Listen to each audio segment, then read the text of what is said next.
Okay, now we're recording. And also, we had a successful goods and service auction, the silent auction and the stallion service auction helped to support our member programs.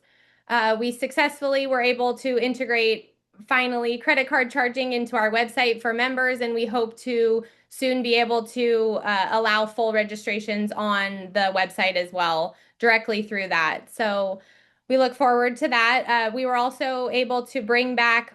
Oops, can you go back one, Kelly?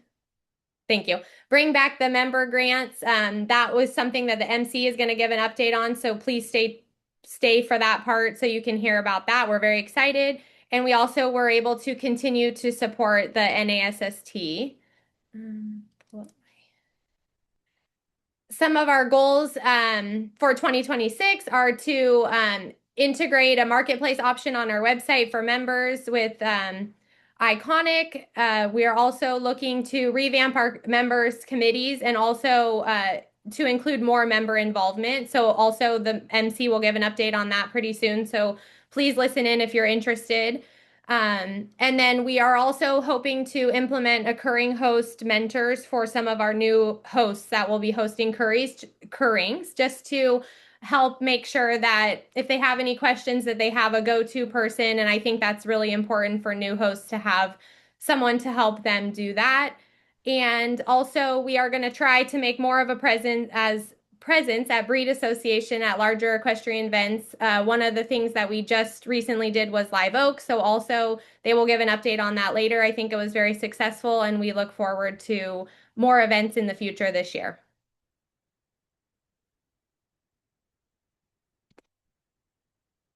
Okay, I will hand the reins over to Carly. Carly is actually at a horse show, so I will be stepping in today on behalf of the members committee. Hello, everybody. My name is Erica Sens. Our members committee, as you can see, is now 7 folks instead of 5, which we'll touch on in a minute. But we are thrilled to be supported by Carly, Terry, myself, Lisa, Anna, Shannon, and Sarah. And if you don't mind, Kelly, going to the next slide.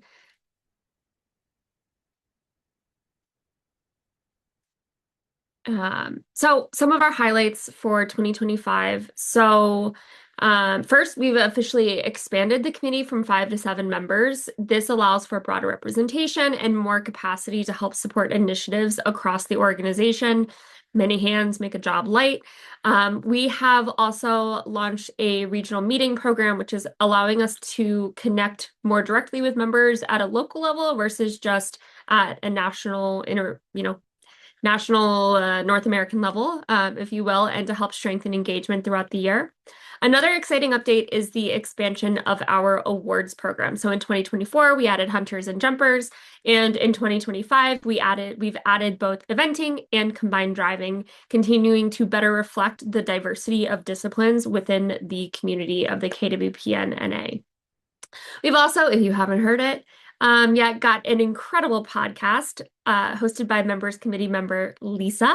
We are actively looking for topics and ideas and contributors. So if you are interested in being involved in any way, whether you are happy to talk and help Lisa with that, or you've got a great idea that you think we should be talking about, please reach out to the members committee. Please reach out to Lisa. We would love to hear from you. And finally, scholarships. So we are very excitingly offering an annual general meeting scholarship, which includes a $500 travel grant and complimentary meeting enrollment. So this is open to any member who hasn't attended an AGM before, and applications will be due on December 1st for the following year. So December 1st, 2026 for next year's AGM. In addition, we are very excited to announce that we're awarding 2 $2,000 grants each year moving forward to help support both horse and rider development. So these are open across the disciplines that are represented by the KWPN-NA, juniors, young riders, amateurs, professionals, with one grant that will be for riders 25 and under and one for riders over 25. So these funds can be used for things like lessons, competitions, clinics, or any other educational opportunity.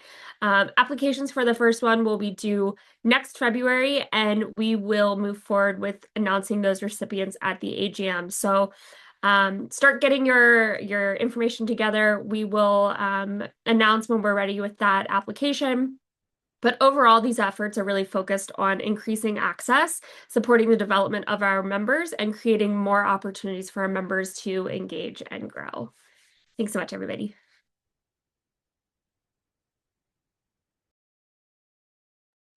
So next we'll have Tracy Geller giving our fundraising committee report. So thank you, Tracy. Hey guys, nice to see everybody here. I'm going to briefly touch on our two auctions, our Stallion Service auction and our Goods and Services, which was formerly our AGM silent auction. These numbers are from 2025, so the Stallion Service auction that we just completed is not this one. That's going to be for next year's presentation, but it was a successful auction. I think we sold pretty much all but 3 lots, and I think given the current climate, we did really well with it. So we'll have more details on that later. But for our 2025 auction, the admins were myself and Liz Van Worden, and our team members were Megan Diggeray, Kathy Hickerson, Kelly Station, and Drew Kemmerling. We had 43 lots, which represented 54 stallions, 22 hunter jumper eventer types, 23 dressage, 6 harness, and 3 gelders. Those numbers of donations were down from 50 lots with 64 stallions in 2024, and I think that's a trend we're seeing a bit of, but regardless, the auction raised $33,625, and we have to deduct about $1,300 in fees to the auction house and the payment processing. So, but to be 70% of our bidders covered the auction fees, which is really gracious, and we thank you for that. 2024, for some perspective, we raised $47,625 less our fees. 2023, $47,080 less fees. So we're kind of seeing it, 2023 and 24, we kind of held steady. I think we're just kind of seeing a little bit of a decline in, breeding and so forth. So we, hopefully that will rally, but that's kind of where we are at present with that. But we're really, really lucky that we have a lot of faithful stallion owners and bidders, because there were some stallions in other auctions that didn't do as well as they did in ours. So I think we have a really good support system, and we offer a really nice auction to people. So we're continuing to get nice donations, and I think our stallion owners are happy with the really good promotion that Liz does for them. So it's a really nice benefit. Goods and services auction. This is where we have the tack, feed, merchandise, riding lessons, artwork, etc.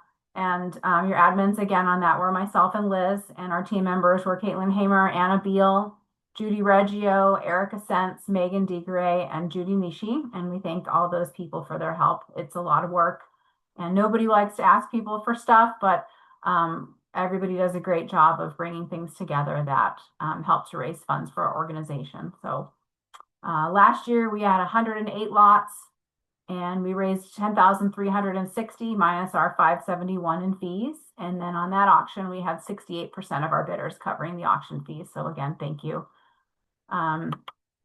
Going forward, we are hoping to start getting a little bit earlier working on that goods and services. So we're accepting donations for that throughout the year.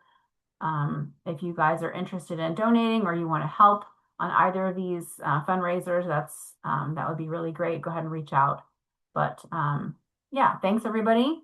Thanks for listening. And, yeah. Can I add something to that? Of course you may, anytime.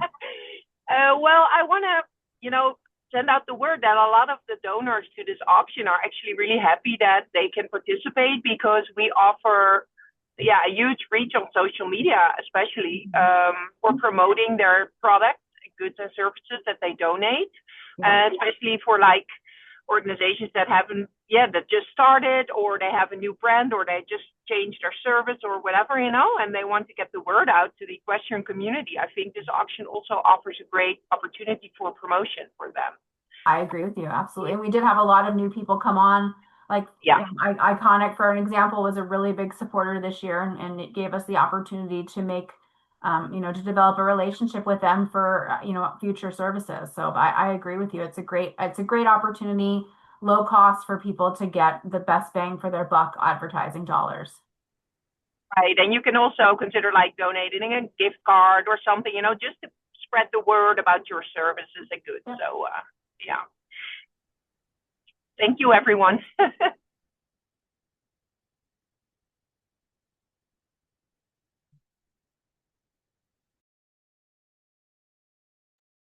So now we'll move on to Sandy Harper. She is our treasurer, and she will be giving our financial report. Yep, just had to get unmuted and all. Okay, thank you, Kel. Next slide. Okay, this is the final 2025 account versus the budget. And budgets are really good. I'll say that a couple times because since we've been doing budgets, it's helped us to keep track of everything and also make sure our spending doesn't go too far and our income can come up. So, but you'll see we do lose a little money, but we are a nonprofit, so that's okay. So the total budget revenues or the total revenues in 2025 were $536,067.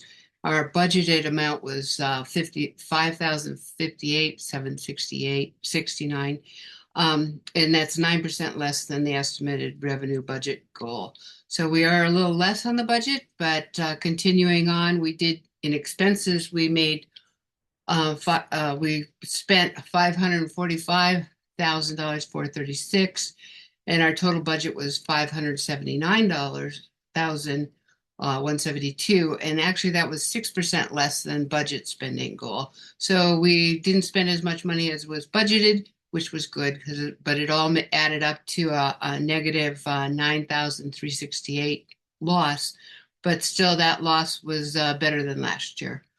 It was 19,000. So if you can look at the next one, Kelly. So this is 2025 compared to 2024. And yeah, we had registration and funding raising incomes fell 5.3% and 34% respectively. The membership fees are up. They seem to be up every year, which is good. But we did, in our gross profit, it does say 53% less there, but it was actually better than last year. It was 53% less than more than last year. So we're better there. Then of course the auctions and the SSA helped bring in money then. Yeah, the net income, yeah, 53% more because we lost 9,368, but the year previously, 2024, we lost 19,791. So we're still looking good as far as bringing in money, and we want to continue to support our Currings and our regional AGMs, awards, futurities, and educational programs, as well as the new scholarships that we're very excited about. Next slide, Kel. So in the bank account, we have 3 accounts, trying to split it up so if banks fail, we still are insured. Anyway, the total in January 1 was $726,455 with the 3 different accounts. The Chase account is our major account with both savings and checking in there. The CD account is a Fidelity investment account. And we put 200,000 in, and it's moving up every year with investments in CDs. And then we have another side account, the Bank of America account, for 240,000 in there. In December 31st, the end of last year, our closing balance in the 3 accounts was 828,500, which was a big goal. But that big contributor was in January. Our Oregon property sold and was paid off 98,727. So the bank account growth remains positive for the past 4 years, and its supporting factors have been the results of the auctions, good membership and registration, and income from the sale of the Oregon office. And from the CDs interest that we've made, that's where we're planning to take the money to offer the grants for the applicants in the writing that the MC just explained to you all. And we're very excited about this to offer grants for the AGM meeting 2027 and the writers in under 25 and over 25. So hopefully you get your applications in. Next slide. This is just a spreadsheet on the sale of the Oregon office, really good. We sold it for 180,000 and we made in interest almost 30,000. So we've, sold it for, we made about 210,000 on this. So next slide, Kel. Just to note that the AGM does lose money every time we hold it. The signups and sponsorships, banquet auction, and the silent auction, that helps to come to a break-even point. So whenever you can sponsor and support our auctions, it's very hopeful that you'll do that. And as every Liz had said, that you do get really good advertisement for it. So also, the Currings lose about 50,000. And the past 3 years, but and we do not want to raise our income or our fees on that. So we're just keeping them steady. We haven't raised our membership fees, so we're keeping that steady. We just want to support our membership as well as we can. And also just to make sure we are now on a credit card basis when you sign up for the Currings and the membership and the registration, you can pay by credit card right away because it's very difficult and time consuming for us to chase payments. Need to mention that every time. I think that's it, Kel. Oh no, one more. Yeah. Okay. So this is the 2026 February year to date, and the new budget. So we base our budgets on previous years and kind of estimate what we should probably hopefully try to keep our budget at. And of course, we do try to, go to a break even kind of point or at least a little bit of profit. So we've got the budget set. And in February, we didn't have a real good month in February, mainly because most of our income from that wonderful meeting in Holland at the Stallion Show, we got the income, and that was documented in 2025. And then all the fees and costs were documented in 2026. So took a lot of money out there. But we are looking to pick it up as we go along in the months ahead. We did lose $42,000 in February, but that should be coming back hopefully this month with the auctions coming in. The Stallion Surface auction hasn't been documented in here yet, so that should help. Budgets work. We've been doing this for a while, and it's really good. We do report the financials once a month at our board of directors meeting to try to keep on track. And thank everybody for that. I don't think do I have another slide? Should have gone through this. Kel, is there another slide? Nope. Okay, now this is for Kelly. She's got a lot of good coming up. So thanks everybody. We appreciate you joining us. For most of you all who have called the office, you've talked to one or all of us. So I'm the director, Drew Kimmerling. She's our registrar. Rachel was not able to be here today, but she's our office assistant and has kind of moved into our awards coordinator position. She helps me find ideas for what we give for Curring Host gifts, all breeds, champion awards, dressage finals, all those type of things, and helps a lot with that. And she's been here, I think, coming up on 3 years, and Drew just completed her 10th year with us, and I just completed my 9th year. So we're happy to be here and happy to serve you all, and we love our jobs.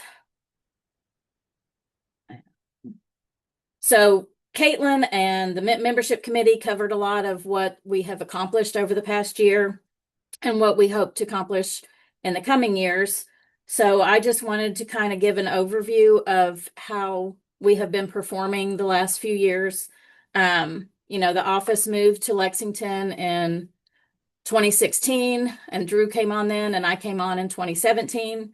And so here you can kind of see our membership trends. With the full members, it's kind of stayed, maybe the full members has come down some.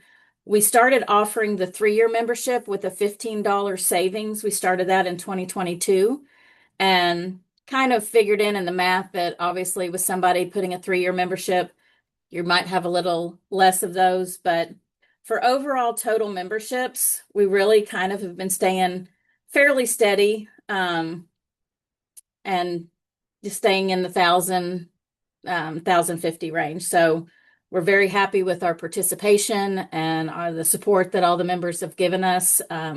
We do have a lot of competitors that are memberships to be participating in our awards program, which they mentioned we're always trying to expand. And it's just kind of a graph to show you where we've been.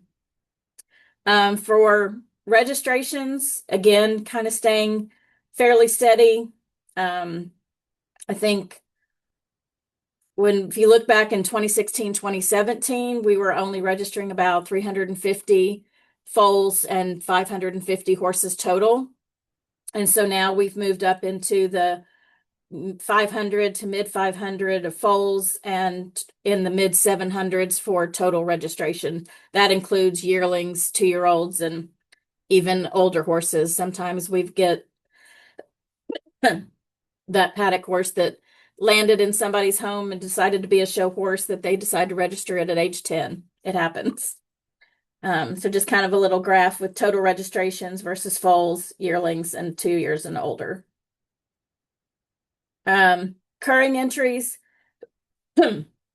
obviously in 2022, after not having currings because of COVID in 20 and 21, we had really solid numbers with over 600 entries. Last year was a little bit of a dip with 458. We always try to cover as much land as we can, area that we can, but it's very difficult with the land mass of both the US and Canada. And we are hoping to continue to offer more sites, new hosts, new areas, new regions, to try to serve everybody as best we can. So a little bit of a decline in curring entries. Hopefully we can get that back up. And that's kind of it. I've got a tentative curring schedule. It's going to run August 31st through about November 9, both. Not November. Good Lord, where'd that come That from? would be very long. That would be very long. September 9th. The two different judging teams are going to run simultaneously. So that might be a little interesting this year. We've done a little like an overlap before, but both sets of judges will be here for that week to week and a half. And I think I've just got to get the host's final approval and the judge's final approval. And I hope to have that posted on Monday or Tuesday. And that's about it for the office update. We've allotted a little bit of time for some questions. There's down at the bottom of your screen on React, if you click on that, you'll see a thing to raise your hand. You can either unmute and ask your questions or put it in the chat. Looks like maybe we might have some already, and we're ready to answer those questions. I just want to add, Kelly, maybe mention Liz and what she does for the office as well for our social media part, in case some people don't actually know. I did leave Liz out, and I'm so sorry because she is a huge part of our team. Sorry about that, Liz. So I think most everybody, I'd say if anything, they know Liz better than they know me. She is so active on social media. She's laughing down there. Liz has been doing and actually I think if there was sent in the e-blast, the program, it gave a little history of what Liz has been doing for us. She's been handling our social media and promotions since 2020. Mm-hmm. And since she's now moved back to the Netherlands, she is able to cover events happening at the KWPN headquarters. She's got videos and interviews that are super. You'll see some of those here in a little bit when we give the updates from the AGM Part 1. She is completely invaluable, and we're very lucky to have her. And she's really, I'm ashamed to say she probably can tell us the statistics on how much I do know when I first started here, our newsletter open rates was about 25 to 28%. And we have pretty steady over 50% open rates on our e-blast. The Facebook and Instagram engagement has grown exponentially, and she's just been doing a super job with that. And since I'm terrible at it, I'm really grateful to her. So, Liz, do you want to say a little something? That's enough of my job, and I really hope that I can go report on more stuff. I just love reporting for you guys and posting it on social media and managing the Facebook and the Messenger and talking to members. And yeah, I just love it. So I hope I can do more of it. Thank you for having me on the team. Very grateful. Really love it.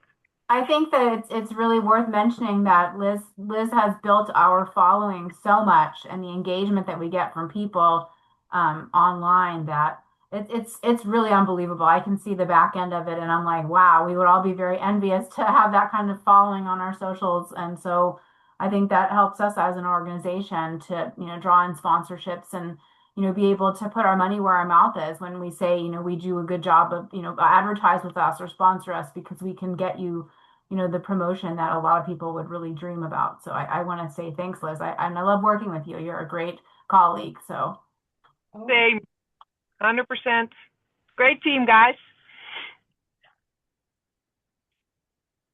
Yeah, we're very lucky and running a little bit ahead of schedule. So we'll go ahead. Liz has put a nice little break video together for us that I'll play now. And if Can you I guys ask can, one question? sure, Sorry absolutely. to interrupt. Yeah. Well, I'm super curious about what you guys agreed on from the board with Iconic, because I think that's a super interesting platform to work together with. I don't know if Laura is on the call, but yeah, I'm very curious to hear what the board has decided on possible integration with the app or something. I think Caitlin had that listed as one of our either accomplishments or goals, that we are definitely going to implement that and look forward to working with them. Yeah, Tracy, you spoke to her too, and I think Laura was on the podcast with Lisa. Yep, she was there. Actually, it was a really good episode. It was really interesting, just from a perspective of like how to use Iconic, how what they're working toward, and just the general climate of marketing horses in this day and age. So it's actually really interesting. I really enjoyed listening to it. I love listening to Lisa's podcasts. They're always really engaging, and Lisa does a great job. She's an awesome host. She asks great questions, and is really able to relate to her guests. So I think that's a really cool talent that she's discovered. Anyway, back to Iconic. Laura gave us a really interesting proposal. It would be, I think she's done something with the American Tricaner Association where they have a link, and it's utilizing the existing Iconic database, but it puts filters on there that's only going to show you, it would link directly from our page, and it's only going to show you KWPN horses. So people would then be able to browse what's on Iconic. And the cool part about Iconic is it's absolutely free to use. So you're in charge as a user there to have as much information or as little and it's as you want, and it's completely, it's not, there's no cost to it, and it gives you a place to put good pictures and videos, all the information, and they're working really hard to make it a fully searchable database. So it's what concept. Well, that sounds super interesting also, because when we were at Live Oak, we had the KWPN-NA booth, and there were a lot of people that dropped in the tent. And they questions that we heard frequently were, how can we look on the website to find breeders or sellers of KWPN horses? And for example, in this case, it was specifically aimed at combined drivers. So like driving horses, they were like, which of your breeders can offer me a combined driving horse, and how can I look that up? And is there a page on your website to do that? And I was like, I'm going to bring this back to, the MC and the board and discuss it, because, and now with Iconic there, I think there are options, that we can tell Yeah. people, hey, like maybe Iconic, I know that you can search for breeders for a specific sports discipline. And yeah, like eventing, hunting, come on, driving, all these sports. People really want to like go to our website and look it up, like which breeder in which state has horses that could be suitable for combined driving, for example. That would be super, I think, for a lot of people. Yeah, I think it's really, we had a kind of crummy, defunct marketplace option that I personally found it really hard to use. And I can't imagine I'm the only one. So I think I'm really excited. I've been working with Laura a bit personally, and she's just she's just super excited about what she's doing, and she's passionate. And I think that, the fact that she really truly wants to support breeders and the industry, it's something that we're kind of missing. Social media, she talks about there's just all kinds of noise on social media, and you have to work so hard to use that to sell your horses, and like it's a full-time job just being able to do that. So if there's a way that, having a platform like that can help us, just get the word out about Dutch horses and who's out there and what's available, I think that's really going to be a great starting point. And obviously it's not perfect, but I think that they're really open to suggestions and some new ideas. And so if we think, if once we get in there, there's different functionalities. It's, Laura's really progressive in her thought process. So I think it's something she could be open to, making some adjustments or changes if we see stuff that's needed. So, yeah. Super. Anybody else? Does anybody else have any other questions for the office? The handbook is on the website already. It should be hitting mailboxes soon. And probably one thing is we struggled finding photos this year. So we really encourage everybody, if you had anything, even if you just went to a show, we're always looking for photos to use not only on social media, but to have them in our handbook. It makes it pretty, and everybody likes to look at the pictures along with all of our awards that are in there. And yeah,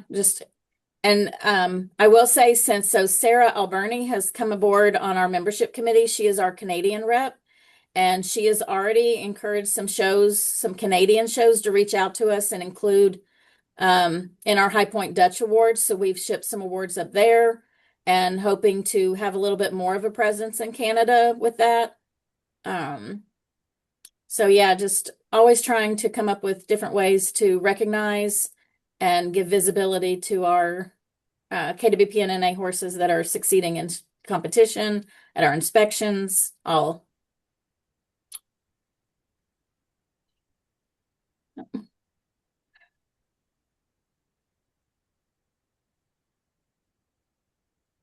Yep. So if nobody has any other questions, I guess we'll go a little bit early on our break. We're going to try and stay on schedule as much as we can. But I believe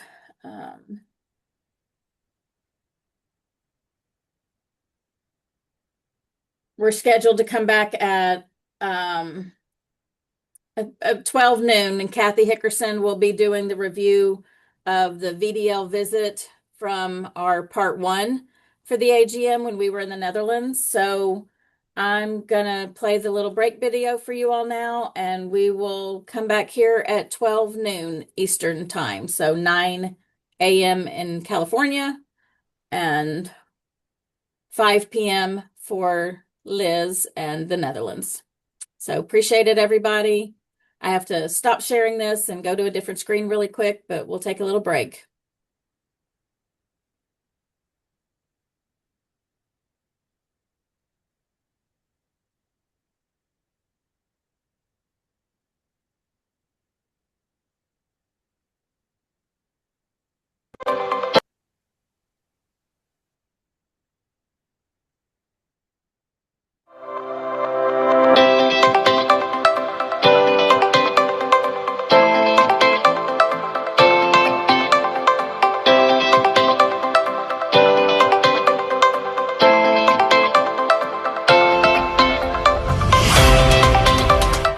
For nearly 50 years, Iron Spring Farm has brought the best sport horse bloodlines to North America, delivering exceptional results on the world stage, including the FEI World Cup Final, Olympics, and Paralympics.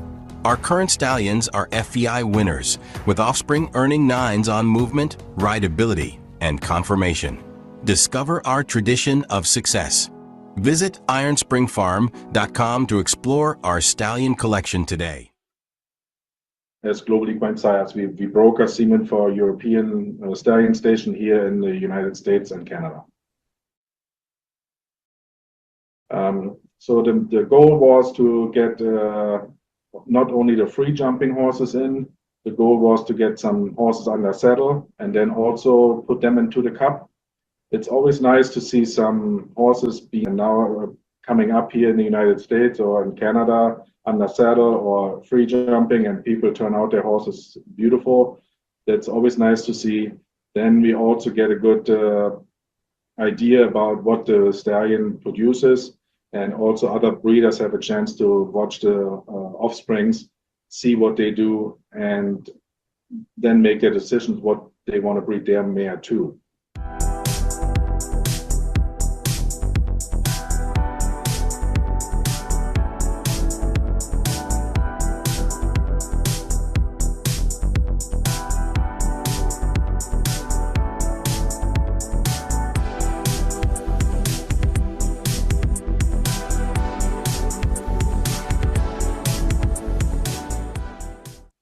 My goal is to bring the best stallions in we can use here in the United States and Canada, as well as they use in Europe. We're starting with some stallion stations already with a 3-dose contract.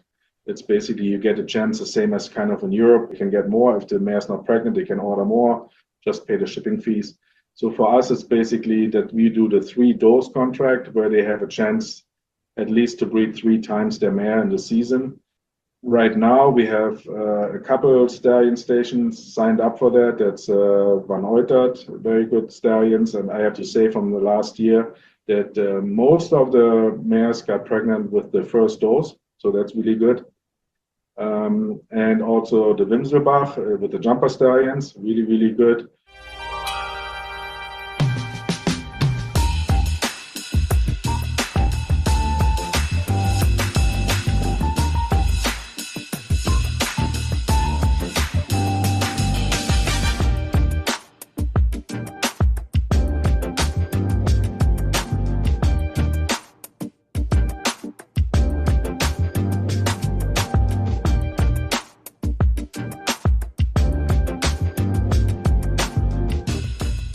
Main goal for Global Equine Sires is to have good, happy customers, foals on the ground, and also the stallion owners getting their fair share of the market and the money.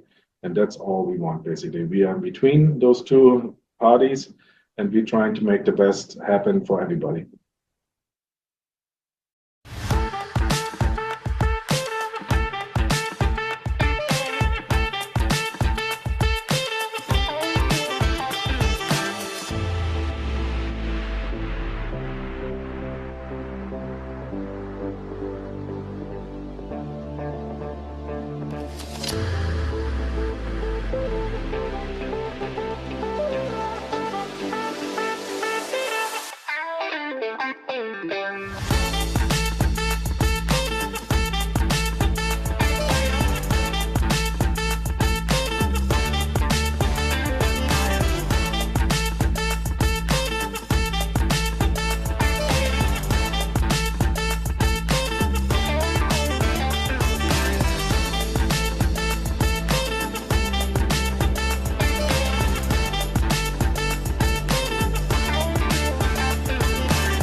Horses is nice and it's a wonderful hobby, but it's a waste of money.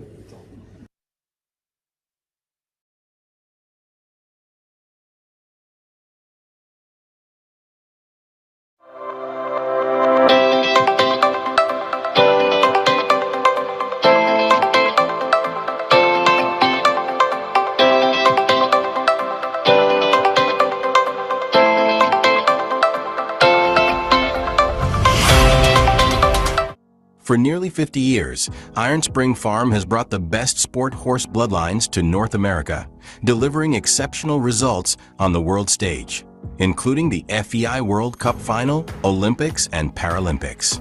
Our current stallions are FEI winners, with offspring earning 9s on movement, rideability, and conformation. Discover our tradition of success. Visit ironspringfarm.com to explore our stallion collection today. As Global Equine Sires, we broker semen for European stallion station here in the United States and Canada. So the goal was to get not only the free jumping horses in, the goal was to get some horses under saddle and then also put them into the cup. It's always nice to see some horses being now coming up here in the United States or in Canada under saddle or free jumping, and people turn out their horses beautiful. That's always nice to see. Then we also get a good idea about what the stallion produces, and also other breeders have a chance to watch the offsprings, see what they do, and then make their decisions what they want to breed their mare to.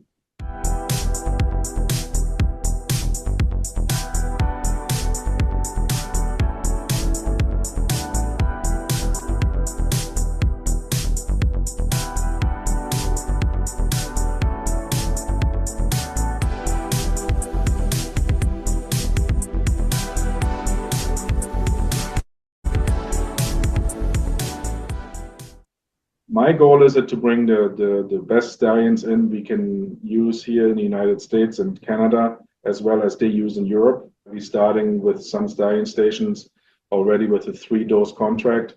It's basically you get a chance the same as kind of in Europe. You can get more. If the mare's not pregnant, they can order more, just pay the shipping fees.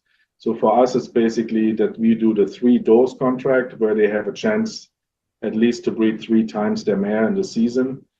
Right now, we have a couple stallion stations signed up for that. That's Van Oitert, very good stallions. And I have to say from the last year that most of the mares got pregnant with the first dose. So that's really good. And also the Winselbach with the jumper stallions, really, really good.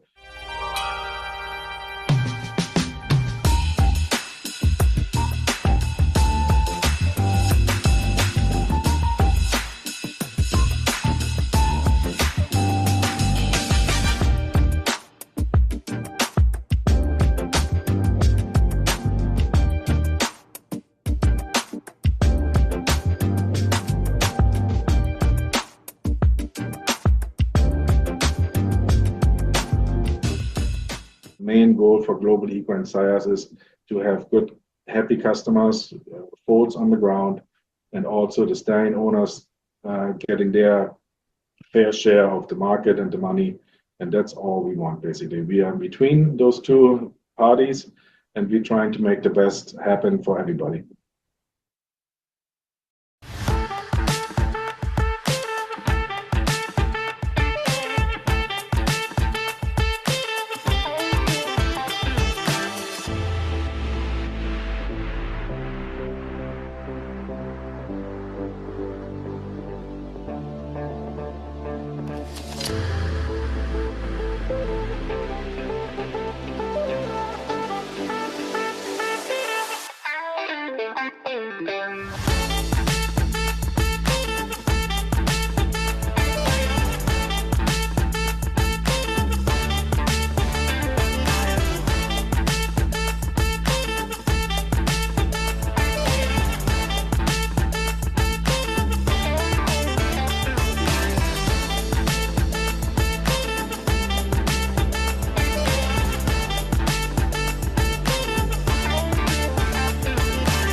Horses is nice and it's a wonderful hobby, but it's a waste of money. So that was very motivating for me to.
Voor het jonge leven in de volgende reportage. Ik ben op bezoek bij ambassadors Erik Goossens en Koen Terrein, twee ondernemers met een hart voor de Belgische fokkerij.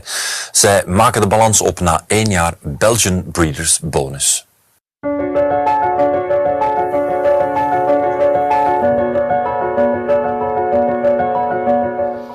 Mijn naam is Erik Goossens. Ik heb een fokkerij van paarden genoemd Harris de la Vie, die gestart is in het jaar 2000.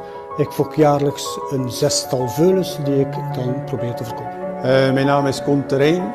Ik ben fokker onder de naam Quality Stud in Middelkerken. En ik ben tevens de oprichter van Hippomundo.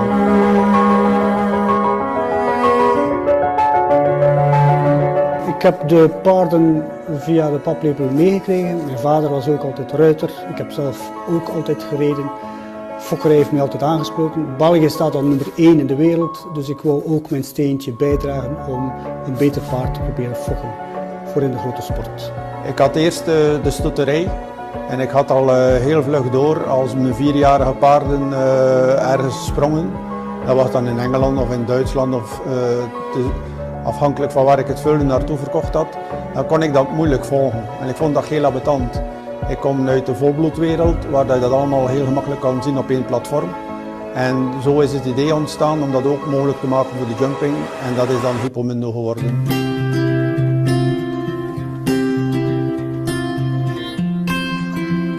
Dan had ik het idee van, waarom zou ik daar ook geen contactpagina kunnen aan toevoegen. Zodanig dat mensen die mijn paarden zien, die de pedigree zien van mijn paarden, die mij ook kunnen contacteren. En zo is dat gebeurd. Als we al die informatie hadden, dan hebben we ook rankings gemaakt. Wie is het meest verdienende paard?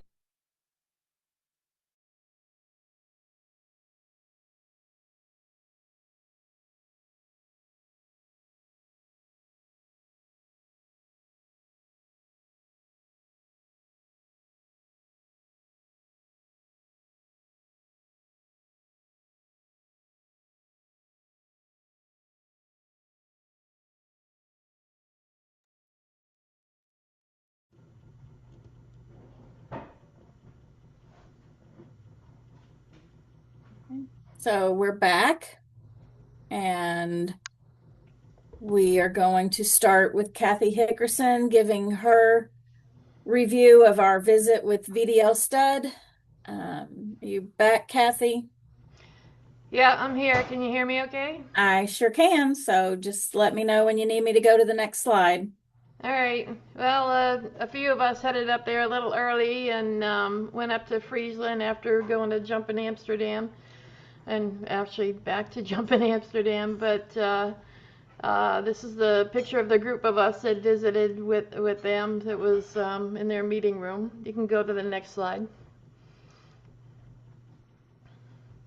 Here, many of you know Janko van der Lagweg from VDL Stud. This is the guy there in the black coat. That's his older brother, Wipiera. And this is their training stables. He gave us a tour around the whole place. You can go to the next slide. Here he talked about, for those of you who have never been to Holland, they always feed silage there, but he went over the quality of the silage and the difference it can make in the foals. And here he's making I love this gesture, he's making a thing saying they make them really strong. So go on, the next slide. Here we got to see the stallions in the stable. I picked out a few pictures of. This is a Rocco Blue. I think many of you know him from all his success at the Olympics and all the offspring that are doing super well. Next slide. And here's Glasgow von Head Merrill's Nest. He was also there, and one of the older stallions in their breeding stables. Go to the next slide.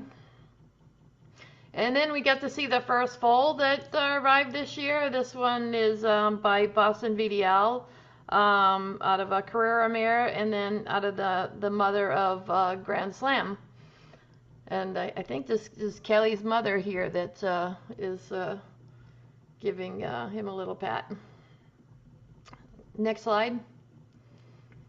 And one of the things that VDL did is that when the property next door became available, they bought it and they turned it into a vet facility, and then they leased it out to a veterinarian group so that they always have access to, you know, doing the proc x-rays and, you know, some small surgeries and stuff. This is actually the surgical center here, but they can do all the work there, which is very helpful for them since they're way up in Friesland and sort of out in the middle of nowhere.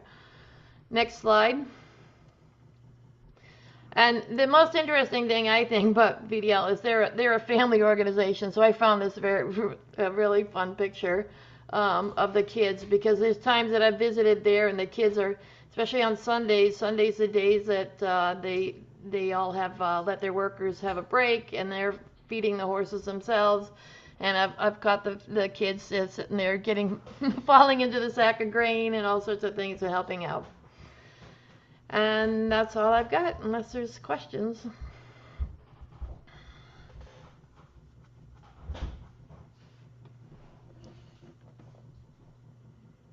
So next, Caitlin is going to give us a quick talk on the visit to the KWPN headquarters. And I think we have a little short video following that. Okay, yeah, I wasn't sure if we'll show the video after. I think that's better. So we got a chance to go to the KWPN headquarters and have a visit there. It was really neat to see the facility for those who hadn't seen it before.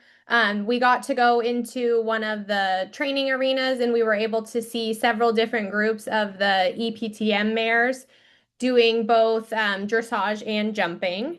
And that was really neat. We got to kind of sit in the stands. It was some of the horses' first time having an audience, and they were kind of preparing for their first judging viewing. So that was good experience for them and really neat for us as well. And then Ari also then gave us a nice presentation on the history of the linear scoring and why it is important for breeding selections, as well as what the breeding goals are for the KWPN horses. And then we were able to go back out to the horses and Ari discussed what we had learned using one of the mares that we had seen under saddle. We'll go ahead and play that video, and then we can, if anybody has any questions, we'll.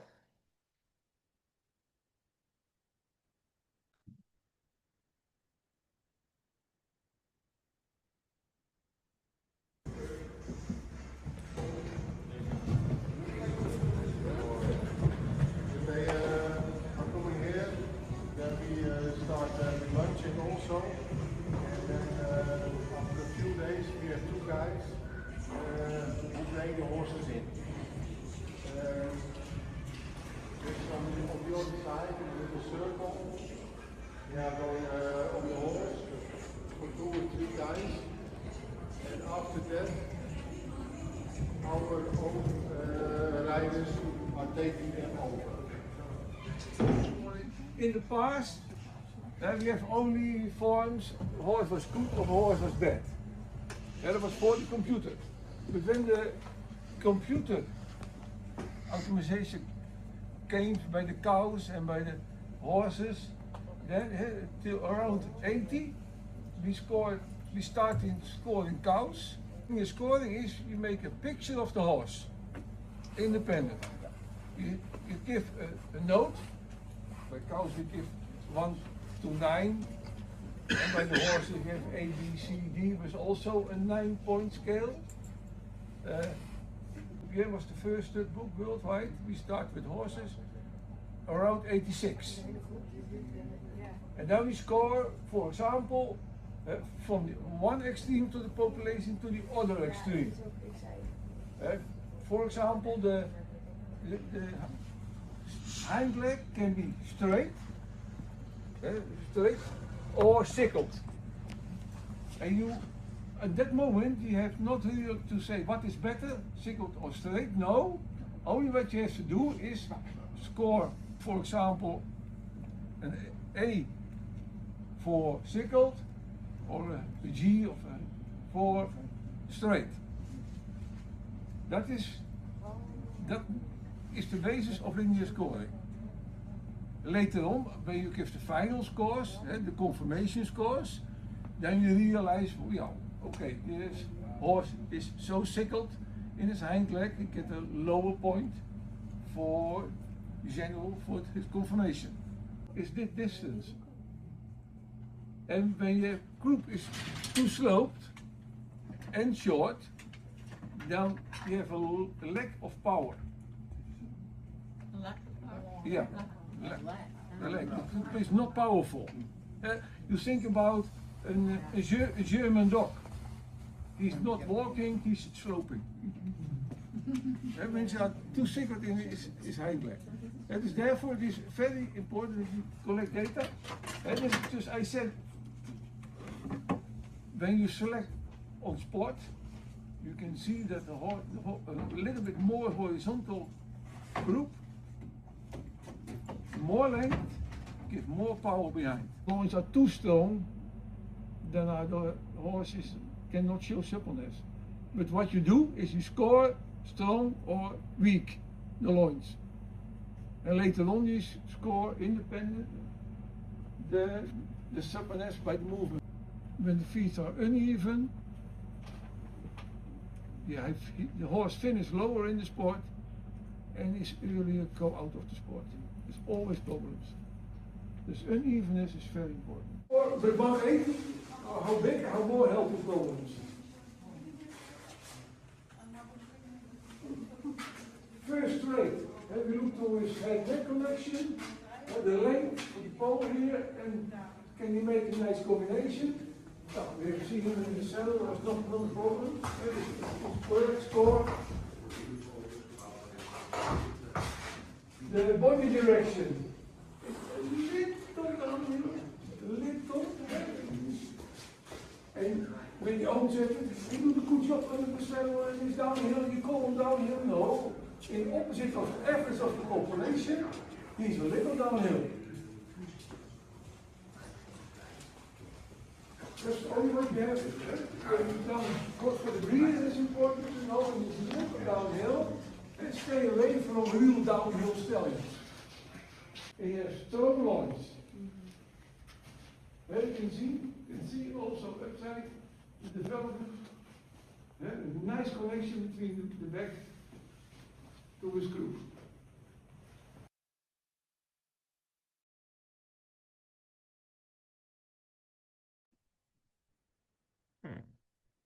Okay, thank you, Kelly, for playing that. So one of the questions that in the chat was what is in the EPTM test, and that is also sometimes called the mare performance test. It's an ability test for young horses. Typically, mares, they do also accept geldings, but the purpose of the EPTM test is to gain insight into an inexperienced horse's natural talent for dressage or jumping. They have a couple different options. The duration is about 5 weeks, but they have some horses that come in that are not started and some that are already started under saddle as well. So that's what we were able to see was some of both. I believe the horses that we saw were ones that had come in not being saddle broken first. So they were a little bit greener because we were in the earlier part of their training.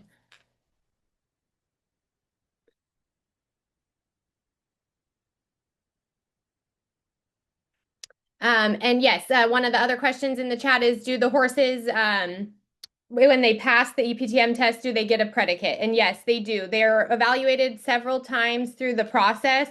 So I do believe the first evaluation is to consider whether or not they can continue on with the testing if they're ready for that. And then at the end of the testing, then essentially it would be like their under saddle predicate for in hard surface evaluation for inspection. Okay, thank you.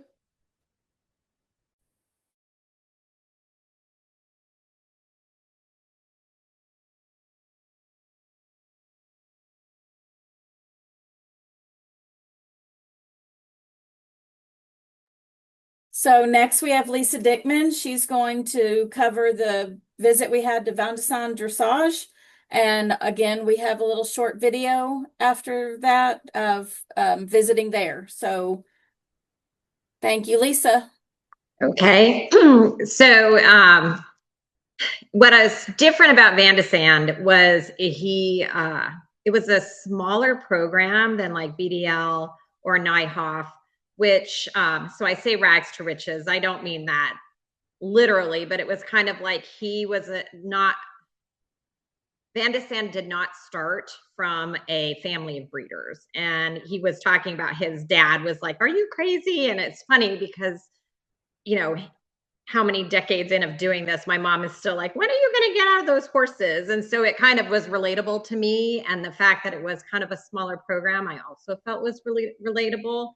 You know, and it proves that you don't have to come from a big breeding background. You know, you really just have to have the passion and you can make it work. And I think he kind of went into business and then sold it. And then he started his breeding program. He also does a lot of partnering to make things workable for himself. He partners with other breeders, smaller breeders. And so that's kind of how he ended up making his program work so successfully. They said in the video clip that you're going to see, breeding is a passion, not a business. You know, of course, it's a business for him. However, he's still using some of the traditional breeding practices of having the mares on site. He doesn't do a lot of ICSI. He talked about doing ICSI for the mother. He still has the mother of Guardian S, which you guys will see a little video clip of. And he's going to do ICSI on her because she's older, but he still believes in the mare and still believes in more traditional breeding. And that meant a lot to me. I like to see that because that's kind of how I look at it too. My mares are the most important part of my program. And so it was really relatable to me that he did that as well. It was a really lovely setup that he did. They put a little pop-up tent in their arena for us and gave us some snacks and coffee, talked about his program, talked about his philosophy, and then they brought out all their stallions. And they did a phenomenal job of presentation. It was very impressive. He had, 5 stallions. The And So Next Level was the first one. I don't know if we should do the video. Let's do the video and then can we come back and I'll talk about the stallions maybe? Let's do the video first so we can kind of see them.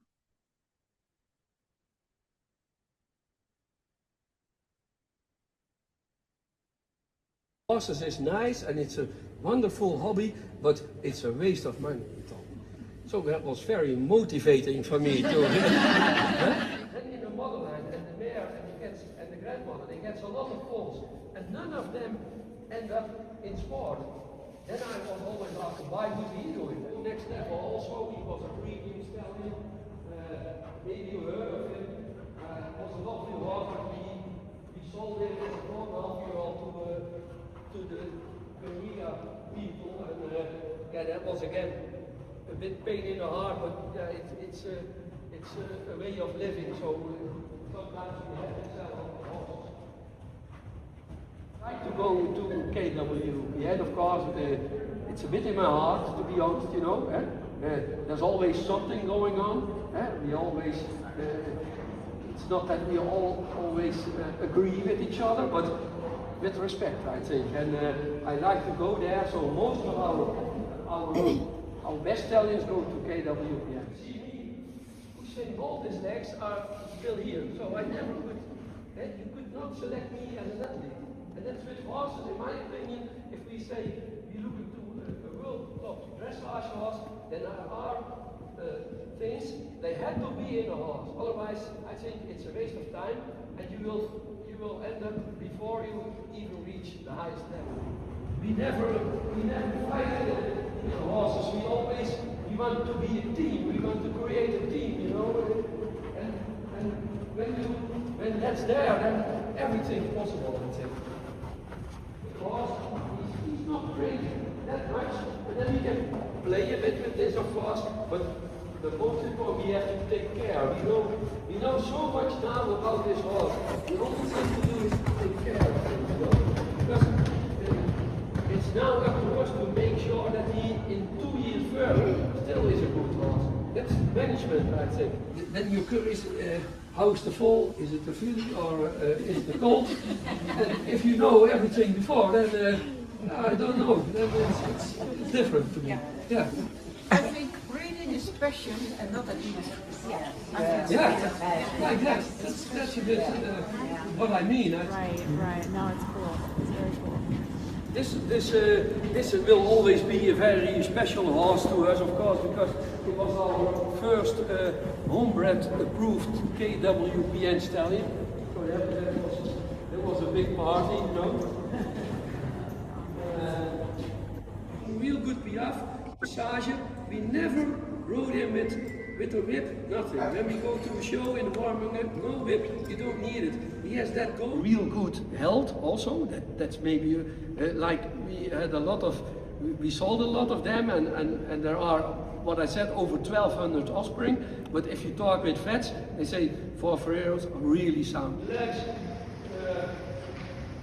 in his first really year, you know, he covered over 500 mares in his first year, but his first foals, we are really pleased with them.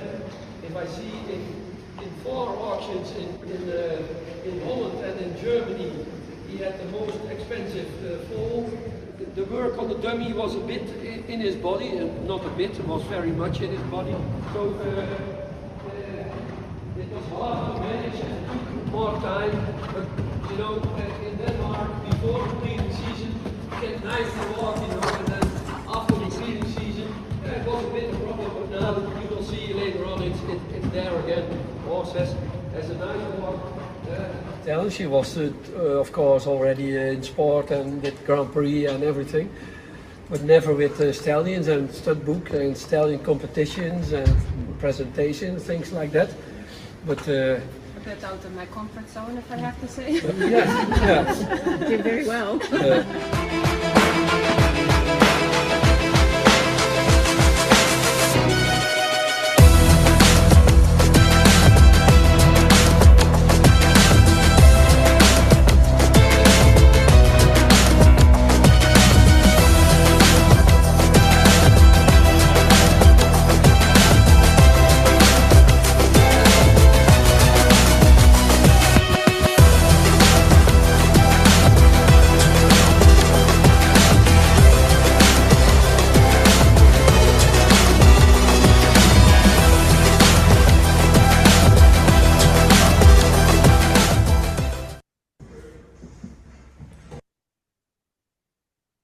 Okay, so there was one part there where he's talking, I forgot also, not only does he do traditional breeding with fresh semen versus ICSI, he also doesn't do, he doesn't try to figure out the sexing of them. He waits for the surprise when they come, which again, you know, I appreciated because I also like to do that and wonder what's coming. So he had an American rider, which was also pretty exciting. And she obviously is a lovely rider. She does a great job with his stallions. Some of the stallions we saw was NSO Next Level. Now he is NRPS. He is by the stallion Next Level, which he mentioned a little bit in the video, but the history behind it is Next Level was sold. And so he never finished his KWPN approval. So that is why NSO Next Level is NRPS. You know, and again, the history of being a breeder is sometimes you have to sell a horse to help finance your breeding program, whether you want to sell it or not. It sounds like he was a little sad to have to have made that decision, but you know, it is what it is. So NSO Next Level was Next Level Negro. Magic McKee, which we saw on the video, is total red stallion they ever produced. He is bodyguard Moorland Trento B. And it was really neat to see the mother of Guardianess there and that they still, you know, really hold her in high regard. He had 4 Ferrero, which is Romance Dawn Crusader.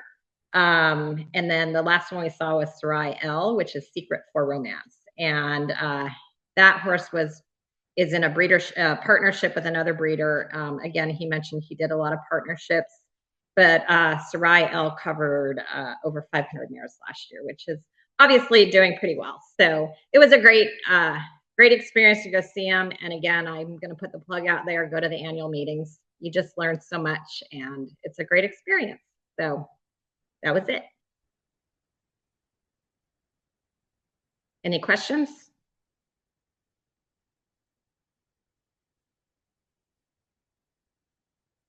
Okay. Thank you very much, Lisa. So I believe next we're going as Bart, are you on? Yes, I'm on. Okay, so Bart's going to stop with the jumpers, and I'll be doing a little bit of flipping back and forth with his presentation and some videos, but give me a second to get that pulled up and we'll get going. Thank you for joining us, Bart. We really appreciate you taking the time. Okay, you're welcome.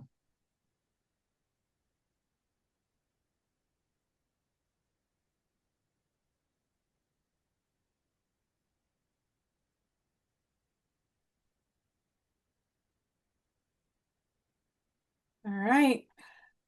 Okay, hello everybody. I'm glad you joined the annual meeting of the KWPN-NA, the online meeting. I'd like to tell you something about the stallion show we had last February in 's-Hertogenbosch.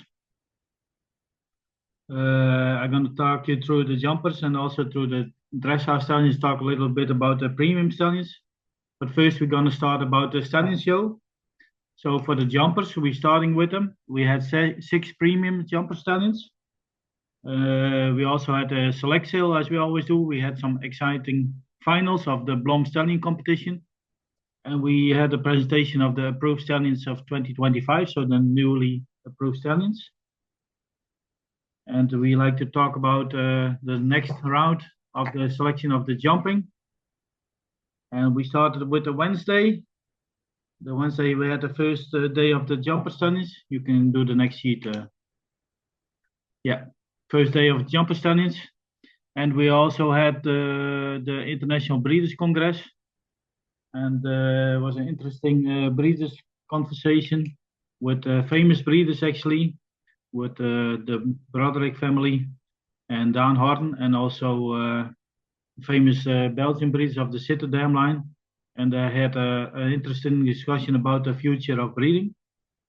So we try to make that a nice day, the Wednesday. Then we continue with the second day, the first day. Then we had the second viewing again of the jumpers stallions. We had the champions round and the premium stallions. We also did the handler of the year this year. That was new. Like I said, we had a presentation of the newly approved stallions and the final of the stallion competition. So it's a full day. The first day, it's a long day, but it was really interesting to see that that second day actually for us. Well, we continue with some pictures of the stallion competition. We had the winner of the 1m10 class, that was Rising Blue, and the 120 class was Drummer TN. The winner of the 130 class was On and On MB, the Baltic Sun, and the winner of the VHO trophy, so the 1m40 class, was Party in the Hus. He's newly erkend at the KWPN, and he did really well in the 1m40 class, and he won that class actually. So that it was interesting to see for sure. When we have the evaluated stallions, we've seen that the numbers are a little bit dropping in Holland of the presented stallions, evaluated stallions. I think people are also more selective in everything. And we now had evaluated in the first viewing on the 57th jumper stallion, it's about 40% of the total number, and when 231 dressage stallions, that's about 60%.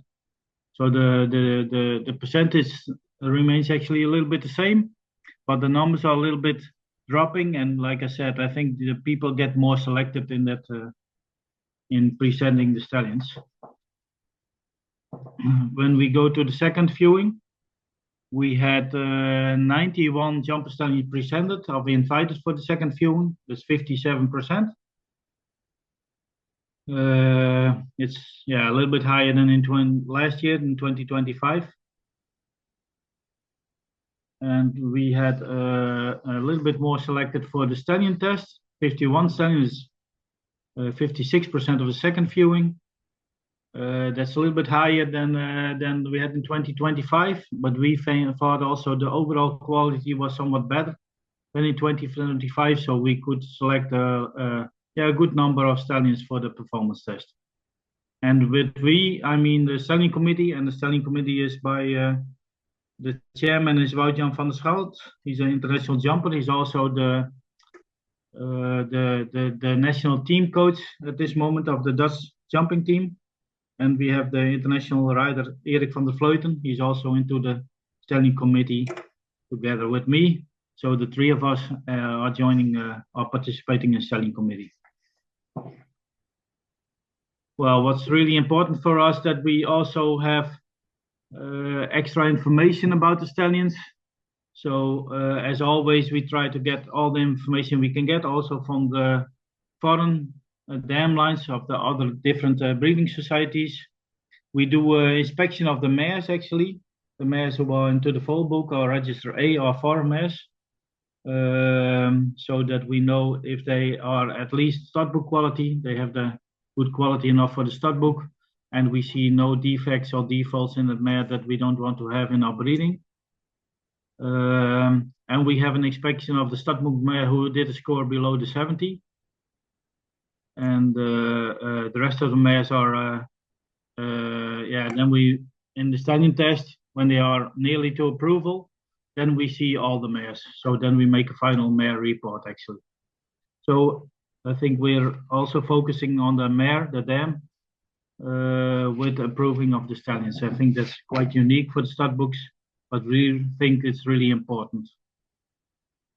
When we see the numbers of the predicates of the dams, then we see the sterk keur, voorlopig keur, elite and the preferent prestatiemares.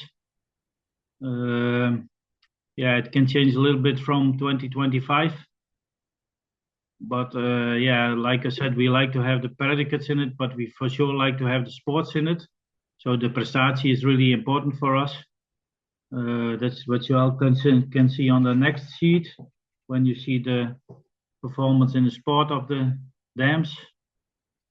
And then you can see that we have 24 stallions from the second viewing who did the dam did jump 1 meter 30 or higher, and 10 of them were selected of them. That's about 20%. Especially, of course, the 140, 150 classes and Grand Prix International are really interesting for us. But so we focus on good sports in the dam line, and when we have direct sports, it's even better. Then we continue with the stallions who have several sons selected for the performance test. Actually, we had 7 emeralds selected for the second viewing. That was really a lot, and we have 2 of them selected for the performance test, and they both were into the championships ring. So emerald made a really good impression for us. And you can see we have several stallions, also international jumper stallion with several sons being selected for the performance test. What's also interesting for us is that we see the stallions of the newly approved stallions. So that's we call it the M and an O stallions. So that's the young stallions. So we give also young stallions a chance to test the young ones, the first crops of them, because we think that's really important. And you can see a lot of them who gets a chance with the young ones who get a chance in the performance test. Some of them even have 2, like New Pleasure has 2 sons selected for the performance test. And we think that's really important for us to test also the young stallions. Okay, then we continue with the premium stallions. We have actually 6 complete stallion selectors for the premium stallions test. So when we award them, so we have 6 of them. And we don't rank them in quality order. We just present them. They were shown in hand, and we made a champion and a reserve champion. So 4 of them are premium stallions, and 1 reserve champion and 1 champion there was. And I like to start with the premium stallion Street Sense VDL. Maybe we can also start the video. He's by Sambucci de Muse. So you want me to turn the video on now? Yes, please. Okay. And for us, it's important. The premium stallions, they are where we selected them on. They are modern, should be modern and correct in the types. They should have jumped 2 rounds really well. That's really important. So also the first ring is really important for us. And as well the second ring. So they should do 2 really good performances in the jumping. VDL, een nakomeling van Sambuci de Muze. Yeah, here we see Street Sense, the Sambuci. So he's the first crop. Leeftijd opviel. En met hoge punten. You can see that verrichtingonderzoek. The meerdere you can negens. put the commentary down, I think, on the video if possible, Kelly. Verloren maakte in de hengstencompetitie afgelopen jaren. Yeah, that's better. So you can see this is a modern type. He's athletic build. There's a good top line that we think it's really important for them to have a good top line with good loin connection. It's very correct in the stance of the legs. And this, like I said, is the first crop of Sambuci. He was himself really good in sports. He also competed really well in the World Championship of Young Horses in Lanhagen.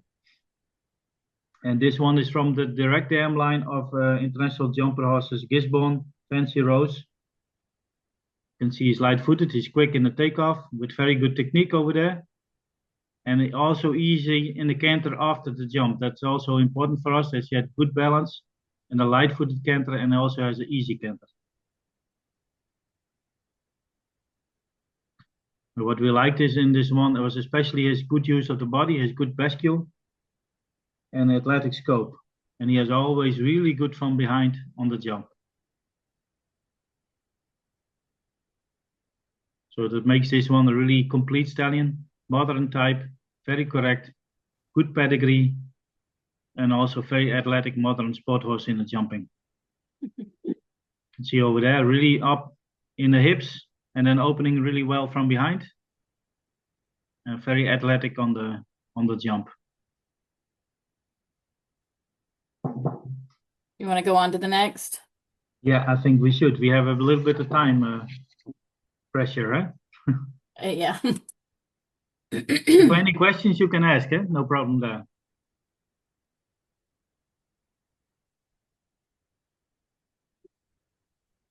So Kathy has a question. He said, what percentage of stallions are selected for the stallion test? Well, we just gave the numbers. We have selected for the stallion test. This year it was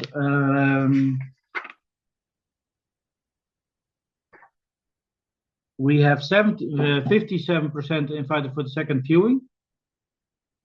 And then 50% of them, 56% of them were selected again for the performance test. So about 25%, Kathy. Hey, thank you.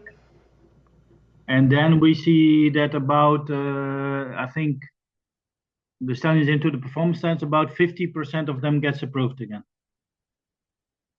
So that's 12 point, about 10, between 10 and 15% are approved of the presented numbers.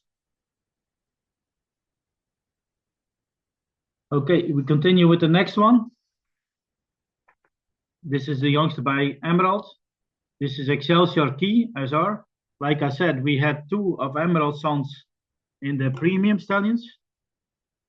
Excelsior Key SR is Emerald, and then we see Toulon, and then we see Elvis ter Putte. So very good pedigrees. We can start a video if you want, Kelly.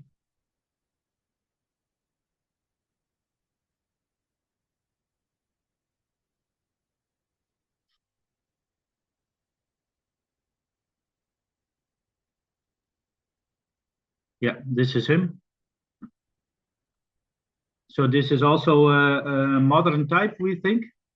Has sufficient length in the body, maybe could be a little bit longer lined and everything. But he has a lot of blood. He is very modern in his type. And what we like in him is his very light-footed way of jumping. Very easy and everything. and he started to jump better when the jumps were higher. So when we raise the fences, he gets better in his body use and he improves in his techniques. And also he shows a great athletic scope in that, and with a very good use of the hind leg again. Also, this one is from a really good dam line. The dam herself jumped 140 classes, and we see several international horses from this dam line. So again, a complete picture of this horse. Really opening well from behind.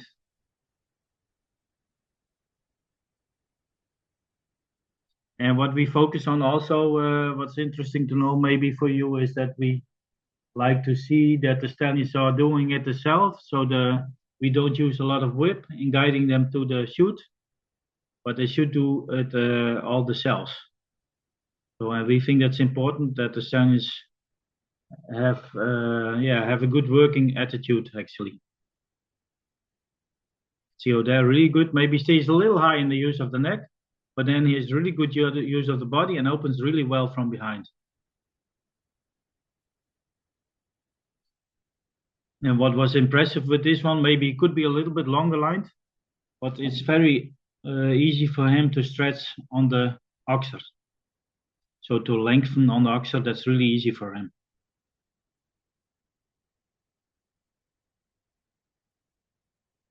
There again. Very easy to stretch on the oxer. Good opening from behind. Also good use of the front leg.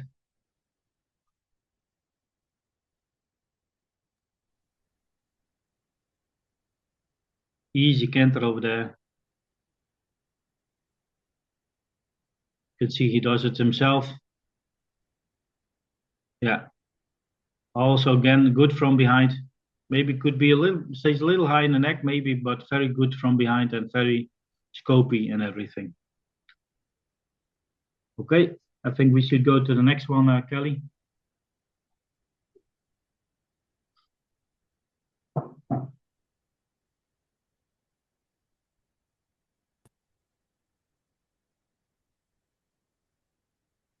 Yeah, we continue with the next emerald. That's Emerald Uricas van de Kattenven and Comme il faut, Elroy Field. Also very interesting pedigree. We see, of course, the stallions, all international Grand Prix stallions, Emerald, Uricas, and then Comme il faut. And also the Grand Dame, she jumped 155 level herself, and we see several 160 horses from this dam line. So again, a song by Emerald, and now combined with Uricas. You can start the video again, Kelly.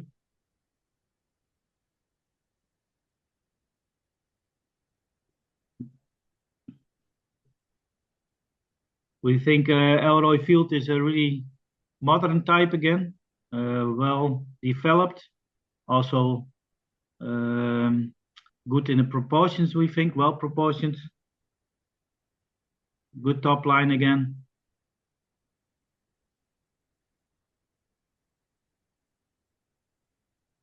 Very correct type. And really interesting pedigree again.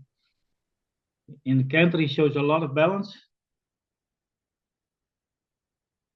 Also easy for him to change in the canter. You can see this one is a little bigger frame than the other emeralds.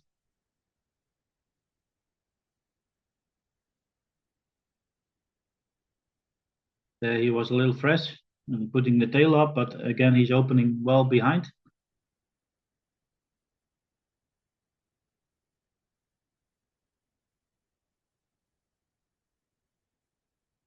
You can see the people that take the time to guide the stallions is really important for us. That we have a lot of that the stallions are relaxed and they are doing the job themselves. So we like to see that they are really relaxed in everything. Oh, you should focus a little bit more maybe over there.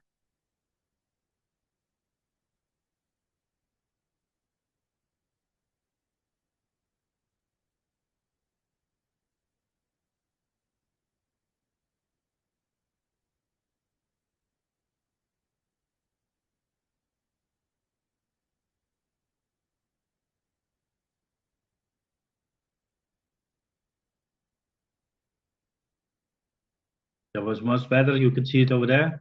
Very good technique in the legs. That's also what Emerald is known for, I think. They have a good brain, but also they have really good technique in the legs, all the Emeralds. Emeralds is now doing really well in offspring. A lot of them are competing at a higher level in sports. So he makes a good impression in sport horses.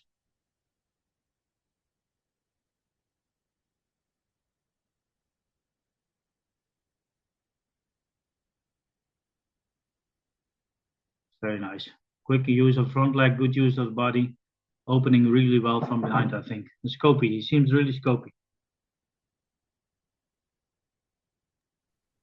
Want to move to the next? Yeah, please.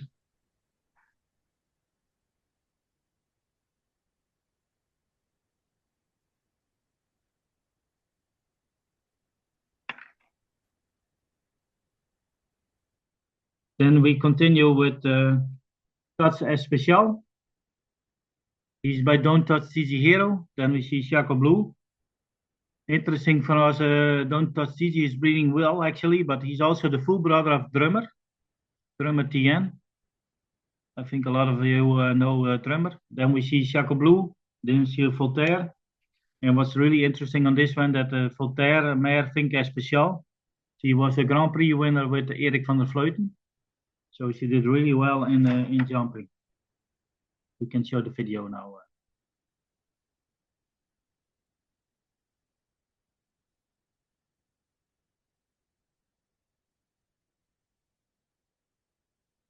So also, like I said, there's a good dam line with a Grand Dam who jumped internationally Grand Prix, and she was also a winner. But also the approved stallion Moonlight Specialist from the same dam line. And this is a really pretty type, really good type, well proportioned again, good sports model, good top line again, strong connection in top line with good loin connection.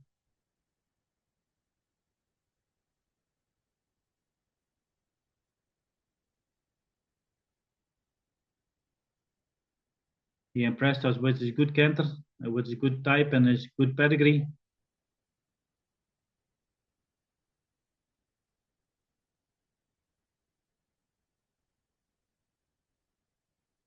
You can see he's very correct in technique, quick in the use of front leg. He has good bascule also, seems to be careful also.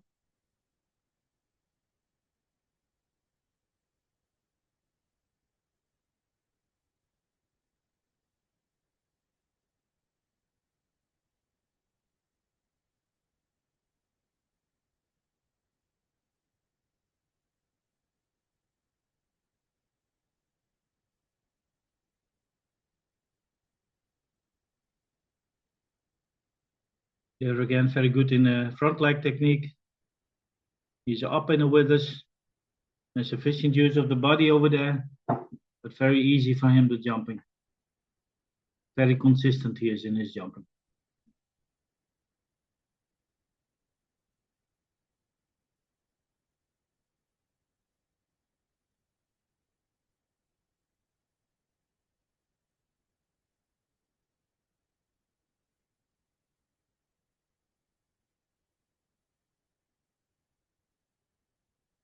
Yeah, that could be a little bit more supple in the use of the body over there maybe, but very consistent in technique.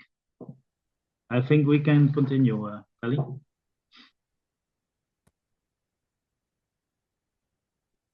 Then we continue with the reserve champion, Tiamo. Tiamo is by Carrera, then we see Apardi, then we see Saval. And what's interesting on this stallion is also that Carrera, he improves himself with the good jumpers.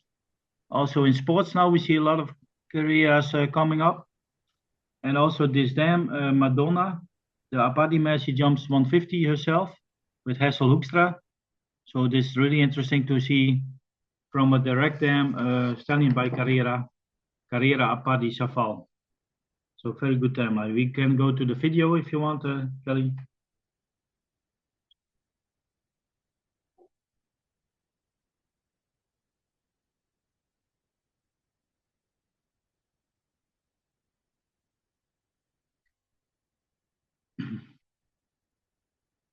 Also, you can see with this stallion, very long Good body over there, good top line again, strong connections in top line, good length in the body. We like to see that length in the body, correct in the stance of the legs. Very good type over there, jumper type. Light-footed way of cantering with good articulation, I think, good bending. And a light-footed way of canter. For us, it's important that the canter, they are adjustable. So they can lengthen and shorten the stride very easily. And especially shorten the stride, the last canter stride before the jump. See a very good technique over there, really up in the hips. And that's also what Carrera is known for, I think, with very good supple horses, good technique in the body, and also very good technique in the legs. They also good reflexes, the Carreras, and that's also with this one, very good reflexes on the jumping.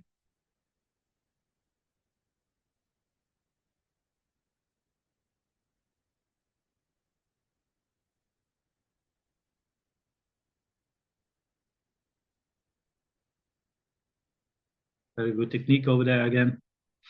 Lowers himself in the neck and then shows a good bascule.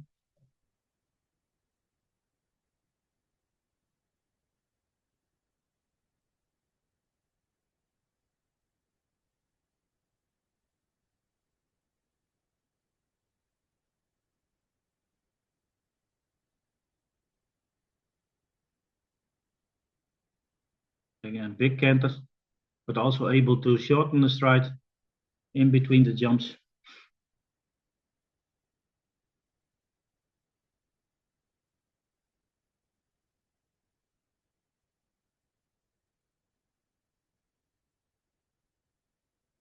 Yeah, really good. So that's like a modern sport horse with athletic scope. Okay, then we go to the champion.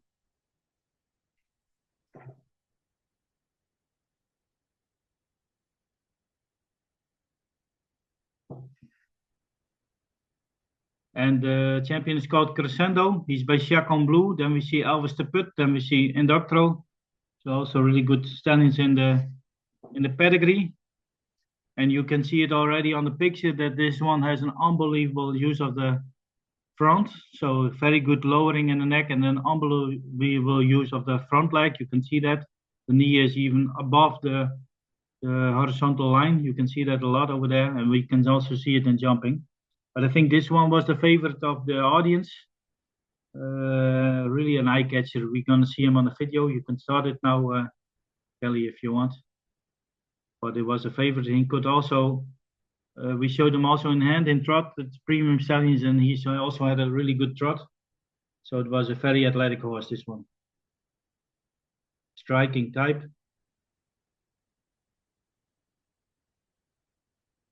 Was for sure the favorite of a lot of people. You can see active canter there. Active in a good way.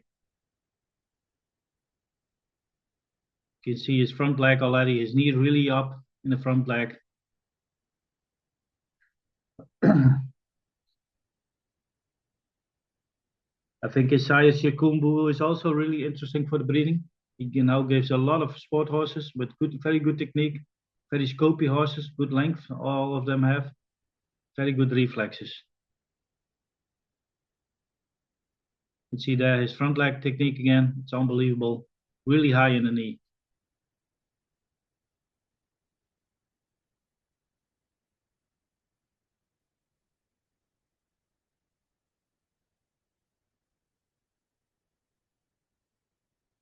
I think the atmosphere was really good with the premium stallions, with the also the crowd, they liked it a lot, showing them in hand. You can see it over there, that's unbelievable. Huh? So it was really fun to do the championship ring with the stallions, also athletic stallions. And then you can see the crowd got really involved and they liked it a lot. That was really good, actually. Oh. Yeah. Then he has this front leg really up and then maybe he lets it open a little bit early, but okay, really good in technique.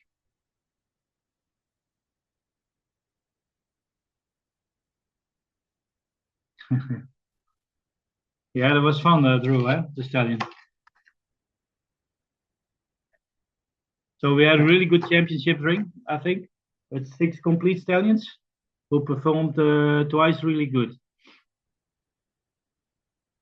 Okay, I think we continue with the dressage stallions.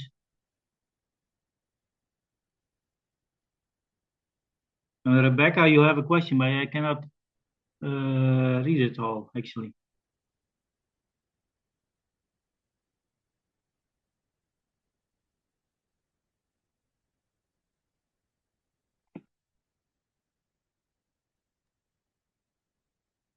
When you talk about the dressage stallions, can you talk about how you decide if a young stallion already accepted in the earlier inspections in Germany maybe should be okay for the Netherlands too? And do you have anything you want to bring to the mare base or consider what do you hope for?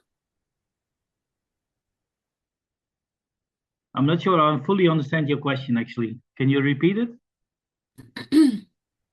Rebecca, do you want to unmute and ask your question? Yeah, I was just wondering, as you're looking, as the stallion owners bring stallions that were maybe accepted in some of the earlier inspections in Germany, how do you look at them? What are you thinking will help your mare base? Is there anything special to consider? So as those horses develop, kind of what are your hopes, and when do you decide yes and when do you decide maybe not?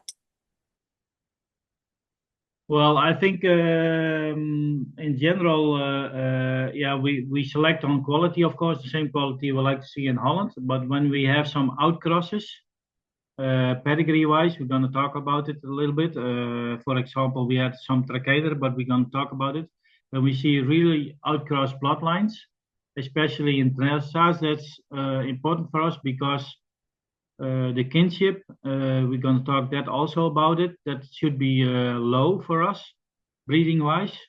But we like to see the stallions also with low kinship, but also with a high quality, like we like to see them. And that can be sometimes a little bit tricky. But okay, we have to consider that we also approve stallions with low kinship in dressage. Is that a little bit the question you mean? Okay. And if they are already presented at other stud books, then yeah, we judge them in our way. So yeah, I think yeah, we're gonna see each individual again. So it's a new presentation and a new selection again. Okay, we continue with the dressage stallions. If any questions, just ask. No, don't worry. We had a KWPN Stallion Show. Like I said, it started on a Friday. We had a successful select sale. We had the finals also of the stallion competition for dressage now. That's the Anemone stallion competition. The stallion committee had 9 dressage stallions selected for the championship round. So premium stallion, 9, that is really a lot. And then we also had a show with KWPN approved stallions. So that was also fun to watch on Friday evening. And consider with the next one. Yeah, like I said, the discipline for dressage.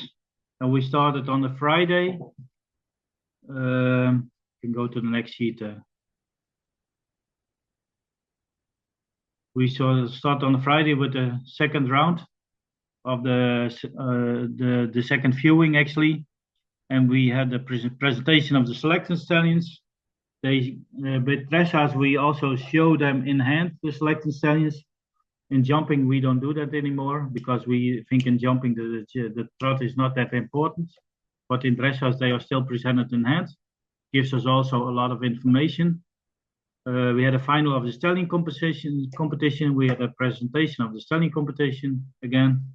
The predicates for the stallion dressage. We had the horse of the year. That was Vivaldi. And he was represented by Dream Boy and Desperado. And there were actually 4 new Keur stallions in dressage. Ampere, All at Once, United and Ferguson. So there are 4 new Keur stallions who get a higher predicate for the good breeding with these stallions. In jumping we had none, but with dressage we had 4.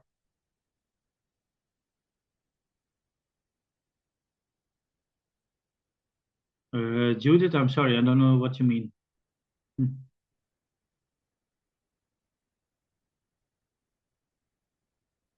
Maybe we can do the questions afterwards. I continue with Saturday, then we had again the second round of the viewing. We had a presentation again of them. Then we had the champions round, the handler of the year again, the select sale, and also the harness horses were presented.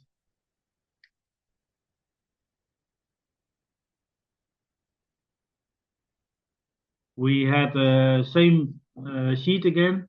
We already seen it with the jumpers. We had 231 dressage stallions evaluated this curing. So also the numbers are a little bit dropping, but the balance between dressage and jumping stays the same. Can go to the next one. So for the second viewing, 97 stallions were selected for the second round. That's 42%. They selected a little bit more than in 2025, and they like to give them a chance to so they can still develop them and show them at the stallion show in Den Bosch. Okay, continue. The same with getting extra information for the jumping is the same procedure jumping as dressage, as you can imagine that. So we think both sides that the mares are important, the dams are important for them. We can continue with the next one. Total number of 47 selected stallions, with 28 of them into the full book, 10 register A, and 9 were registered abroad.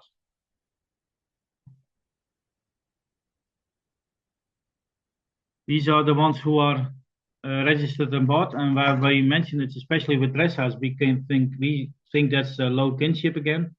So it's a little bit outcrosses for us. So that's why we put importance to that. So we had 9 of them with other registrations, with also some outcross blood. Not all of them, like Lux Toto or Paz. Yeah, it's not really outcross for us. But yeah, when we see like Wahoo, Cadeau, Sixtus, that's also, yeah, that's really outcross for us. So that's the Trakener one. That makes it a low kinship for that, for sure. Then we have the predicates on the dam side. You can see there are a lot of elite mares in it, 41%. That's really high percentage. And also a good percentage of preferent mares. And you can even see with the selected ones, there's 57% of them is the dam elite. That's really high percentage, I think. Then we see the sports level. We see 30% of them are competing at the third level or higher. In 2025 it was a little bit higher, I think, but okay, it's still we like to focus on sports also in the dam lines. Yeah. Then we see the youngsters of the young stallions, like I said, the first crops of them. You can see in dressage that's this is a second viewing in them, and the next sheet is for them who are selected ones of the young crops. What you can see, we like to give the young stallions also a chance in dressage, both as in jumping as in dressage. Then we had several stallions selected, several sons. Extreme had 3, Lux Toto has 3, and then we had a couple of them with 2, Desperado, Dream Boy, Las Vegas, Santiano, and New Orleans. Both have, or they all have 2 stallions selected for the performance test. And this is the number of young stallions. So Extreme has the highest one with 3 stallions selected with a first crop. Makes it interesting. Now I'll mention a little bit about the kinship. The kinship is something different than the inbreeding. Like we say, kinship is the relation to the population. And yeah, like we say, we like to have low kinship, also to spread the genes in dressage. We have to consider that for sure. And you can see that there are not a lot of them who are very low. So the average is actually also the average. Like I said, extra for us was interesting the one out of the six mare, the Takener mare with a really low kinship, and he's also selected. You can see him in that's the one. So he has a very low kinship to our population. That makes it interesting, and also that Takener is also doing really well in dressage at the moment. So that makes it interesting for him to test. And the very high ones, you can see that are selected for the second ring, but then they are not selected anymore. So we also select on the kinship to the population in dressage. Not in jumping, but on dressage we do. But the overall kinship in jumping is also lower than it is in dressage. So we don't need to worry that much about jumping. But in dressage, we need to worry about it a little bit. I'll take care of it, actually. Then we go to the premium stallions. That's 9 of them. And we had the champion Glockstoto Apaston Shufro, the reserve champion Fatalis. Then we see the premium stallion Desperado, Extreme, Blue Horse Kingston, Kiento, Keaton, O'Frederick, and Apok. So all different stallions in the premium stallions. I think we can go to the first one. That's the Desperado Sandro Hit Silvano. Can you click onto the video, Kelly? Does that work?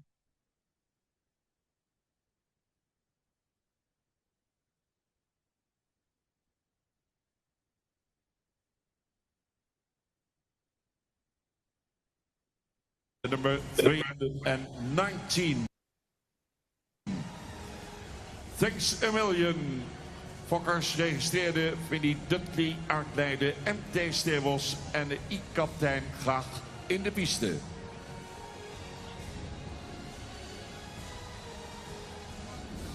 Goedemiddag, dames en heren. Sorry, this is a new way of doing it. So kampioenskeuring van de dressuurpaarden, waar de premie-hengsten in terug. How do I switch? There. Why won't it switch? Hey, Bart, sorry. Why won't it switch to the other video? Are you already logged in or not? Yeah, I'm logged in. It's like here, but I need this other video. There were 2 second viewing videos. I need the one of him actually going. But on top it says you're not logged in, right? Oh. Oh, this is on Facebook. Oh, it's... Hang on a second. I'm sorry. I have it logged in on Edge. I'm sorry. Hold on. Talk a little bit. Okay, we can talk about the first one, the Desperado son. Thanks a million, he's called. He's Desperado Sandra Hit Silvano. That's a good timeline also from this lot of Santana van Hof. That's really interesting in the timeline. What we especially liked in this one is that he had a lot of technique in the movement. We can see that, I hope, in a sec. Well developed stallion, a lot of expression he has, a lot of spots in the dam line also. And what he could really do, he was very adjustable in the movement, so he can trot in different ways. And then he also showed in hand really well. So it seems really interesting to test that one for sure.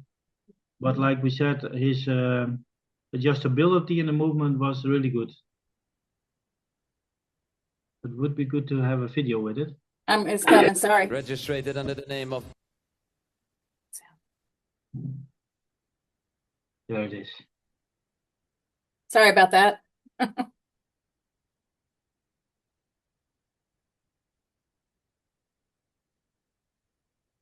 Then you can see it's a very pretty tight with a lot of front end.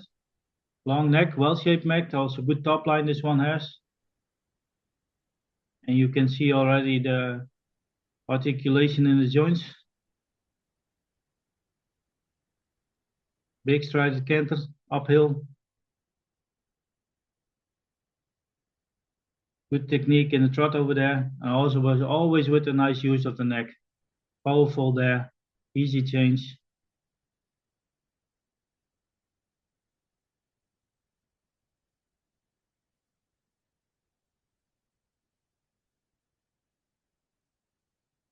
There you can see he used his body really well.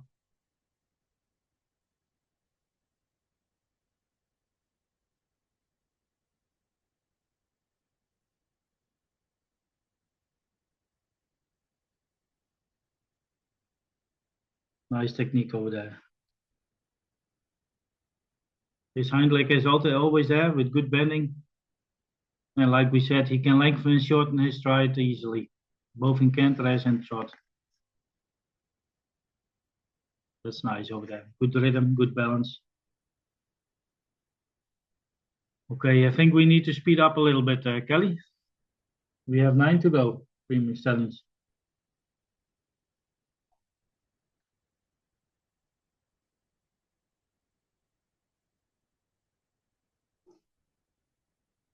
Yeah, we continue with the Extreme US out of the Florencio Jazz. This is the first crop of the Extreme. Maybe we can also go to the video. To feel their best with Hofmag. He's called Trinello Watt. He's out of a dam by Florencio, and then we see Jans. Several Grand Prix horses already from this dam line.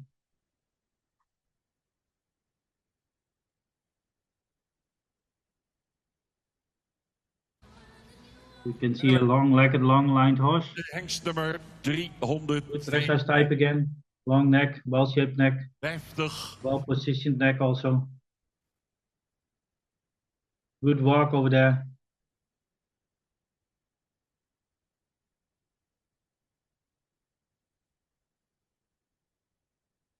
Very nice reach in front leg.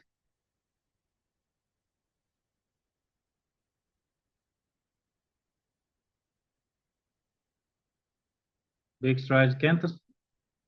Good reach in front.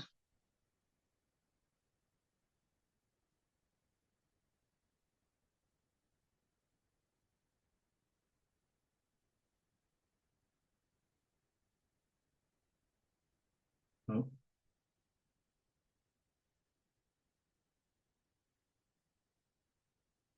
Nice canter over there, well balanced.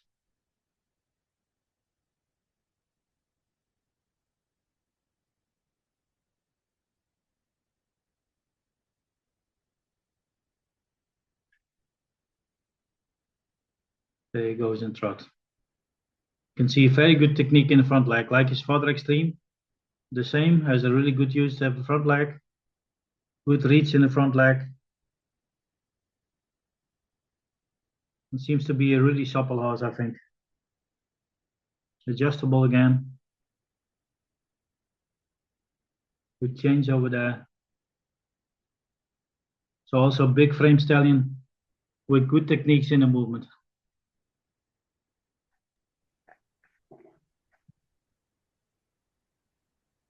Okay. Hey Bart, I'm just going to try and go to the, instead of switching back and forth, I'm just going to go to the next video. Will you be able to know who it is if I give you the number? Yeah, 417. Yep. Yep. That is Treasure King. Yep. Treasure King is by Blue Horse Kingston. Out of Elite Sportmare by Franklin.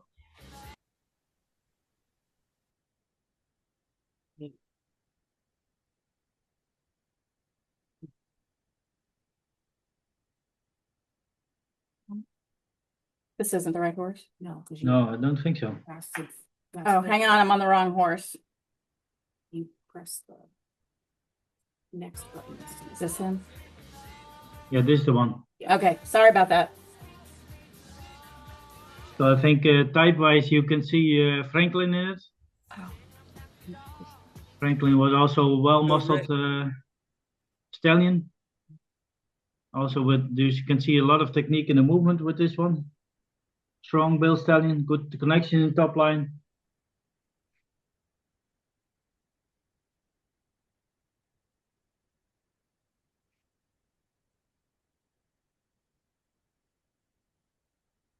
Always good in the hind leg, stepping under. Nice front over there.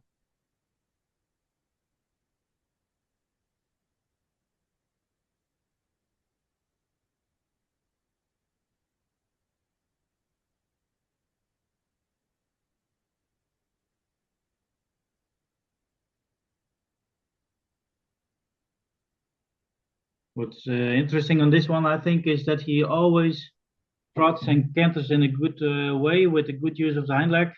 So it's maybe not the biggest stride, but very correct in the movement. And always his hind leg stepping under.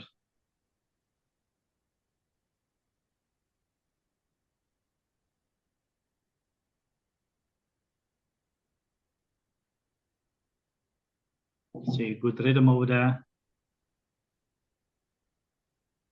Good technique, good reach. Then he also lengthens his stride and gets more reach in the use of front leg.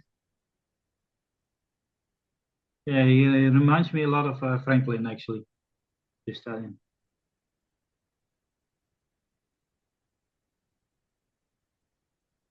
Yeah, pushes off really good, powerful.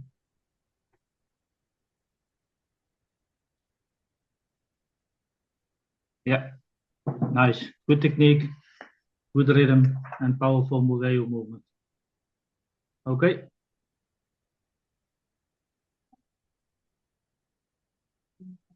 Hang on. Yeah, we go to Ticento, number 420. Yeah, did you see the link? Yeah. Go.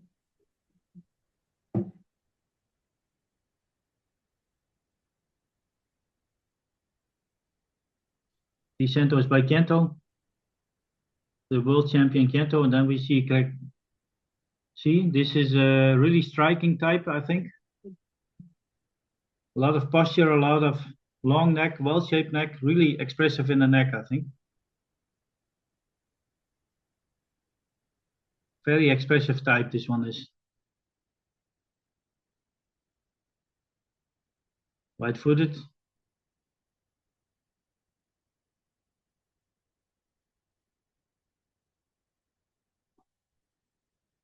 This one is bred by Familie van Baalen. So by Kobe van Baalen, that's the sister of Marianne Dorrestein. The dam performed at one set light level, so that's about the 4th level. And she's a half-sister to the Grand Prix horse Top Zoe. And also the KWPN approved stallion Nintendo is from the same dam line.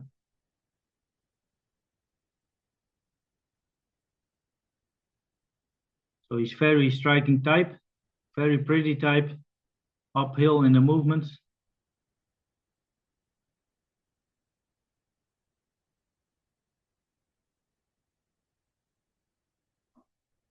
Especially in the first ring and Admiral, he showed really well. Now he's a little tense maybe.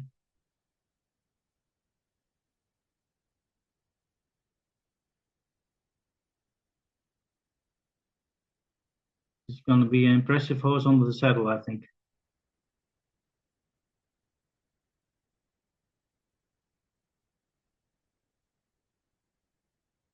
Modern type horse.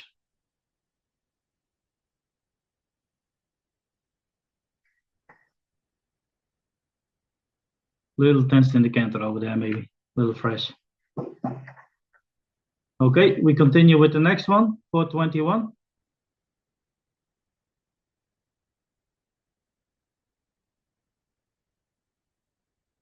Is Trebo, he's by Keaton. Keaton is now performing under Emily Schotters in the Grand Prix.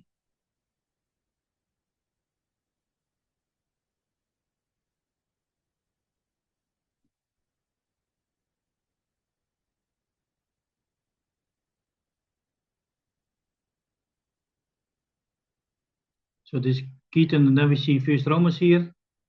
That's the dam is elite. And then Ibob Dressage. Also an elegant long line type. Very correct in the top line. uphill in the conformation, strong connections.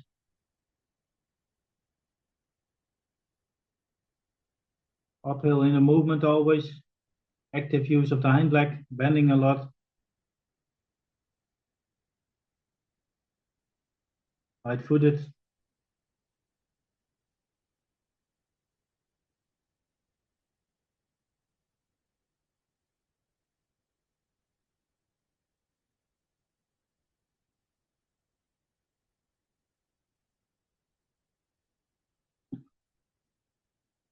Very light-footed over there.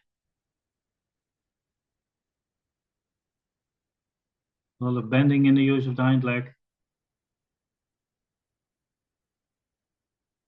Active canter.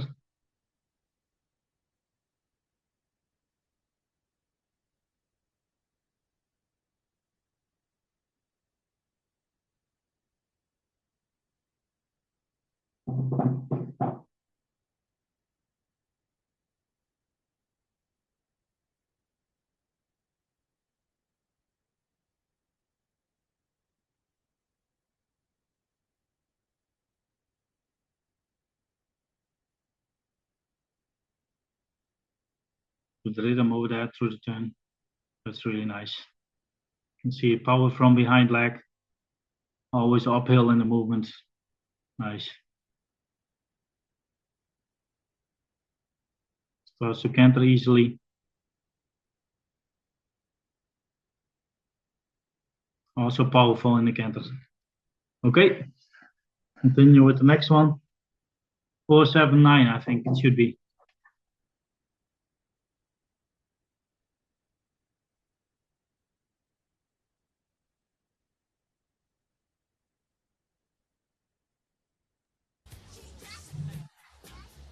For 79, he's the Frederiksson, called Terke, also from an elite mare by Everdale.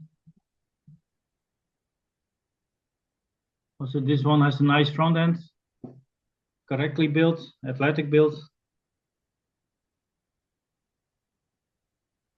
Has a good walk over there, active long strided walk. Good posture. A lot of articulation in the joints.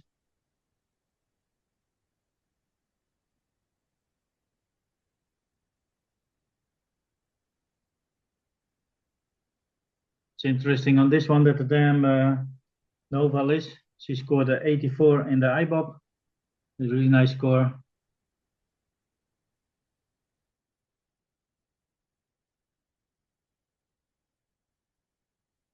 Easy canter, yes. Easy change. Well balanced.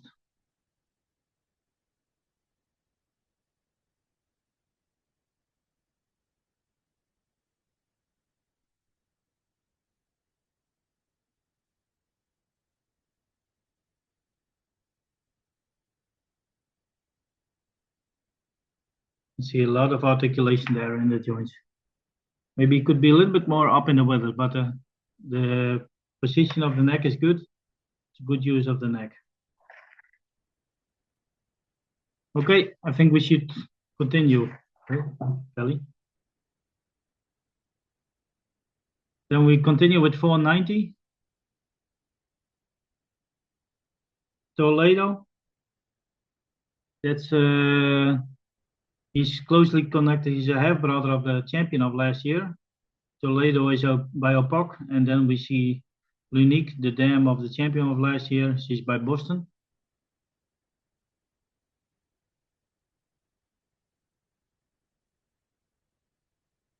The dam Lunique, she was tested with an 85 in her IBOB, and she competes at I1 level.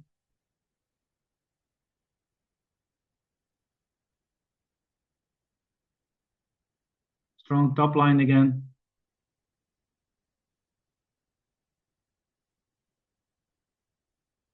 And impressed the judges always with his good technique in the legs, powerful, and also supple through the body.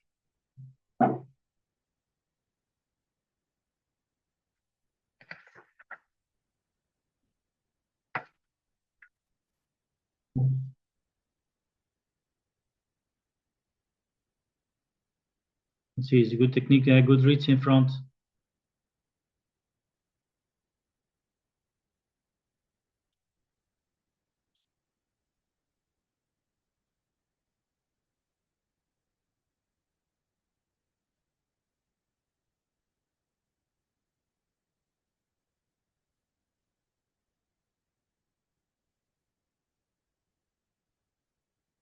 Good rhythm over there. Also powerful from behind in the trot.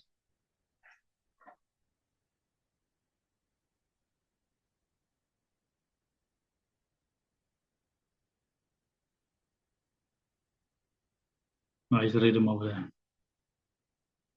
Okay, we continue, I think. Now it should be 5:31, Kelly.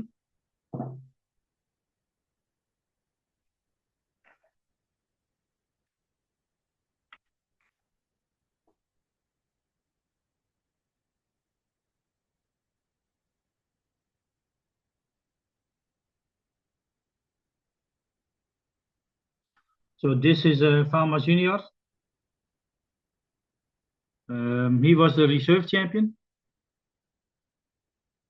He's a full brother of the Farmers Amigos, the championship horse, the Grand Prix one. And this one, yeah, I liked him a lot, especially in the expressive front end. Very light-footed, a lot of balance. Very elegant in the way of moving. Uphill. Very expressive use of the front leg. Dam is also interesting. She brought also two light tour, so St. George horses.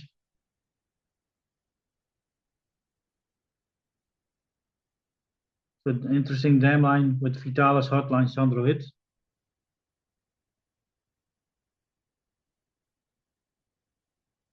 Big framed horse and still light footed.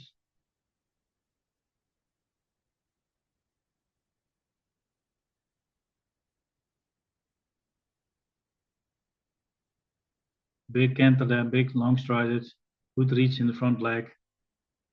Supple.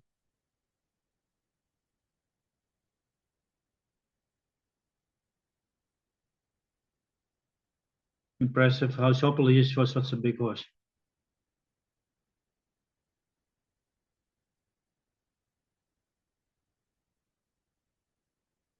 Nice rhythm over there.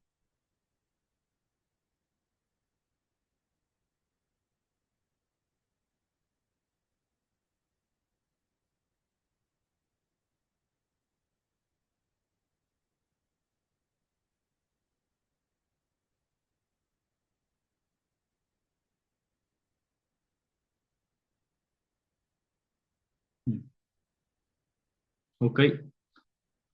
So this is a big framed, light footed horse. I think it's really interesting on the saddle to see this one.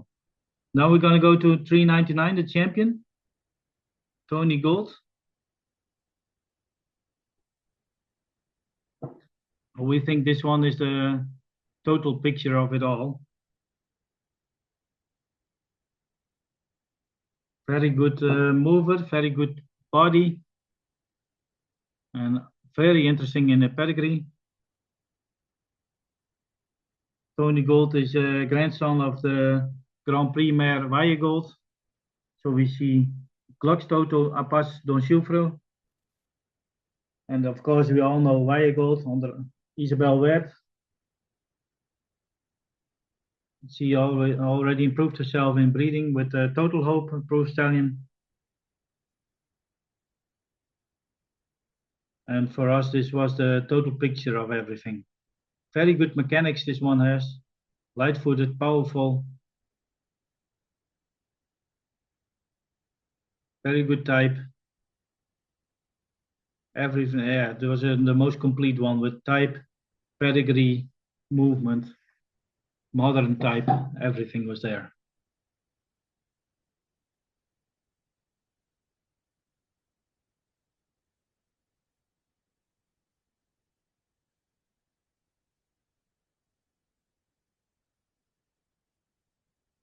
Yeah, this one was expensive in the auction, that's true. What was it, 340? €1,000, something like it, I think. You can see the hind leg is always good. Stepping under, quick in the use of the hind leg, and stepping under the body. So we hope this one has a lot of ability for the future Grand Prix horses.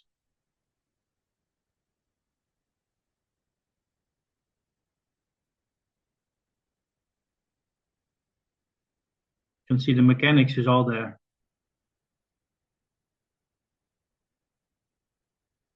You can lengthen his stride over there very easily, shorten his stride, lengthen his stride.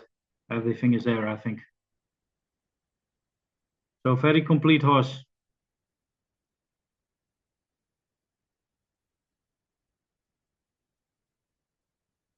Well balanced canter over there.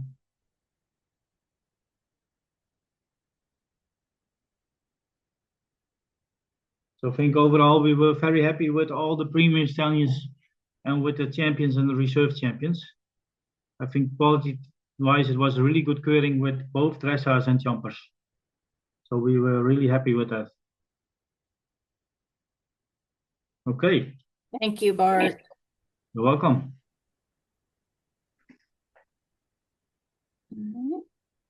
I think now we're going big on. Yep. Okay, so now we're going on to the harness horses, and I think Vigon is with us. Yes, I'm there.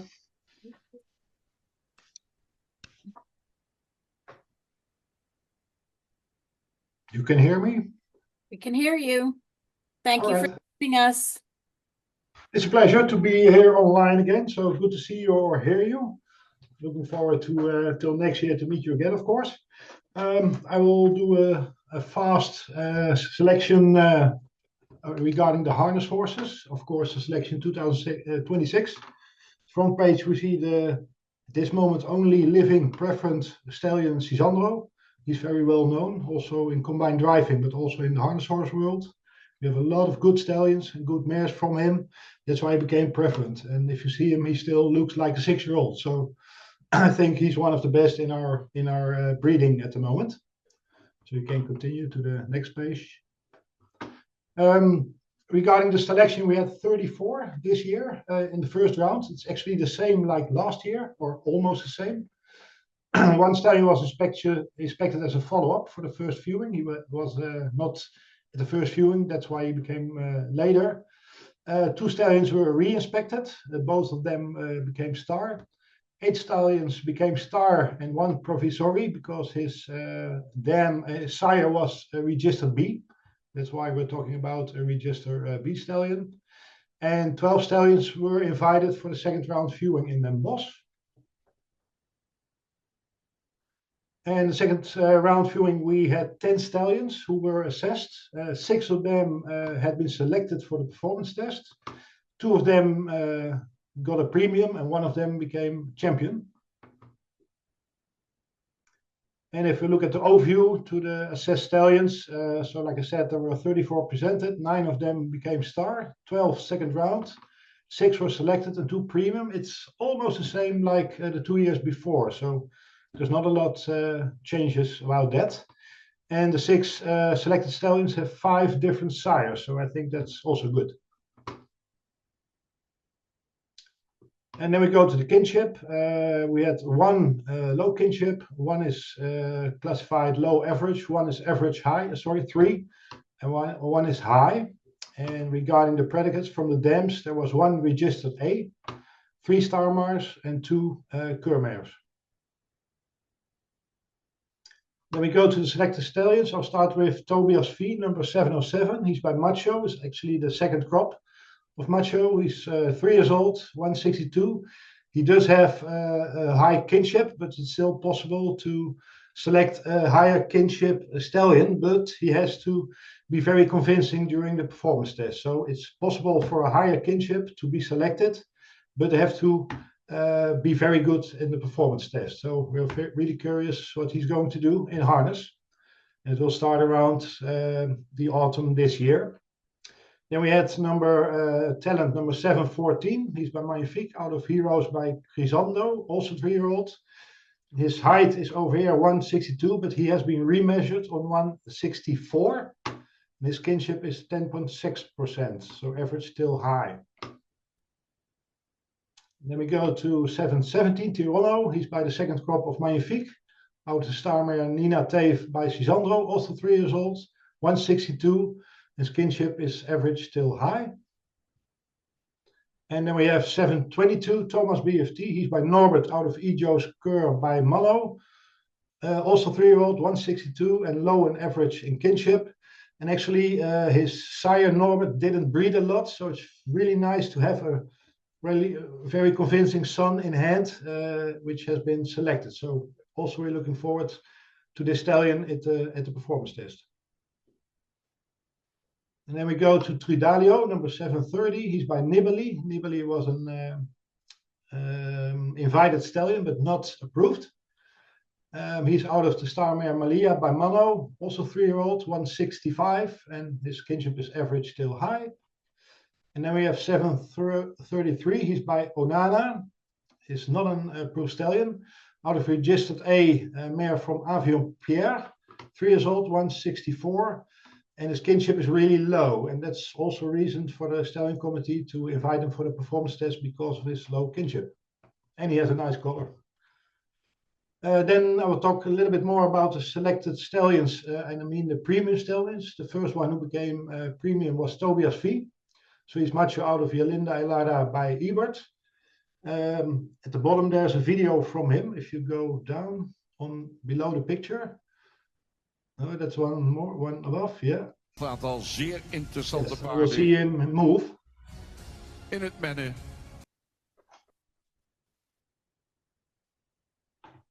He's a young stallion. He has a lot of youth. He has very strong connections. He also has a nice walk. And he had a very good presence. You will see it in trot. He's happy and he's very athletic with a lot of suppleness and also good action in the foreleg. Could have a little bit more reach. But his use of the hind leg is also very well. He bended his joints well and showed a lot of balance and a lot of pleasure. And that's what we really like to see, especially with a young horse like that. And regarding his dam line, he has a famous dam line with a lot of predicates, with very good curring results in his dam line, and also a lot of predicates. And he was at the second round viewing even better than the first round. So you can really see he enjoyed it, and also the crowd loved him over there. And regarding his conformation movement and also his pedigree, the committee decided to make him premium. And I really think he deserves that. So we look forward to see him back again in the performance test.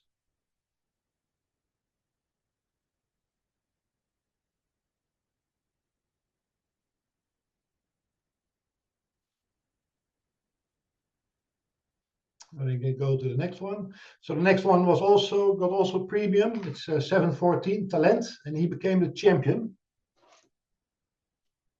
Die pas in Ankewijn. Trouwens, een stokmaat.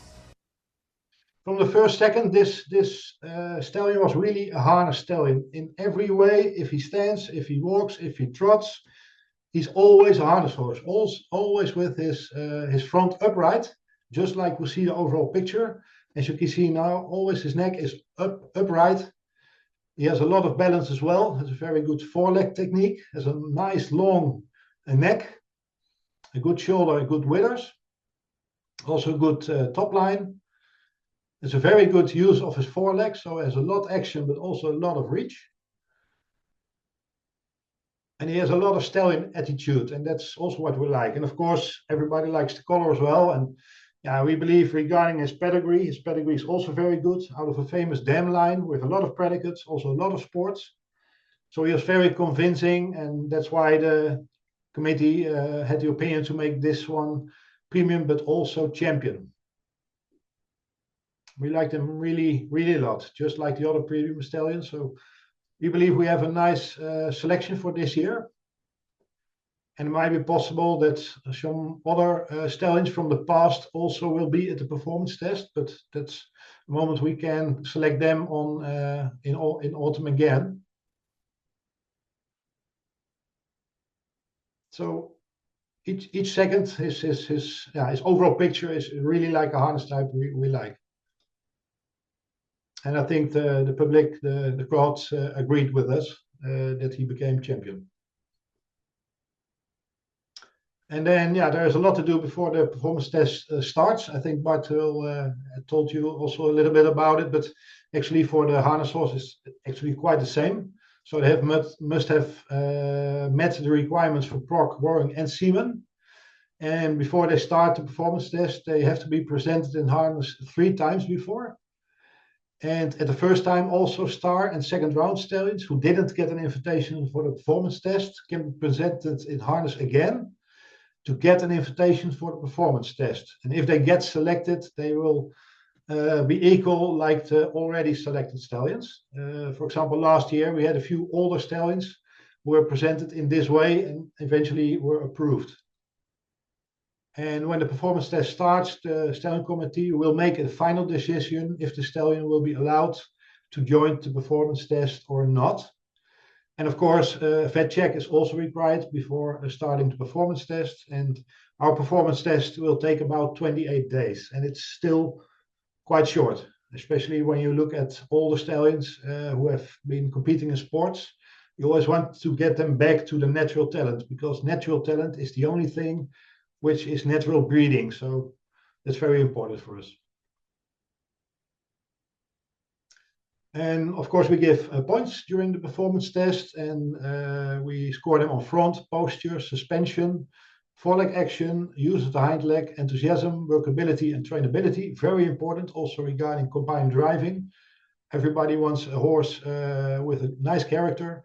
And of course, we look at the overall impression before a stallion will be approved or not. And regarding workability and trainability, the stallion has to score a minimum 7 points for that, otherwise he wouldn't be approved. Then we have the approved stallions. They were not presented in the boss this year. We had them presented at the first round viewing. Palladium, he was born in 2020, so he was approved a 5-year-old. He already had a sport career, won a lot of competitions already. He scored really good points, so he was actually the performance test champion with 8, 8.5, 3 times 9, and even 5 times 8.5. So overall, he was very convincing in his whole package. So we're curious about his offspring this year. Then we had the only 3-year-old which became approved. He's from the first crop of Macho, so his first approved son. He's a big horse, 172, and he also scored very convincing overall. Maybe he could use in the hind leg, could be a little bit stronger, but he's still young. So, and regarding his size, we don't think it's an option, but he's a really nice horse with a very good harness type and also good rectangular body.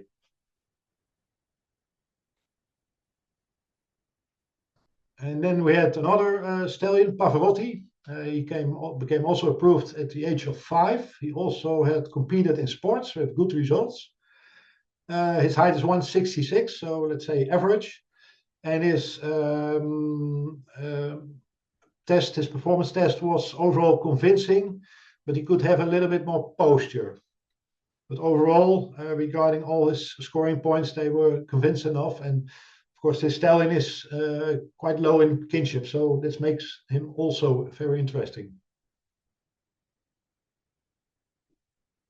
Then we had the Realist van Altrido. He was approved at the age of 4. He also had competed in sports already.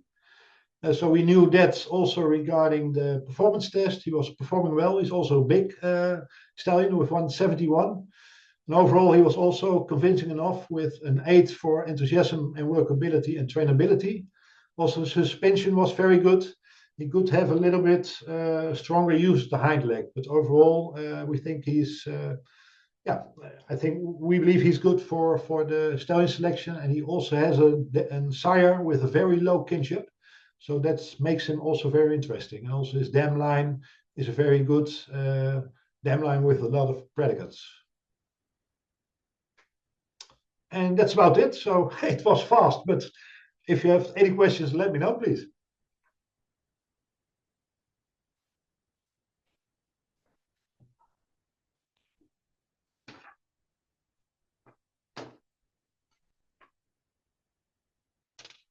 Pigo. Do Yes. you already know which stallions are going to come to the performance test and when they will start presenting themselves? Because they have multiple times they have to present themselves before they start, right? Yeah, true. Yeah, they have to be presented 3 times in harness, and in between those 3 times, it will take about 2 weeks. And I believe the first time will be at the first week of September, and then the second time half September, and the start of the performance test will be at the end of September. But the exact dates are not definitive at this moment. But we're looking at it, and if they are known, then we will put them on the website as well. But it will be around the same time like last year. Okay. And what are things that if you see happen will definitely make you say, okay, come to the spring test, so train a little bit longer, or all of a sudden you can even change your mind as a committee about a stallion? Yeah, for example, we have only selected 3 years olds this year. And if you look at some bigger horses, you might say, like a committee, okay, maybe it's a little bit too early to start the performance test, because the performance test is not easy. It's not easy to get approved. And sometimes, and we see it also with the riding horses, sometimes it's better to save the horse and come back later, come back a year later, for example. But yeah, we think it's very important that the owner and the trainer, they know the horse, of course, very good. They actually have to decide what they're going to do. But at the 3 times driving in harness before, the stallion committee will talk to the owners and also to the drivers and tell them what they think about the stallion at that moment. So I think it's very good to have those moments with the owners and the trainers to talk about the stallion without knowing anyone, to advise them what to do. And also, if the stallion committee thinks, well, it might be not good enough, the stallion committee will tell the owners or the trainers, think twice before you enter the performance test, because it will also cost you a lot of money. So I think it's fair to talk to the owners and to the trainers to be honest about the performance from the stallion at that moment. And what to expect. Hey, and Vicon, do you have an advice for people in North America that are considering to present a stallion to you guys at the curing? Now, we had actually 2 this year, 2 at the Pennsylvania curing. We had the advice curing for pedigree approval. It was a 2-year-old. And we also say we want to know the pedigree. I think Bart told it maybe as well. We also always want to know the pedigree before a stallion can be presented for licensing or for pedigree approval. We saw a 2-year-old this year out of a very good dam line. We were very happy he was presented. He looked very good. So we hope he will meet his vet requirements. And regarding an older stallion, I was advised to do at least the proc examen, because in the past we had a few stallions we wanted to license, but they didn't meet the vet requirements. So it's a pity when a stallion can't be licensed, but it's not possible because of the veterinary requirements. So I always advise, please do at least the proc, and even more. But proc, I think, is most important. If it's not good, it makes no sense to go to the curing. You can save some money in that way. Yes. So, but I think the people will do that. Since a few years, they will do that. And in the Netherlands, it's the same. A lot of people, and I think especially the riding horse people, always have the horses already done by X-rays. So you know what's going to happen, or if you will succeed or not. It's very important to know it already. Okay, so X-rays ASAP and pedigree approval before the 1st of May. Yeah. Regarding stallion selection, you have to give us the pedigree information so we decide if the stallion can be allowed or not at the curing. And what date, Kelly or Drew, are owners expected to get an answer from the Netherlands about their pedigree approval? Because, they need to know if they can come or not and what to expect if they sign their stallion up for a curing licensing for the class. So when does the KWPN committee send back their advice about the pedigree? They were really great this past year. I think we had them back in about 3 weeks. So should be before June 1st, assuming that they get them all done. But yeah, the KWPN was really good with their response this year. Okay, so send in the forms super. before the 1st of May and expect them back really soon for all breeding directions, so also harness. Correct. All right. So I think it's time for our break. I think we're supposed to come back at 1:55, and then we've got a presentation of Live Oak that just happened, and Vigon and Liz both had a little travel mishaps on their way back, but thankfully they got back in time. And then our visit to Nijhoff and the University of Utrecht. So we'll take a short break and be back here at 1:55. Thank you all. And thank you, Vigon and Bart. Really appreciate it. No problem. Was a pleasure.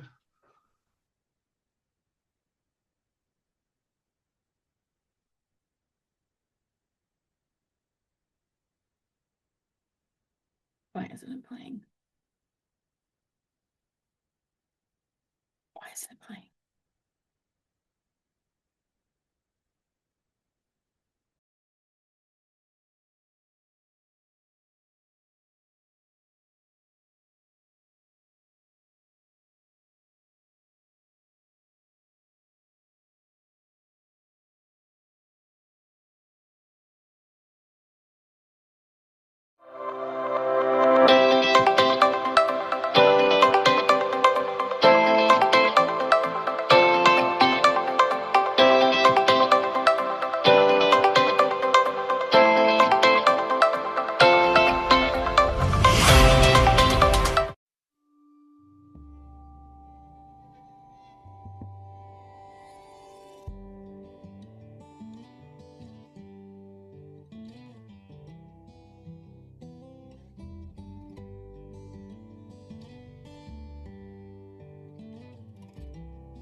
Right now she's a co-host.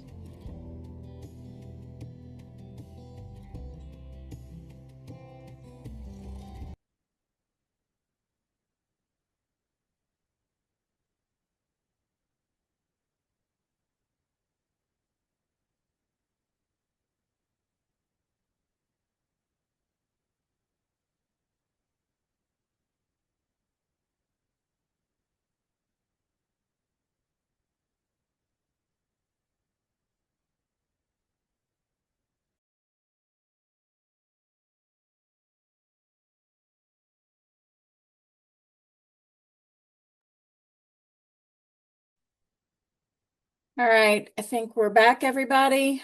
And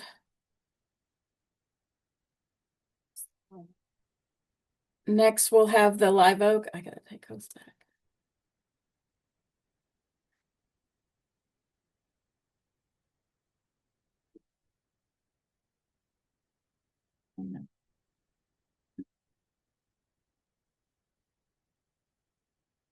So Liz, are you going to do the presentation on the live oak, or was Bill?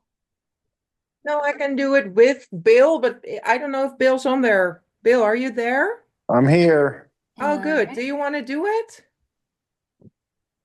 Do you want me to just show the video? Yeah, weren't you gonna do the video first? Is that the plan? Yeah, we can do that. Okay. Well, maybe we can just share that we went with a large group to Live Oak International in Ocala in Florida last week.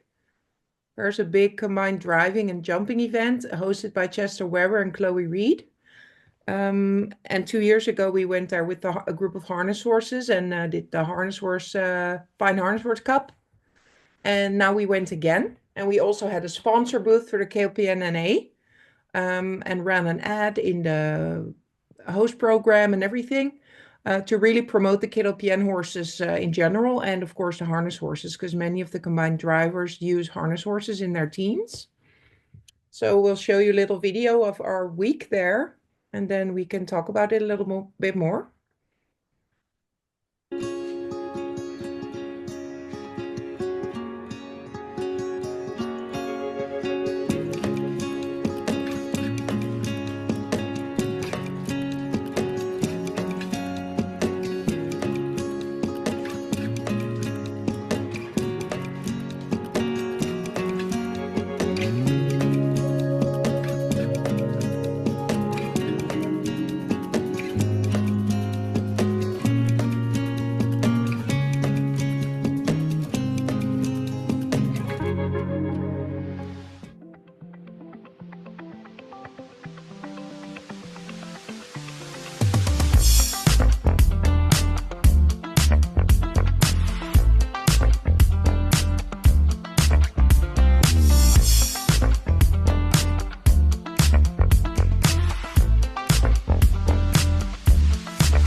Back up into the Kajula water.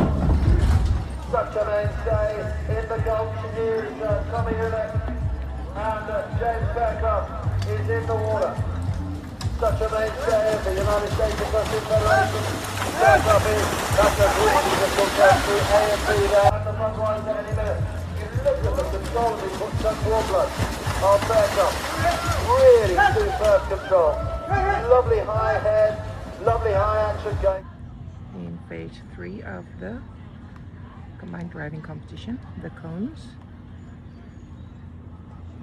This phase is all about agility, speed, control, and precision, as the passages are very narrow. You cannot hit them because you will get penalty points. There's cones with letters and cones with numbers. They're very difficult. This is a 3-star competition. Very difficult combinations, zigzags, serpentines.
Yeah, so this was a compilation of what we did last week. Bill, do you want to share your thoughts on it? Yeah. I think it was a very well attended, appreciated. I think it was a great, we had not too often, we had an Airbnb with 15 or 16 people in it, and we all got along great, which I feel like it's just an awesome group of people to represent the KWPN, awesome group of horses.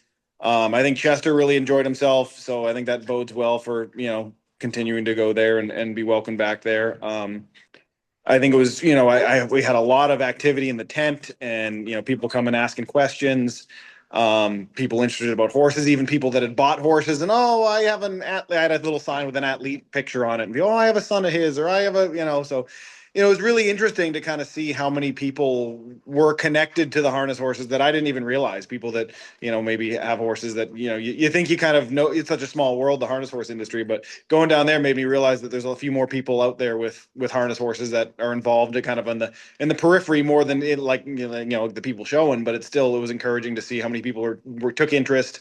And I think the crowd was much bigger than last time. I think it was kind of an attraction. I mean, I think when the fine harness horses are coming to the ring, a lot of people were coming with them, and I think it was just a kind of the perfect place to present these horses. I mean, you've got the people that are interested in driving, that are interested in Dutch harness horses and know about them, and I think it's a really a great place to promote these horses, because you have people that are interested in the driving and have the ability and kind of interest in doing it with horses like this. So yeah, I think it was a great event.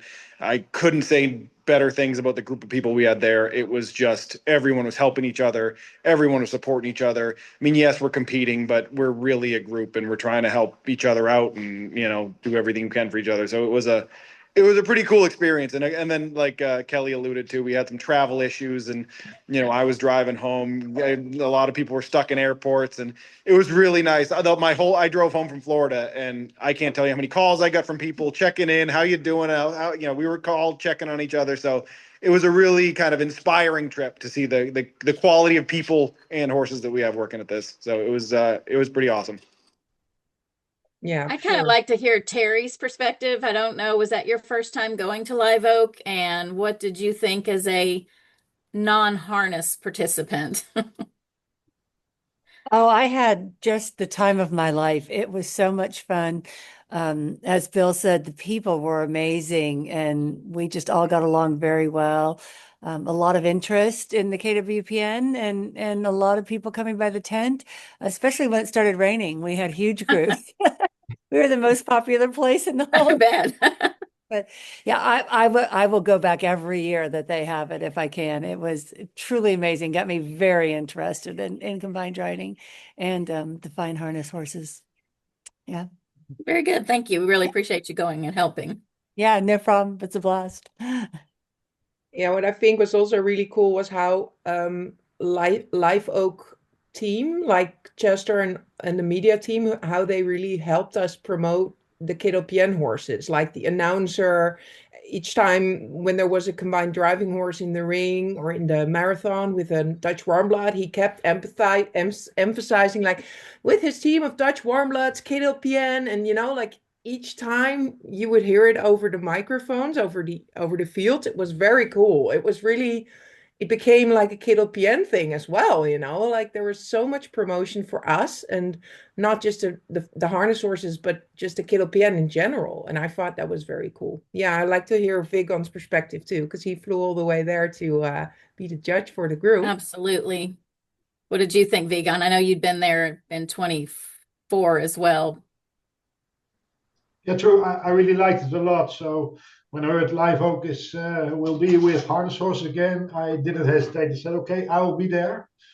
On the left or on the right, I'll be there somehow. So I combined it with a small holiday with my girlfriend. Went to Walt Disney, and so we got a little bit used to the heat already. We came there. It was, I believe, 92. So it was quite a big difference with our place, but we survived, and I think it's very good to promote them over there, and the people liked it a lot. And it was also very nice to be jury together with Chester the second day, the first day with Herman van der Bos. He's a FE jury member. So, and we agreed to each other. So we didn't have any fight or nothing. It went very well, and we looked at the same horses, and we decided also the same. So I think it went very well, and the people liked it. I liked it a lot as well. You almost never get an opportunity to go there and see some harness horses. So if it will be there again next year, I will be there. I promise you. So, so keep it that way. I think it will be great if even more people will be there. But I think it was very positive. So compliments for everyone who was involved over there. So I really appreciate you taking the time to come over. Yeah. Yeah, why not? Yeah. It's only a 10-hour flight. Only takes a little bit longer to go back when they are striking and everything, but okay, we survived. Yeah. We're back again. Very good. I didn't tell it, but the harness horses can earn sport points, and a few of them already were sport. So Macho was already sport, and Globetrotter was already sport. But Maximiano and Lillian both became sport. So I think it's very good again. So they both deserved more than 50 points in a few years. So yeah, I really like to give them their predicate, and they deserved it. So that was extra nice. Yeah, there are not that many events in North America yet for harness horses to be promoted at, like with the fine harness classes. So Live Oak offers this to us now, which is perfect, and also for the public to see these horses and to meet that discipline, which is not that big yet in North America. But of course, we hope that there will be more venues that they can go to and present them, like to compete against each other and make it more popular, because it's a sport that quite some people in North America really enjoy and like to do, especially from our members. So yeah, that was also one of the reasons we wanted to support this, besides just general advertising and promotion for a KOPN horse. So yeah, it was Good. great. Thank Yeah. you all. I know it was a big endeavor, and especially driving all those horses down. And Wim came in. I know it was good to see him back. And just thanks, you guys. I really appreciate all your time. Yeah, most of these guys drove over 1,700 miles, so it's really it's a lot of a big investment for them, and in time and money, but this was definitely worth it, I think. So yeah, take a look on the Facebook page to see videos and everything, and come to Live Oak next time, everyone. Yes. It's very fun.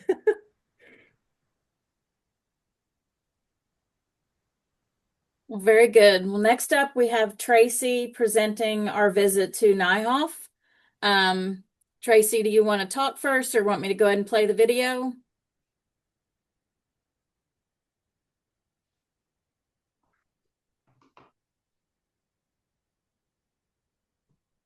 Are you there, Tracy? I'm sorry, I was muted. I thought I had sent a slide or some photos for a slide that You could do. I can go ahead and share that. I'll just Hang do on. that briefly because I don't have a lot of talking. Liz put such a nice video together. I'm sure nobody wants to hear from me forever. So yeah, so I'll just briefly let me make it so I can see what I'm saying. So there's obviously some photos that I took. I didn't take a lot because it was just really I was engrossed with it all. Sorry. Anyway, so between our visits to the KWPN Center and on the bus on the way to Team Nyhoff, just kind of go back a bit, we had a really cool interactive chat on the bus with everybody where we asked everyone to introduce themselves and to tell us a little bit about why they came on the trip to the Netherlands and what they hope to learn. I think it was a really great chance to get to meet everybody, know a little bit more about everyone that was in our group, and hopefully everybody other than myself enjoyed that part of the tour bus trip too. So once we did get to Nyhoff, our gracious host, the family Nyhoff, arranged for us a really lovely afternoon. Their farm is set in the Dutch countryside and it's really charming and efficient. They have several stables, a really beautiful indoor hall that's decorated with these gigantic posters of their really successful sport horses. They had a really nice viewing area up above the ring where they served us some light refreshments in the middle of everything. We got to see a ridden demonstration of the dressage horse Florida TN. He was a really handsome dark bay horse, and he looked like a really pleasant horse to ride, very talented and rideable. I believe Liz has some video of him. For me, obviously, I'm a jumper person, so the highlight for me was to get to see all the jumping stallions, and you know, we were not disappointed. We got to see quite a few of them presented in hand. Some of the really great ones. Obviously, Johnson is a dressage horse, but we were able to see Colestus, Cassini Gold, some of the young up-and-coming stallions that are in sport currently, Tattoo, Lamaze, Hernandez, Rocket Man, and then my favorite was Drummer TN. Bart spoke about him earlier. Drummer has such a beautiful presence, a really nice character. He was just like you could get up next to him and he was snuggling with Elizabeth. Super patient horse, really kind to pose with us for that big group photo, which was fun. Also, I thought it was a really nice highlight to see that a lot of their famous stallions that are now retired, Eldorado, Verdi, I'm Special Demuse, get to enjoy some really great care in their years after the sport. They get turned out, they have pretty much everything that they could want for them rather than standing in a box. So they get to go out in the field and enjoy their lives after what they've given. So that's cool. So after we had a little snack and some chatting upstairs with Jeanette and everyone, we got to see Grand Dorado TN with his rider, Willem Greva, who's been on the Olympic team. Willem spoke to us about his journey with Grand Dorado and that they're looking to a really bright future with him. They've had some hiccups with, the Olympic trial or actually at the Olympics. And, Willem, I think, is a consummate horseman. He's just so impressive to me he's always the horse first. It's not just about the competition, it's the relationship and the partnership, and it's something to be admired, I think. So he also showed us the Grand Dorado San Onassis TN under saddle, another horse that looked really promising and has a great future. So that stallion is really interesting for jumping breeders. Other parts of our tour, they took us on a stop to see their young horse raising barns. We got to look at the veterinary lab and reproduction center, where we had a lot of questions about answered and asked about horse care, x-rays. That was a huge topic everywhere we went. And then also some questions about breeding, ICSI, the technology that's coming forward in the reproduction end of it. And yeah, after that was a nice long day. I think we probably could have stayed asking questions forever, but we had to get back on the bus and head back to the hotel. So if you want to show the video, hopefully you guys can follow along.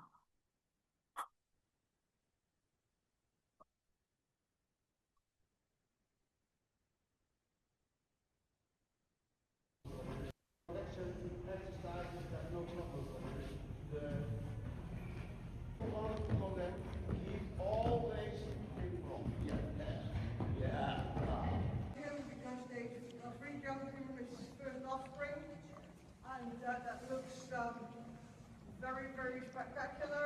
The semen already stored in the United States. It's got €200 extra to have the semen shipped over from a very good bloodline that is also known in your country for F1 USA, for Dairy Lou. Organized a foal market this summer to help our breeders sell their foals.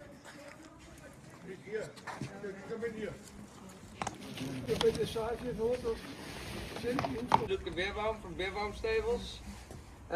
He's maybe the most well-known as daddy of the almost new American Dream, Grea, who was awarded as Horse of the Year. Easy, calm, composed. They jump a big class. Good time with the horse. We're now very busy with building him up again to hopefully have 1 or 2 more seasons in the big spot. A few videos on Facebook and made a bit of publicity with him. And then when something is new and people saw the new videos, then everybody was asking that they wanted to breed with it and what are the breeding costs. We saw him before and then he jumped the stallion presentation in the boss. Actually really impressive, and then we decided to buy him out of Superb Man from LinkedIn. Maybe you also know the brothers, Dotus, Tiki Hero, Akara Hero, they are all from the same mother. We have to make our money with horses. So if we have no good stallions, we have no breeding.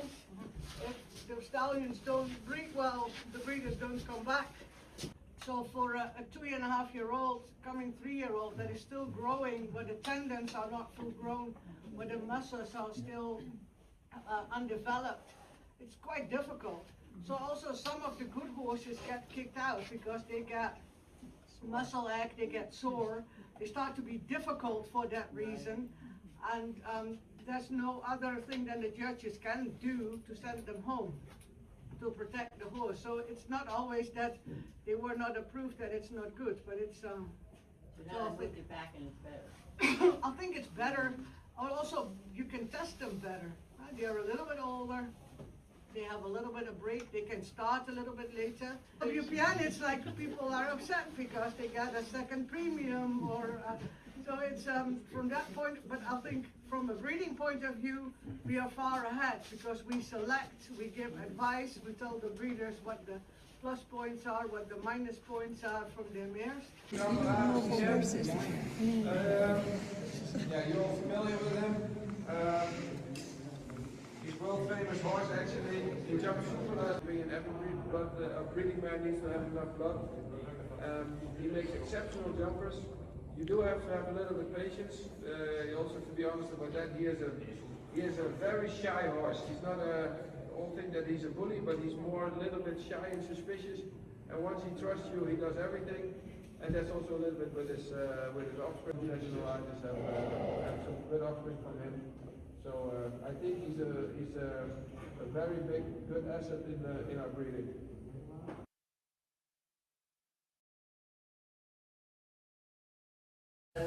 Her genes are older. Okay, now I'll just.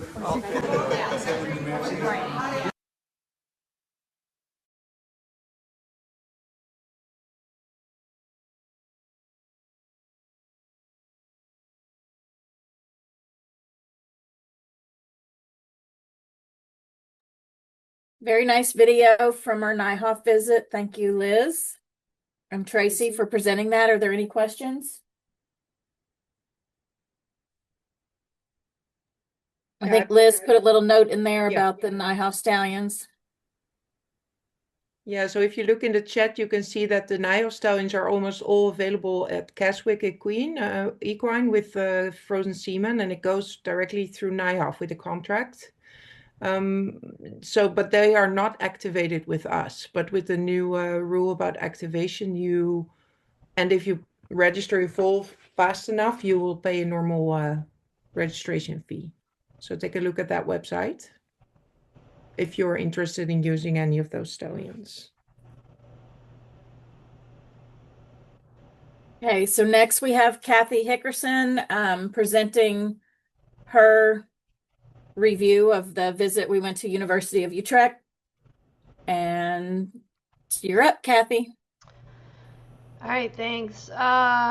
So we went to the University of Utrecht and they did a lecture there. There is a video of it that I think somebody can post in the chat for people to go watch the full video of the lecture.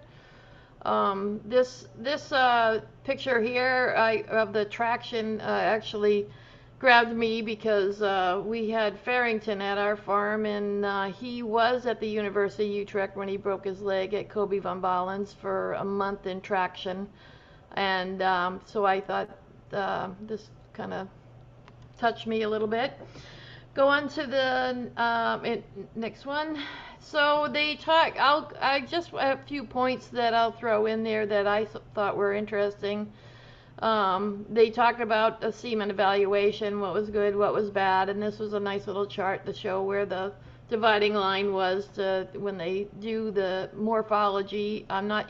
Many of us talk about looking at the percentage of progressive motility, but nobody really asks about morphology of semen, and it really makes a difference on whether mares get pregnant or not. Most of the time when people are, I know with VDL, with all the VDL semen that we do, that they do take into account morphology when they're deciding what a dose size should be as far as how many straws. Next slide. So this one I thought was interesting because I know that all the stallions, they have to get the semen quality done, and this is the range that they do for motility and morphology. And the advice if you ever look at one of the stallions and it says what their quality of semen is, I'm sure insufficient is not good at all, and you probably won't see that, but moderate, sufficient, and you see actually a lot of good in the approved stallions. Next slide. Did we jump one or not? Okay. So then, yeah. So they talked a lot about different ways of breeding the mare other than the regular breeding, and one of it was embryo transfer, which I think some of you guys have done, where you flush the mare, the embryo, and you put it in a recipient. You have to manage the mare herd and stuff like that. We are now freezing embryos, a lot of people now, so that you don't have the time with the herd, but that's handy. Next slide. And then they did talk a lot about in vitro, which is the ICSI process, where they actually go take the oocytes out of the mare and then inseminate with one sperm. It could be for problems with mares being bred or problem stallion semen that you can use to do this process. Next slide. And again, like with a lot of people, I've done this of freezing embryos, which I found very helpful for me because I didn't have to rent a mare. I find a recipient, and then the embryo can be put in the mare when the recipient is ready. So it's a lot cheaper for the overall process. Next slide. And they gave us a lot of good statistics about that. The OPU means when they actually take the oocytes out of the mare. And then they gave this about the donor age. I just got done doing my mare at 24 years old, so we did get an embryo out of her, so that's interesting for me. Last year and 2 years ago, we got 3 embryos, so looking at these statistics is very interesting too, that at least 1 year I was above the statistics. So, but if you're looking at doing this, it's interesting to know as you get older, it definitely goes down. Next slide. Again, another one, again, the pregnancy rate from the mares that are of that age. So it does, it actually stayed pretty consistent once they got the embryo. So I thought that was pretty interesting. Next slide. And then they said about the health of the foals that are coming from ICSI. Seems to be pretty normal, I think, from most foals. I mean, they of the 193 that they did, 190 were healthy, and only 1 was in the NICU, and 2 stillborns. So I thought that was pretty good, and I think most of them were from approved stallions and 5-star level bloodlines. Next slide.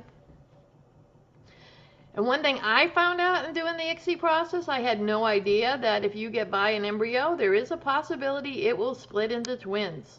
I didn't know that until we were going to check the mare, and they said, oh yeah, we have to watch for twins. This is something that's happening with ICSI.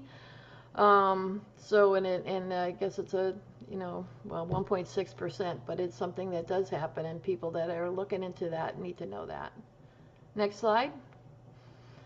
And then again, this is, for the development of the stages of when they freeze the embryo or when they actually use it. If they, sometimes you can get the embryo and put it right into a mare. But as they get older, the older embryos are lower rate. And those of you that might be going out to buy a frozen embryo to put in a mare and stuff, as that is very popular, you might ask, what day was it frozen at, or, for that, that's good information to know here, because the 9-day embryos and the ones that we did at New Bolton, they don't even freeze them. They throw them out, but some places do freeze them at 9 days. Next slide. And that's all, unless you have any questions.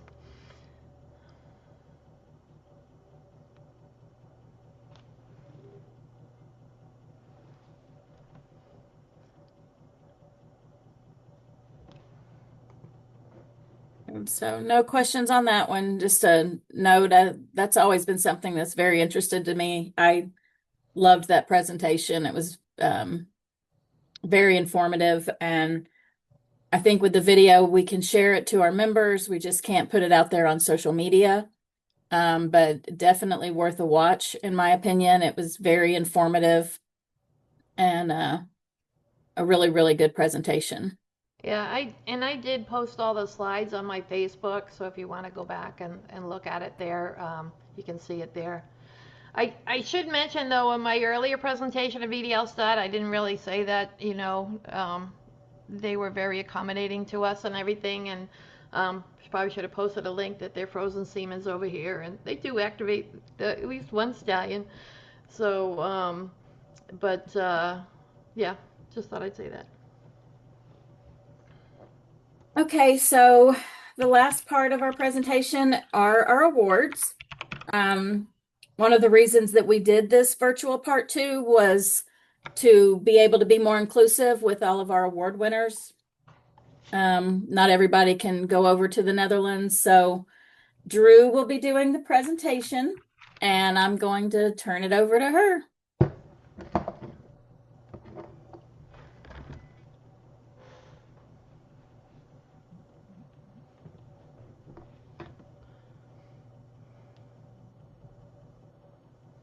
Can everybody hear me? Oh. You gotta turn your sound off. Okay. All right. I think that should be good. Sorry. Okay, we're going to start with our 2025 Iron Spring Farm Curing Awards. Thank you again to Iron Spring Farm for sponsoring these awards. They do differ slightly from the normal top 10s, as the award winners for the Iron Spring Farm Awards have to be bred in North America. So our North American dressage full champion was Voodoo Ranger with a score of 85. He's by J-Leet out of Bowendy by Sir Sinclair. Breeder was Shooting Star Farm, and the owner is Catherine Fleming Kuhn and Martin Kuhn. The reserve champion, also with an 85, was Valivala by Dynamic Dream out of Rawariska by Jazz. The owner breeder on Valivala is Gail Atkins of Affinity Sport Horses. For the jumpers, the North American champion was Vecna DCSH with an 84. The breeding on Vecna is Viscount out of El Sapel ELL by Calvino Z. The owner breeder is Dutch Creek Sport Horses. The reserve champion was Valkyrie HS with an 83. She's by Cayman out of Foxelli by Azteca VDL, and the owner breeder is Hyperion Stud. For the Hunter division, our North American champion was Vericite SL8 with an 80. The breeding is Viscerado out of EWSZ Callista by Corrido de Chatillon. The owner breeder is Terrence Stewart of Slate Equestrian. Our reserve champion is Volturno FD with a 77. Volturno is by El Primo DG out of Galiba by Lasting Impression. The owner breeder is Julia Bittler. For our Gelders foals, the North American champion was Velvet CCE with a 76. Velvet is by Ferdo out of Caramia by Facet. The owner breeder is Colson Equestrian. And the reserve champion for the Gelders foals was Velvet Rose BRB with a 75. Velvet Rose is by Legrand out of La Vie Une Rose by Edmundo, and the owner breeder is Bailey West of Bailey Ranch Breeders. For the harness division, our North American champion was Vatalie Ann TSA with an 80. Vatalie Ann is by Athlete out of Natalie Ann by Globetrotter, and the owner breeder is Ben Fisher of Tri Springs Acres. The reserve champion was V Blackie P with a 78. V Blackie P is by Von Drager HBC out of Patricia by Globetrotter. And the owner breeder is Ammon P. Stoltzfus of Starbrook Sport Horses is like automatic for me to say. Moving on to our geldings and stallions of the dressage division, the North American champion is Royal Vegas S by Las Vegas out of Fine Time by Furstenball. The owner breeder is Sonnenberg Farm LLC. For the reserve champion, we actually had a straight tie. One of the tied horses was Romulus JD by Vitalis out of Liberica VR by Zonic. The owner breeder was Aaron Janicki of Janicki Dressage. The other tied horse was Onassis by Secret out of Jackie O by Atuan. The owner breeder was Hyperion Farm. For the Gelders, Geldings, and Stallions, our North American champion was Rico SGS by El Primo out of Yonda by Parsival. The owner breeder is Stephanie Schauer of Solo Deo Gloria Sport Horses.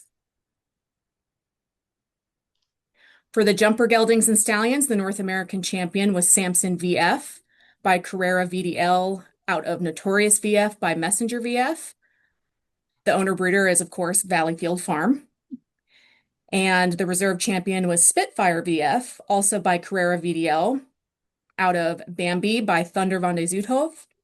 Owner breeder is also Valleyfield Farm. For our harness geldings and stallions, the North American champion was Romeo THS. He's by Delviro HBC, out of Curalonda by Globetrotter. The owner breeder is Raymond Stoltzfus of Treasure Hill Stables. For our dressage mares, the North American champion was Sensational Dream by Secret out of Candyvrow by Glocks Toto Jr. The owner breeder was Canadream Farm. The reserve champion was Solobria DG by Koning out of Fambria DG by Idicus. The owner is Little Creek Farm. Breeder is DG Bar. For the jumper mares, the North American champion was Summer Bloom by Conthargos out of Feather Bloom by Mr. Blue. The owner breeder is Bloomington Farm. The reserve champion was Mariposa BF by Tangelo van de Zoethof out of Sophia by Good Times. The owner breeder is John Vanden Bosch of Bosch Farms. For the hunter mares, the North American champion was Kismet by Sandreo out of Ava by Quicksilver. The owner is Margaret Goodall Knoll, and the breeder is Susan Hibbard.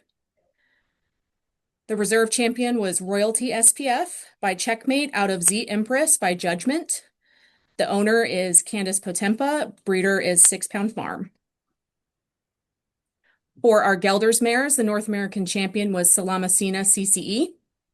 She is by Knox Van Heemstate out of Pool A by Junior STV. The owner is Adrian Ward of Jaw Equine, and the breeder is Colson Equestrian. For our harness mares, the champion was Sally Ann by Globetrotter out of Ariane by Von Drager HBC. The owner breeder was Ben Fisher Jr. with Tri Springs Acres. The reserve champion was Moline SE by Hyro T out of Aline A by Macari Jet Setter. The owner is Alan Bontrager. The breeder is Josh Eicher. So moving on to our performance divisions, the 2025 DG Bar Cup champions, starting with the 3-year-olds. The North American champion this year was Sunshine with a score of 83. He's by Total McLaren out of Idol by Apache. The owner is Colson Equestrian, and he was bred in the Netherlands by E.T. Ten Bosch. He was also licensed as a stallion this year.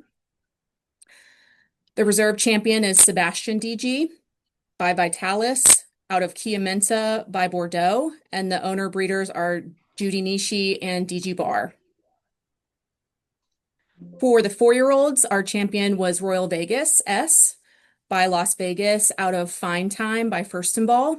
The owner breeder is Sonnenberg Farm. And the reserve champion was Reminiscence by El Primo out of Top Hit by Totalis.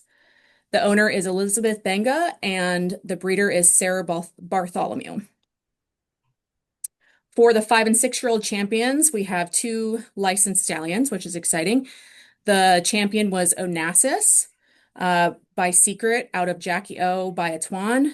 Owner breeder is Hyperion Farm. And then our reserve champion was Pharaoh DG by Koning out of Yonda by Parsival, the owner breeder being DG Bar.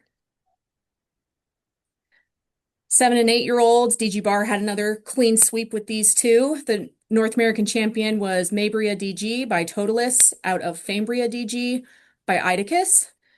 And then the reserve champion was Makana Bria, who's by Rock Forever out of Gamebrya by Bellissimo M. Moving on to our Global Equine Sires champions. For the 3- and 4-year-old division, the champion was Samson VF. He got an 88. He's by Carrera VDL out of Notorious by Messenger, owned by Valleyfield Farm.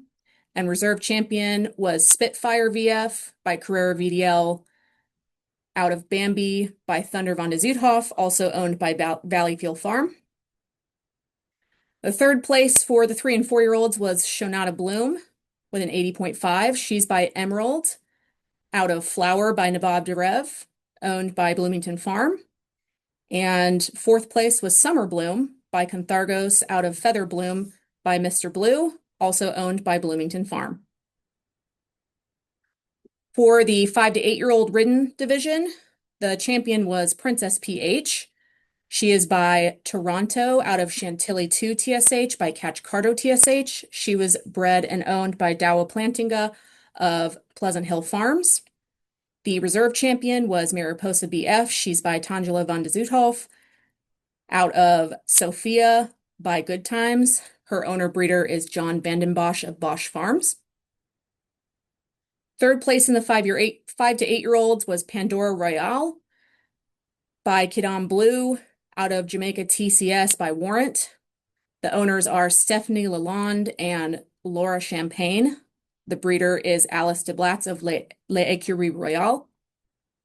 4th place was Nature Boy KVEQ by Glasgow von Het Merrill's Nest out of Ufala by Odermis R. And the owner breeder was Christine Kvader of Crevator Equestrian. So moving on to our Gert van der Veen Award winners. For those who don't know what the Gert van der Veen Awards are, they're for the highest scoring mare in each breeding direction. We started giving up to five awards back in 2017-ish, 18, instead of just 17. one. So the winner of our dressage division this year was Sensational Dream. She's by Secret out of Candy Vrow by Glocks Toto Jr. Her owner breeder is Canada Dream Farm. She got a confirmation score of 85, a movement score of 80. Her walk was a 75, trot 80, canter 85, self-carriage 85. For the jumpers, Summer Bloom by Canthargos out of Feather Bloom by Mr. Blue. Her owner breeder is Bloomington Farm. Her confirmation was an 80, her movement was an 80, walk 70, trot 80, canter 80, jump 80, reflexes 80, technique 80, scope 80. For the Gelders mares, it was Salamacina. She's by Knox von Heemstate out of Pool A by Junior STV. Her owner is Adrian Ward of Jaw Equine, and her breeder is Colson Equestrian.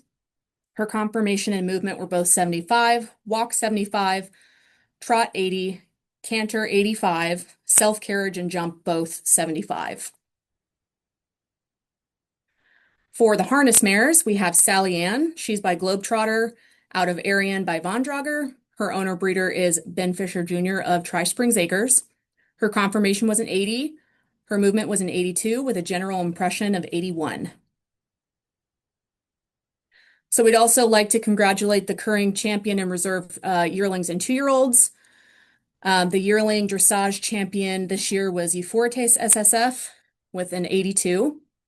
By Premier SSF out of Galeartes SSF. Owner breeder is Shooting Star Farm. The reserve champion was Uptown Girl WRF with an 81. By Pharaoh out of Grand Jewel WRF by Uphill. The owner breeder is Judy Reggio of Windy Ridge Farm. For the yearling jumpers, our champion was Urocco Blue KBS with a score of 81. By Zerocco Blue VDL out of Anouk KBS by Heartbreaker. The owner breeder is Ari Copy of KBS Sport Horses. The reserve champion was Unica, the 74, by Amazing out of Fiona by Sir Sinclair. The owner breeder is Jacqueline Davis.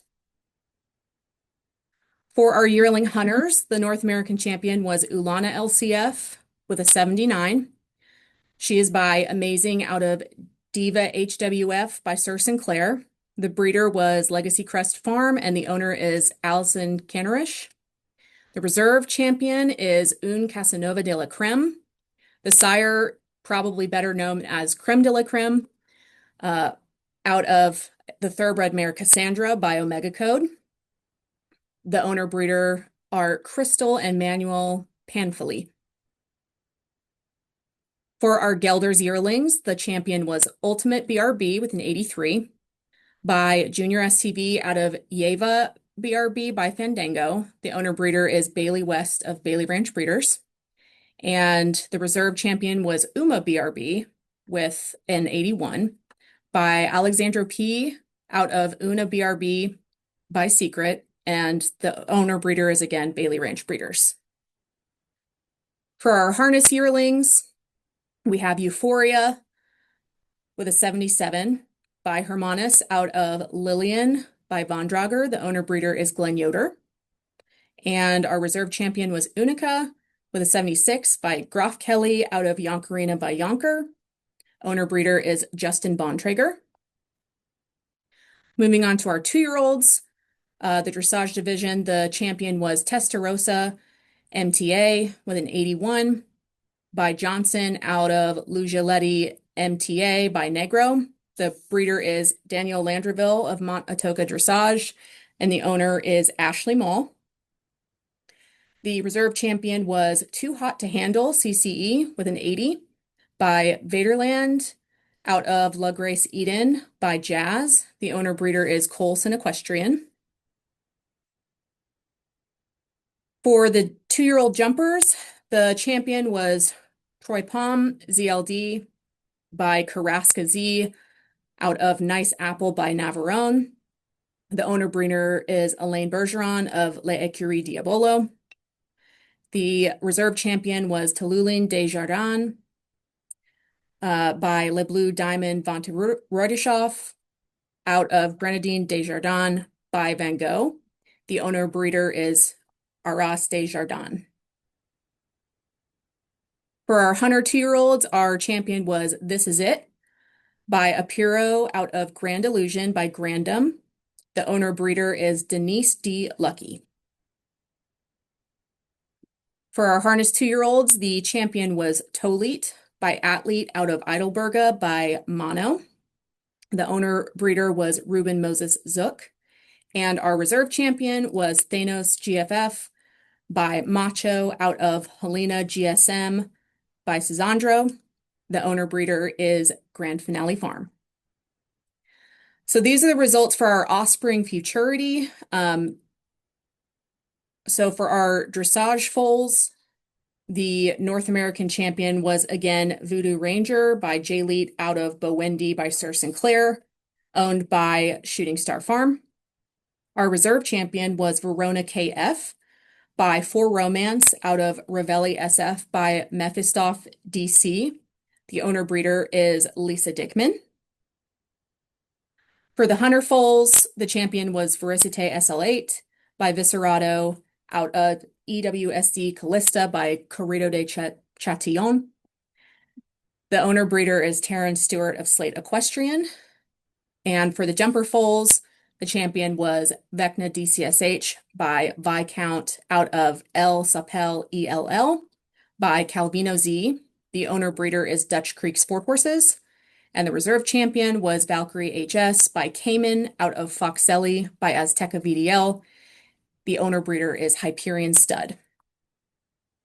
For our Gelders foals in the Futurity, the champion was Velvet Rose BRB by Legrand out of La Vie Une Rose by Edmundo. The owner breeder was Bailey Ranch Breeders. We had a tie for the reserve champion. So the first one in that tie was Vendini WF by Pharaoh out of Nadini by Dreamboy. The owner breeder was Jennifer Zowell of Windmill Farms. The second horse in that tie was Versailles DG by Pharaoh out of Cambria DG by Jazz. The owner is Colson Equestrian and the breeder is DG Bar. For our harness foals, the champion is Vadalian TSA. Her sire is Athlete. She's out of Natalie Ann by Globetrotter, and her owner breeder is Ben Fisher Jr. with Tri Springs Acres. And the reserve champion was Violone by Globetrotter out of Gemarina by Didisem. The owner breeder is Rocky Ridge Stables. For our dressage yearlings in the Futurity, the champion was Euphorites by Premier SSF out of Galearites SSF by Totalis, the owner breeder being Shooting Star Farm. The reserve champion was Ulimbria DG by El Primo DG out of Valeska DG by Crack C. The owner breeder is DG Bar Breeders. For the Hunter yearlings, we had Ulana LCF by Amazing out of Diva HWF by Sir Sinclair. The owner is Allison Cannerish. The breeder is Legacy Crest Farm. And the reserve champion was Un Casanova de la Creme by Creme de la Creme out of Cassandra by Megacode. And the owner breeders are Crystal and Manuel Panfili. For the jumper yearlings, we had Uraco Blue KBS by Zeraco Blue out of Anouk KBS by Heartbreaker. The owner breeder being Ari Copy of KBS Sport Horses. The reserve champion was again a tie. The first horse in that tie was Unforgettable Maddie WF by Kohinoor VDL out of Peppermint Patty WF by Jardinay VDL. The owner breeder is Shelley Campbell of Windborne Farm. And the second horse in that tie was Uma KVEQ by Salvatore out of Emerald by Tangela van de Zoethoff. The owner breeder was Christine Kvader of Kvader Equestrian. For the Gelders yearlings, The champion was Ultimate BRB, who's by Junior STV out of Yeva BRB by Fandango. The owner breeder is Bailey Ranch Breeders, and her other horse, Uma BRB by Alexandra P out of Una BRB by Secret, came as the reserve champion. For the harness yearlings, the champion was Euphoria by Hermanus out of Lillian by Bondrager, the owner breeder being Glenn Yoder, and the reserve champion was Unica. She's by Groff Kelly out of Yonkerina by Yonker. The owner breeder is Justin Bontrager.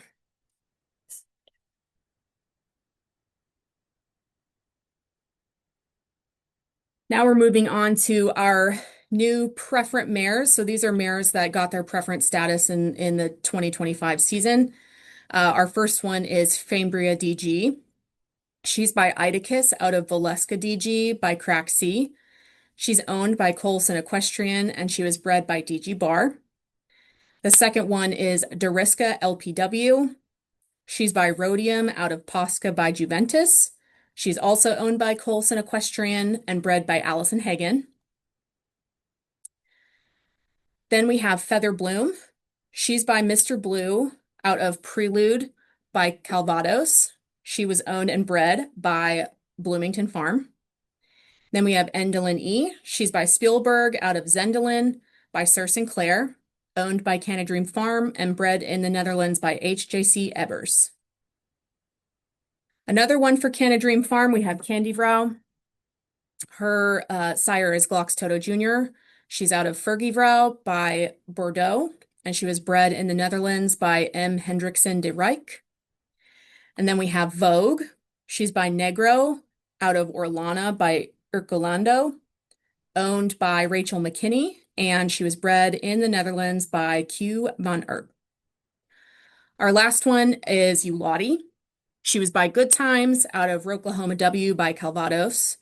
She was owned by 6 Pound Farm and bred in the Netherlands by Mary Royackers.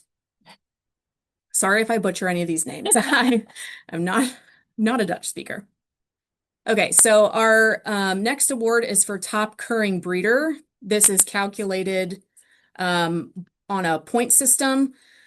So it's basically the most points wins, obviously. And how we calculate the points is that each placing is given a certain number of points.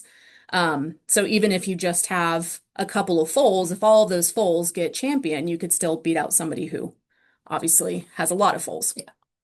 Our winner for this year was DG Bar. Here are some of the contributing breeding products that led to their top curring breeder. Our top curring sire for the second year in a row is Globetrotter. He's by Sisandro out of Lulanka by Harold, owned by Rocky Ridge Stables and Tri Springs Acres. And here are some of his breeding products that contributed to his top curring sire award. It's really exciting that a harness stallion gets to win this award 2 years in a row. It's not easy for them to do. How about you do that? Oh, how about I don't? Okay. Moving on to our member of the year. It's our very own chairman of the board, Miss Caitlin. Would you like to say a few words, maybe? Probably not. I don't. Yeah. Well, thank you. It's a very big honor to get this award. I don't know that it's 100% deserved, but yeah, I couldn't do it without my fellow board members and the office staff. So yeah, I appreciate all of them, and we've been working well together, and we hope to be able to do the best for our membership in the years to come. Thank you. Our dressage breeder of the year is Jennifer Zowell of Windmill Farms. Is Jennifer on the call? I think I saw her earlier. If she wants to say anything. Yes, I am, and I had no idea, so thank you. Yeah, I am surprised. I'm glad I am still on the call. Congratulations. It's definitely very well deserved.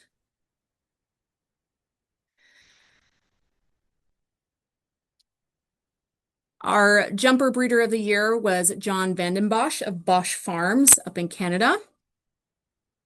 I don't know if they are on the call, but congratulations to them. Our hunter breeder of the year is Emil Spadone of Redfield Farm. I'm sure everybody has horse showed with a Redfield Farm horse. If you've been around the block a few times, they've been around for a very long time and produced some really great horses. Gelder's breeder of the year is Josh Albrecht of Colson Equestrian. As you can see, he's had a Gert Vanderveen Award winner. He moved a mare up to elite this year, stands a bunch of stallions. I don't know if Josh is on the call either, but Thought he was. if you are, then great. Um, all right, our harness breeder of the year is Aaron Fisher of Rocky Ridge Stables. He's the one who stands Globetrotter. He hosts Currings for us every year. He's on our harness committee. He, is very passionate about the breed and definitely a well-deserved award for him. Our 2025 KWPN-NA Horse of the Year, based on the voting that you all did, is O Romeo S by Charmour out of Ivanta 3 MMW by UB40, bred by Sonnenberg Farm, owned by Mark and Tammy Richard, and ridden by Hope Cooper. We have just a short video that we found of him, as well as some photos. Roll young horse final test. Romeo as a 7-year-old by quarterback stallion and ridden by Hope Cooper.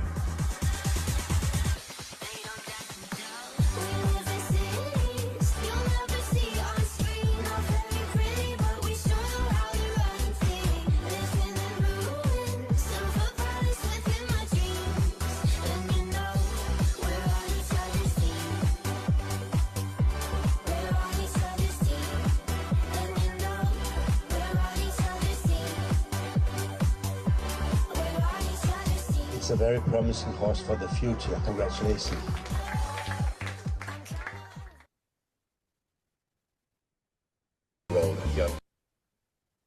Just a few pictures there of O Romeo. He, I believe, is going back over to the World Championships this year, so that'll be exciting to watch him. That's all I have. Do you have anything else? Nope, that's about it. Turn my. So that's it for the awards presentation. We want to thank everybody for participating and coming on. I hope you enjoyed all the presentations. And I, of course, didn't follow through with it, but I had intended to present Drew with a certificate or something for finishing her 10 years here, but I didn't do it, so I'm sorry. But I do want to congratulate Drew and thank her for sticking around for 10 years.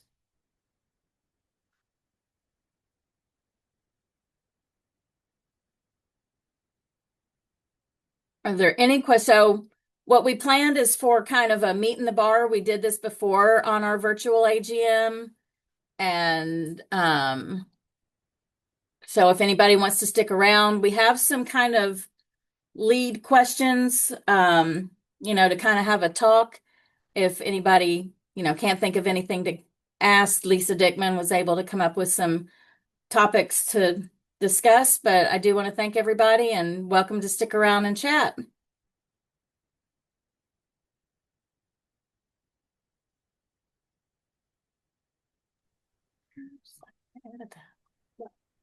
Thank you guys for doing such a great job on this meeting. I know it was a lot of work to put this together for, you guys in the office and Liz and, everybody that was involved with the AGM committee. So really appreciate it. I agree. It was a wonderful meeting and congratulations, Drew, on sticking it out with us for 10 years. We don't know what we would do without you, Kelly, or Rachel. Right.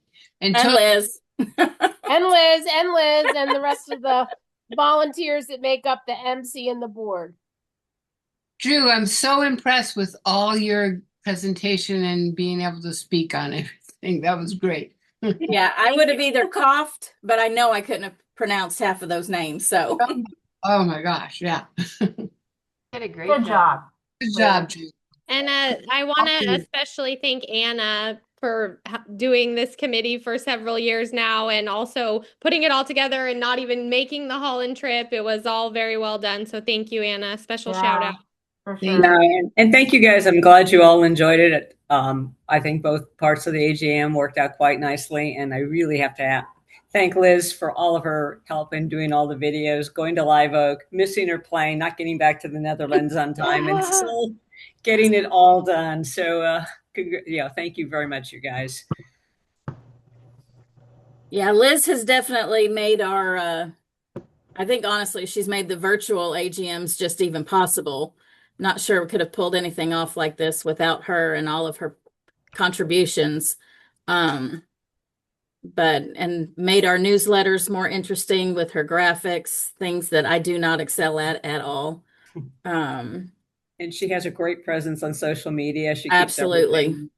everybody's really well informed, and it's always nicely presented. So yeah, thank you, Liz. And to the AGM committee, everybody worked really hard on it, and I really appreciate everybody's efforts on it. And I'm glad it worked out in Holland. It was a little nerve-wracking for me being here and then hoping everybody showed up and the buses worked, but it all went off without a hitch. So thank you guys all for all your work.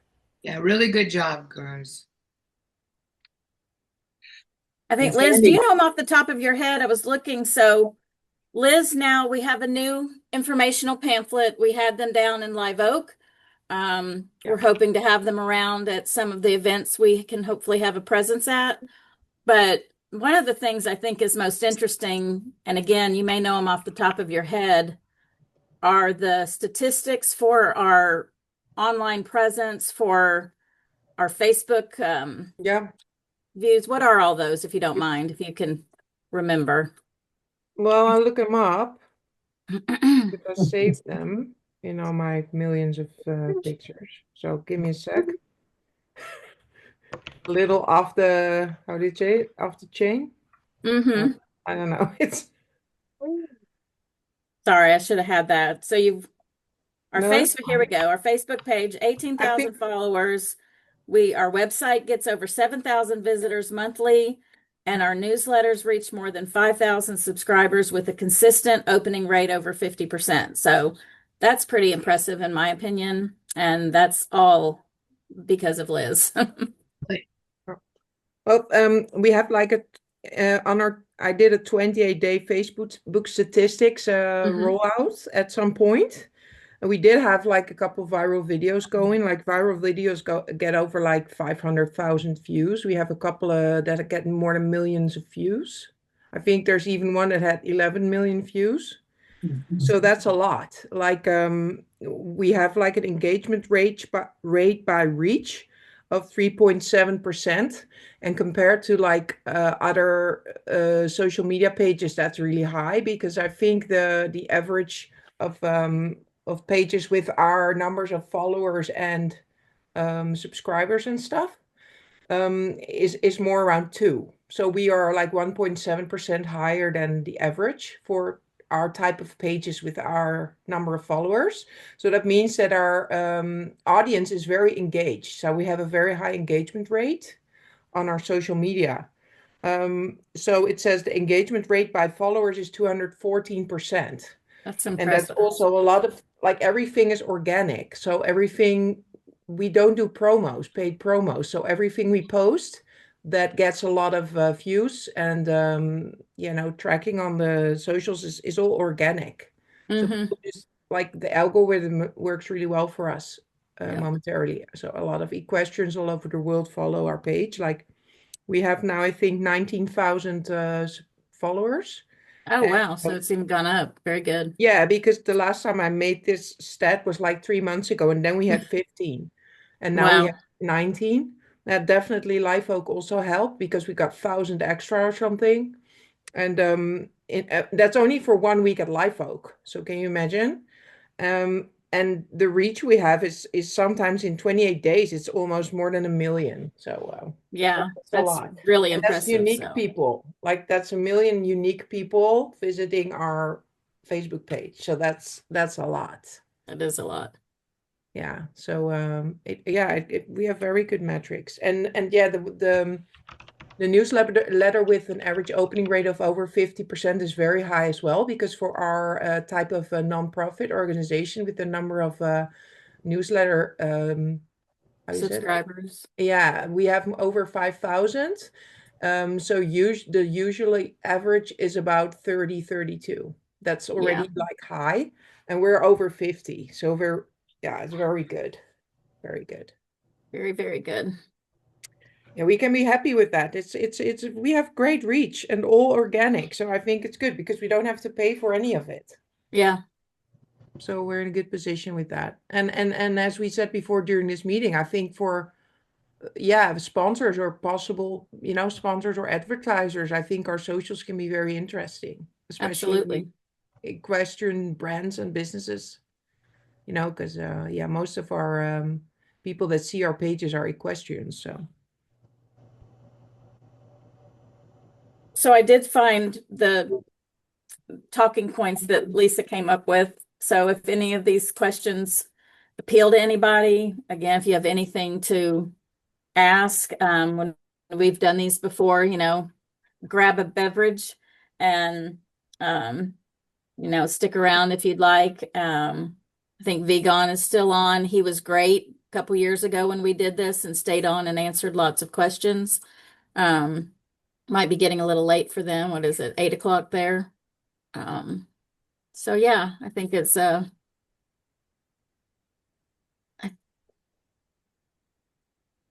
I'd like to hear Lisa's suggestions. Yeah, so the first one she came up with was, so I've decided to breed my mare. Now what? How do I go about picking stallions that work for my mare? Anybody like to chime in on that?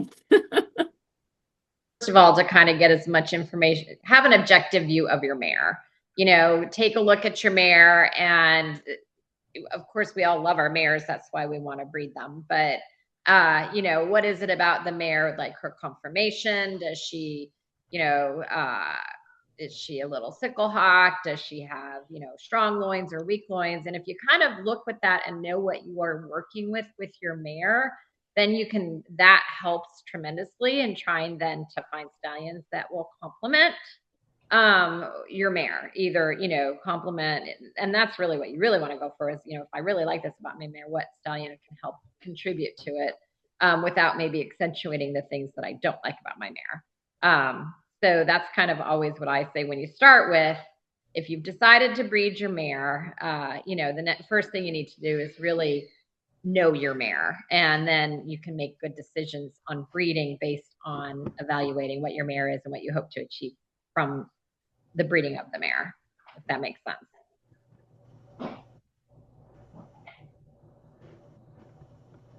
Anybody else?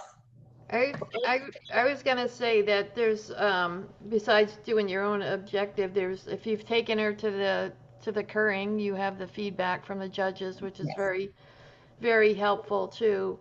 And when you look, you also want to think about what you want to, get out of the mare. What's your objective? What do you want the mare to do? Are you going to resell? Is it for yourself? Or it was to go into sport? Which sport? Some people don't know that. And also take a look at stallions that will complement her and improve on the things that you want to improve on.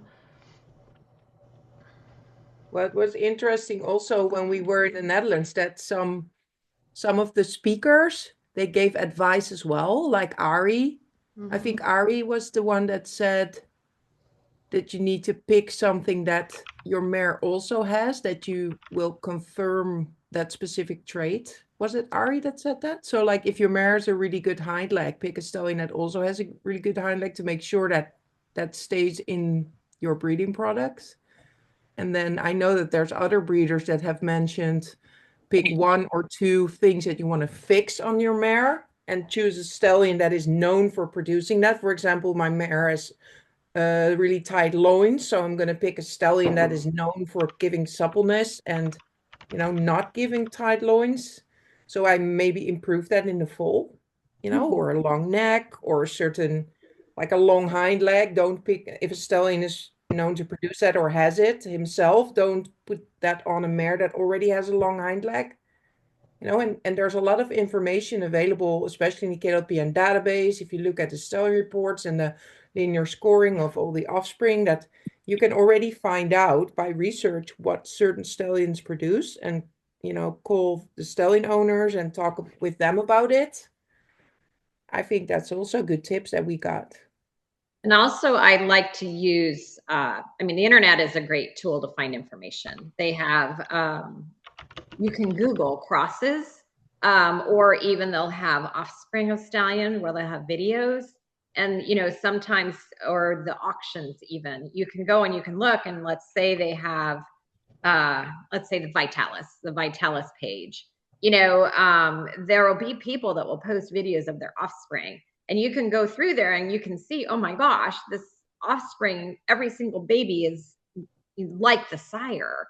So if there's certain things that you really like about the sire and you want to see that he maybe stamps a little bit, then that's a good way to make a decision. Whereas, if you go and it's like the babies are all over the place, then, you have to recognize that, you may not get as much of a influence on the breeding from the sire if that's the case. So you can get information just from looking at what's online and what's out there and looking at the offspring. Yeah, that's really good. That basically kind of moves into the second question on here is where do you go to find the information on the stallion? And so you kind of covered that. Thank you. Yeah, it used to be YouTube. I used to, be able to go on and now YouTube's, I don't even understand YouTube anymore. It's just different. There used to be one guy that would go to all of the offspring testings and he would do a bunch of like a video of all of them. And I think that's really cool to be able to see like those, 10 foals, the exact same stallion, kind of all right there. It was really neat, but I don't think he does it anymore. Yeah, but you can from like if you search the stallion on Facebook, there are people that have created a group of that stallion. So that helps a lot. And as a plug to going to the annual meeting or going to Holland to watch the stallion show, that's another good way because they group the stallions by sire. So they might have 10 extreme US sons there. So you can also kind of see then also a good grouping of them. So that's always helpful if you can go to the stallion show in the Netherlands. The other thing I was thinking about is the popularity of new young stallions that people are kind of jumping on, but we don't know too much about what they produce. It's always a problem.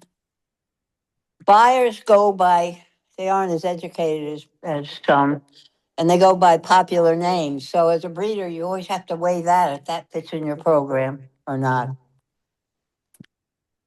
One of the inspectors once gave me a tip. He said, if you really want to see what a stallion produces, you should go to the first viewing, because at the first viewing, there's so many stallions by a specific stallion. And then they're usually already some of the best sons because, Dutch people tend to not bring bad horses to the first viewing. So most of them are pretty good. But for example, you can see 12 offspring all grouped together by one stallion, and not all of them will get selected, and then you can really see so many, and then you can also see why the judges select certain ones and why not. And then it's like double win-win. Like you train your eye, but you also see a lot of offspring by certain stallions, and then of course you see the cross.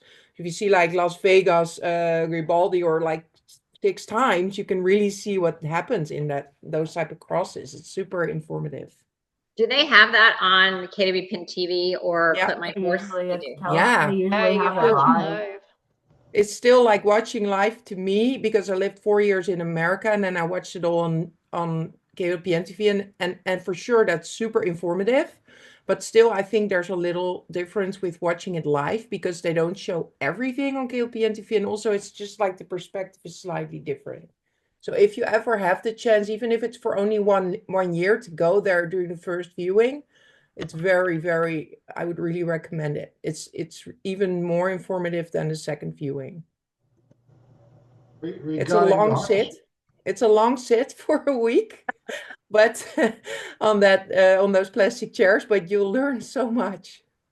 Yeah. Regarding the harness horses, we have a little bit different system compared to the riding horses. When a stallion is approved, they have to show the offspring right away, the next year already. So what happens with the harness horse stallions? They have to show at least 10 foals the next year since they are approved. So we pick out a list from the offspring, then we point, okay, that one, that one, that one. Then we compare, let's say half of them should be mares, half of them should be young, half of them should be older, half of them should be stallions. There should be older ones, there should be young ones. And then they are judged by us at the offspring curing. We are the only breeding direction who still do that. And in that way, you can see already as a foal, you see also all dams, they are also there. So you can really good compare how a stallion is breeding already when his first crop is born. And that's a system the riding horses doesn't have. But yeah, we do like it a lot because it says a lot about the stallion already in the first year after approval. Yeah, for And a lot of people like that. And when it happens in the Netherlands, it's always in August. There are a lot of harness horse breeders who take the bus or go by car and visit all the stallion keepers where those curings are. So we already have a lot of information when they are still full.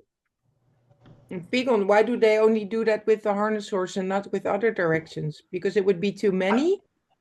I don't know what they do with the riding horses. The stallion keepers can pick out 5 or 6 riding horses.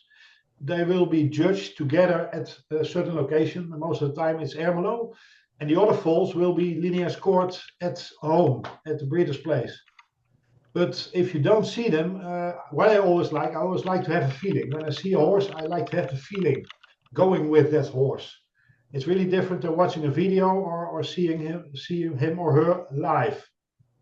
So, and I think it's still good, but the only thing is when you have to pick up all the foals across the country because they have to be at a certain address to be judged, and there are a lot of risks. They can get sick, or there can be injuries by transportation or something. But it gives so much information, and I don't know why the riding horses changed it, but I still hear a lot of breeders who wish they had the same system as we have with the harness horses. And we were talking about it to change it, but almost every breeder says, no, we want to compare them all at the same location, already as a foal. And then, of course, later, when they're 2.5 years old, there will be a lot, like Liz said on the first round viewing, there will be a lot of offspring from different stallions. So then you can compare again how did they grow up since they were a foal, since they were inspected already. And of course, we have the foal currings, and if a stallion breeds well, you see a lot of foals at the currings as well. But then also the mare currings and the foal currings. And I think when we look at the stallion report in the database from a harness horse, you can really see how we score them, what our opinion is about the breeding. And I think that gives a lot of information. But what I also wanted to say, if you want to breed 2 stallion, it's not only the dam is important, the mare, but how about the grandmare? Yeah. And the grandmare, they are really important as well. Because it could be that in the 3rd generation, there could be a very strong use of the hind leg. And it's not always said that if you breed it to a stallion with hind leg who could be more powerful, it could go back to the 2nd or 3rd generation. So it's not only the mare, it's also the grandmare. It's the whole pedigree, actually. Actually, Also I agree with you. Also regarding character, so the willing to perform. It could be somewhere a mare in the 4th generation which breeds so strong that it will get back to you. So I'll always look at the 2nd, 3rd, 4th, and even 5th generation, what's going on over there. I think it's the whole package is actually very important. And I think if you have a young stallion and you want the best result, it should be always the best thing to do to breed it to a good mare with a good predicate, a good sport results, and also a nice mare to get the chance as high as possible to get good offspring.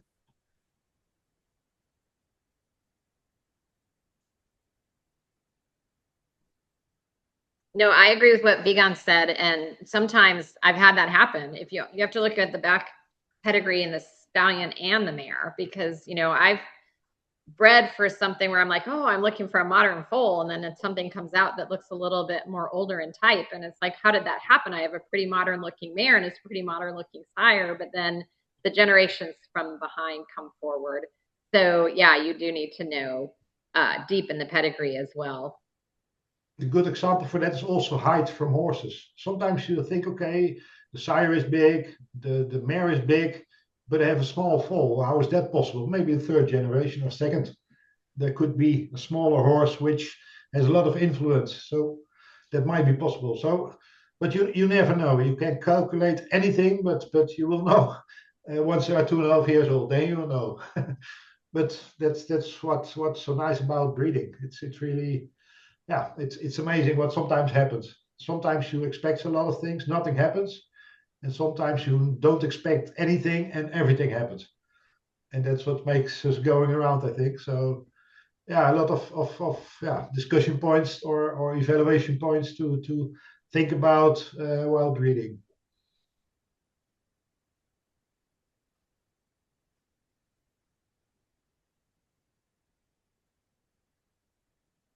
Very good. Um,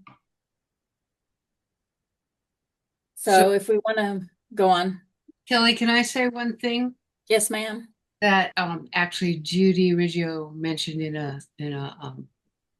one of the chats that that we did we had one of our people, our membership, have a horse in partnership with VDL. That was Jackie Eckhouse, and she was in partner with them for a long time now. And they had a stallion that got approved or accepted. So that's Tamerlane VDL. Yep. So just wanted to give a shout out to Jackie Eckhouse. She's not on the call, but I want to make sure people knew that we have a stallion that we can watch come up. Yes. So hopefully it all works out for them. Okay. And Bill too. Yeah, Bill for sure. Yeah. Yeah. Bill has Tobias. Yeah. So Bill's Macho has a foal over there, or stallion approved or accepted, and going to be going to the stallion testing, and that's a harness horse. So yes, stuff going.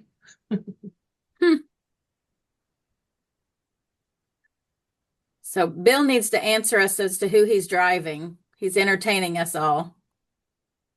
Bill, who are you driving? It's Aaron. Actually, it's Aaron. Yeah. There they are. And Bill.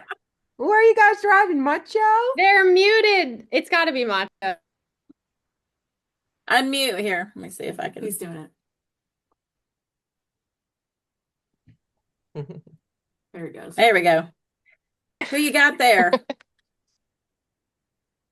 Macho.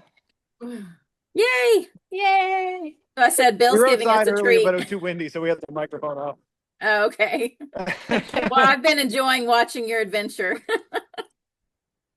We can give you something to watch. Absolutely. Yeah, we're going to drive by our $800 flag here in a second. All right. Yeah. One of our intoxicated auction purchases. There it is. Thank you, Willie. Brought to you by Maker's Mark. Yeah. But look at the fun we had. Vintage flag. Yep. I got the cheap one compared to poor Wim. Right?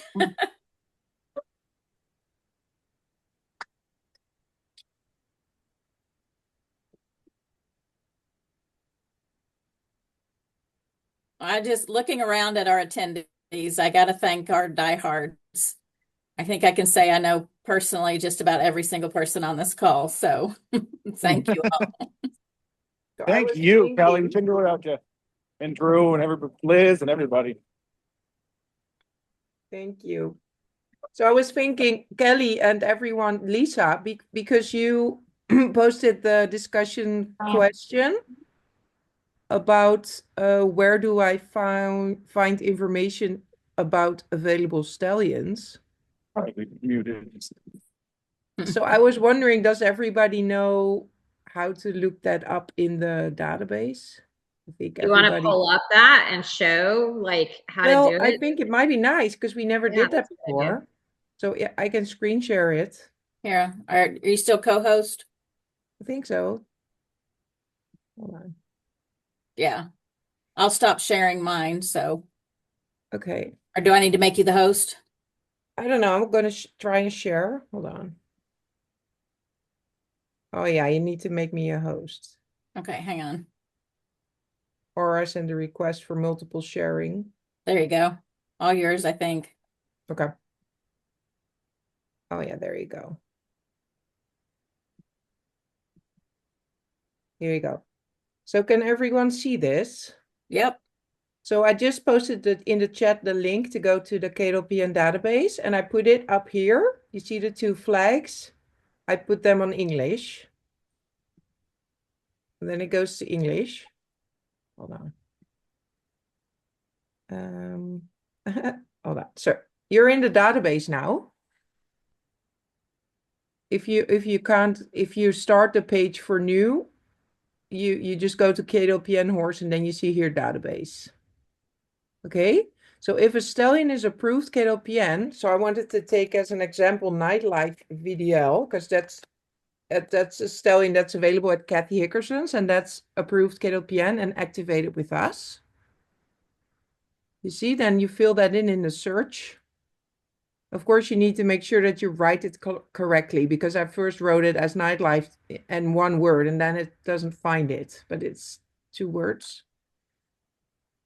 And then it goes down here. You see the one that has this little logo means that it's an approved stallion. So then you know it's the right one that you want to look up. Then you click on it. And then on the right, you see this menu. And then if you go to performance test report, well, this one doesn't have one. Bad example. But it will have one in the Dutch version of the website. So then maybe switch back to Dutch and go to this verrichtingsrapportage, that means performance test report. Then you could just run this through Google Translate. And this has got like all the marks and the description and the findings of the stallion committee about a certain stallion that is approved. It's really honest. So it's got like stuff about his behavior and about his veterinary things and about his semen, and then also the breeding advice. This means this is the breeding advice. It says it can add jumping qualities, especially the reflexes, will improve the reflexes on your mare. So that's really interesting information. Also, it has an extensive mother report. The KWPN always goes and visits the mothers and makes a report on that. So that's also interesting. So then you can learn about the mothers. And this is about the whole write-up about the sports in the pedigree.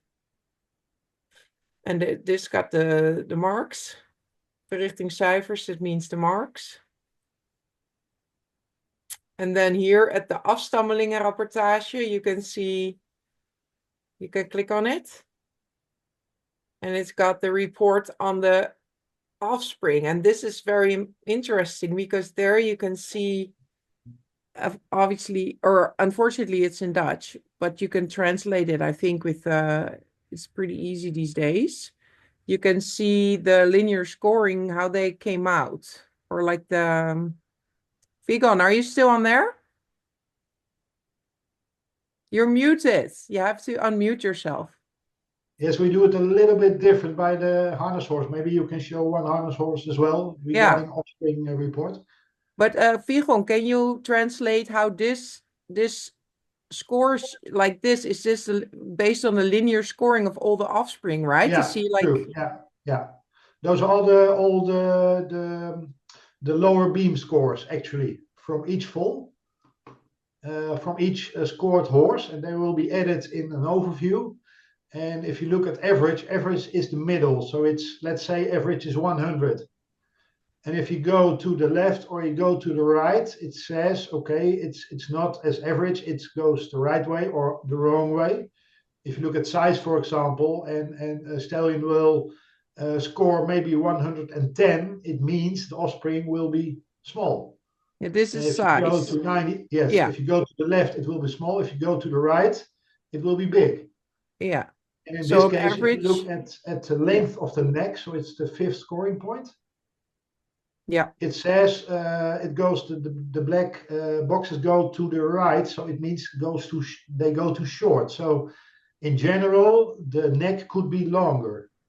Of the foals. So that Yeah, you yeah, could, from all yeah, true. yeah. Yeah. So then you could or like you can draw the conclusion that most of his foals, their necks were more towards short than long Yeah, in the so if you scoring are sheet. looking for your Yeah, dam, it would be nice if your dam has a long neck to right, compensate that. right.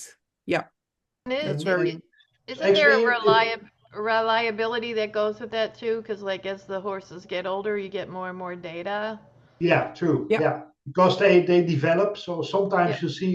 It's really a nice example was I will never forget it. Athlete in the past, when Athlete showed his offspring, the offspring could have more withers. But when they get 2.5, 3 years old, all the withers came out. So they started to grow, and at that moment they had all good withers. So it's a normal thing of growing up. yeah. So So this is I not always like like to, 100%. yeah, so I always like to compare them as a whole and to see the statistics at the 3-year-old again. Then you get the best information. This is an indication, really. And it's only It's an 13 indication. Yes. foals. Yeah, it's 13 Yeah. foals. So it's an Yeah. indication, but not like Yeah. an conclusion. But it will give you information, like what Lisa says. You try to get information everywhere. And this is just Yeah. one of the things you can do to add to your information. Liz, Yeah. could you tell us how you found that again? Yes. So you go back. Unfortunately, the KLPN doesn't make this all available in English. So it is all in Dutch. But there are some, Liz, that are in English. Like if Yes. maybe if you went to like Negro or something like that, Yeah. you might be able to have that in English. Yeah. Yeah. So maybe you want to do an older harness horse and see how it looks? Yeah, that's okay. Maybe, yeah, it doesn't matter, but that's, we can take a few ones. Maybe athlete? Now we changed the system later, so there's an overview now, but that's only Cisandro? from to Cisandro? Yeah, would Cisandro be that way?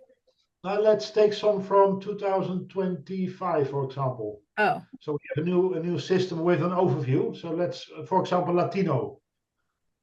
Okay. oh, like a new approved. That won't be in English then. No, no, This is there him. he is. Yeah. So it's the same like Liz already told you with riding horse. When you go to offspring report, you see the same as. Yeah, There but there's should not an be. article like was with the, yeah. It should be there. If you scroll up. No. That's strange because it should it should be there. That's strange.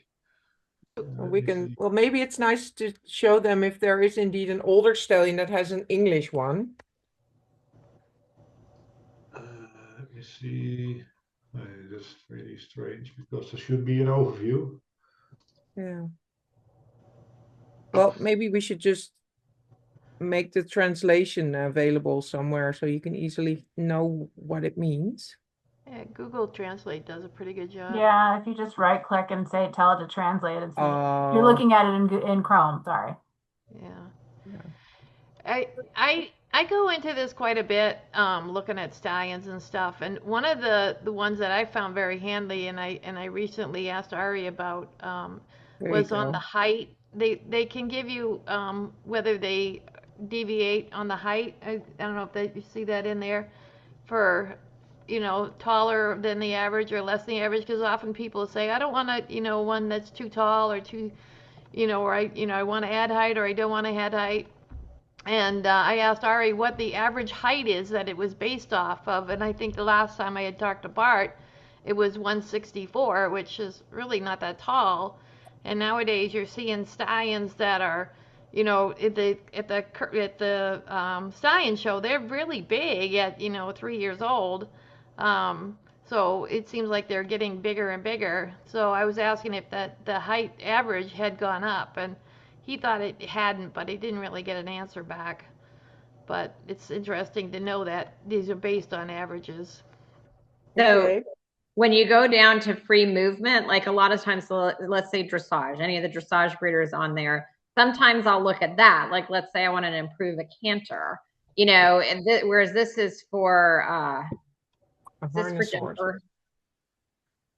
Okay, so you would have for dressage, you would have, you know, the movement score helps a lot too, if that's what you're looking to contribute to your mare. So it's really helpful.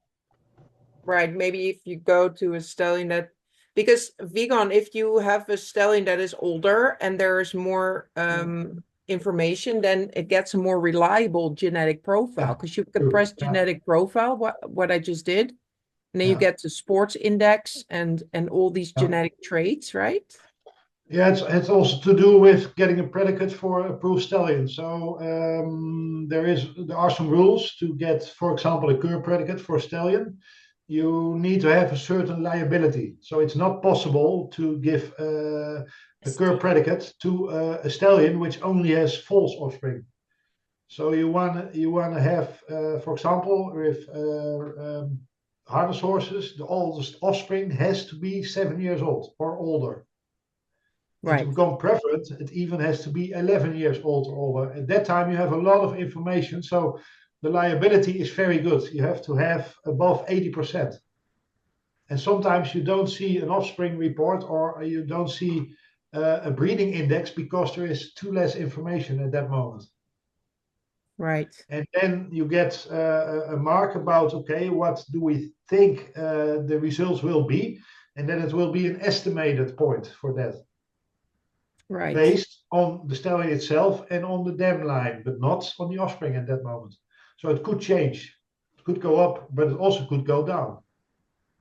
So the older the offspring is, the better the liability. And the more information you get, and the more right information.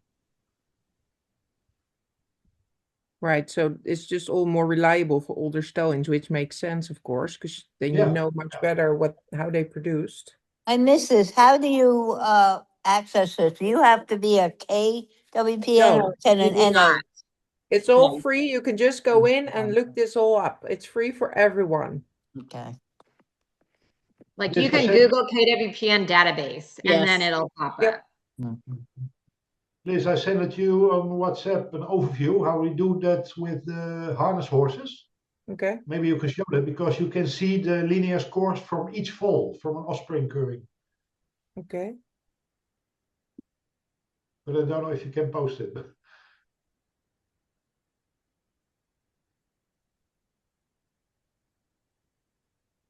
Yes, Gretchen, you can leave. We record everything, also this discussion. Oh, sorry, already Caitlin answered. I'm being too late. Okay, I don't know if I can share that, Vigo. Let me check. I don't know. You will know.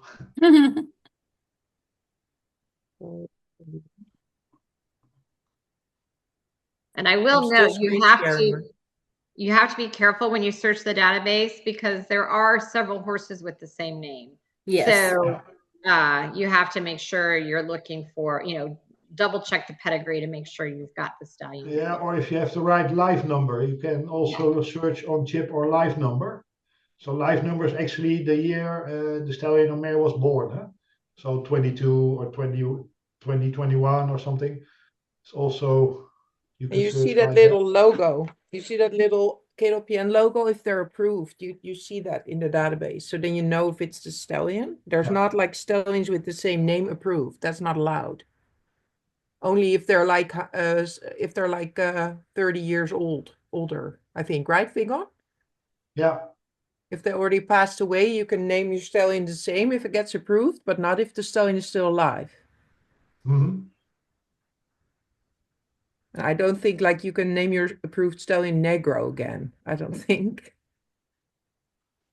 No, you have to pick a name, and we always check if that name already exists or has existed in the past. So it's not possible to give the same name like the year before or 10 years before. So it has to be a unique name. So we're now looking at a full report from a harness horse stallion, right, Vegan? I don't see it in the screen, but oh, it does say I'm screen sharing. So let me see what's going on. Looks like you're just on the database page. You need to search a horse. yeah, you can also look at Olympus HS. There is a full report. It should be a report as well, but okay, hold on.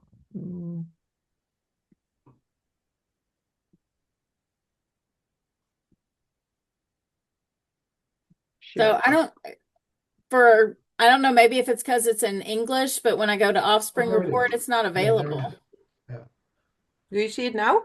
Yeah, you can see it now. This is an overview from Latino. Latino was approved 2 years ago, and this is a scoring overview from his falls the last year. He had to show at least 10 falls. So if you count, for example, the first scoring point, type touwpaard means type, harness type. Then you see the average is it's what's fed. So that means 3, that's average. But if you look at C, there are 7. So 7 of the 10 falls are scored with a good harness type. And if you look below there, it's ontwikkeling, it means development. It's really strange because sometimes it could be more, but most of the falls were well developed. So this says the numbers for each fall, in which category we score them. So I think this gives a very good overview about the 10 falls he showed us, how they look like. Yeah. And yeah, for sure. Like very, very important with linear scoring that we not only score in average. We have to score when there are some good points. You really have to score it very clearly, so you can see it in the overviews. Otherwise, if you stay very close to average, you don't see any spreading in the scoring forms. And you need to spread the scores, otherwise you can't see what's actually happening. And you don't have the information because it's all like average. It doesn't mean anything. That's right. what Ari was telling that too. Remember at the linear scoring presentation he gave. Mm-hmm. Like even though you say okay, the group is sloping.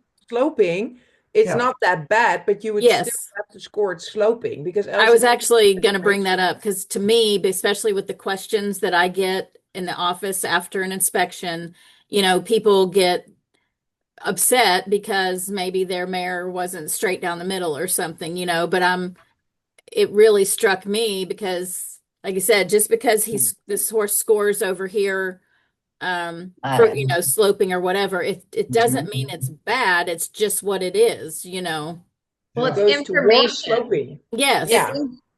It's information for breeding. So if you say, okay, my mare, let's go with sickle hawk, it's easy to say because you have it in the, as a point on here, and if you go to present your mare as a 3-year-old and then they say sickle, you may not want to breed a horse that is heavy on sickle offspring, right? Mm-hmm. So you might want to go and find that might help you make a better decision. So it's all just information. It's not necessarily right. And if she's sickle hawk, she could be the most lovely mover you've ever seen. It's not automatically It doesn't mean it's a bad bad. thing.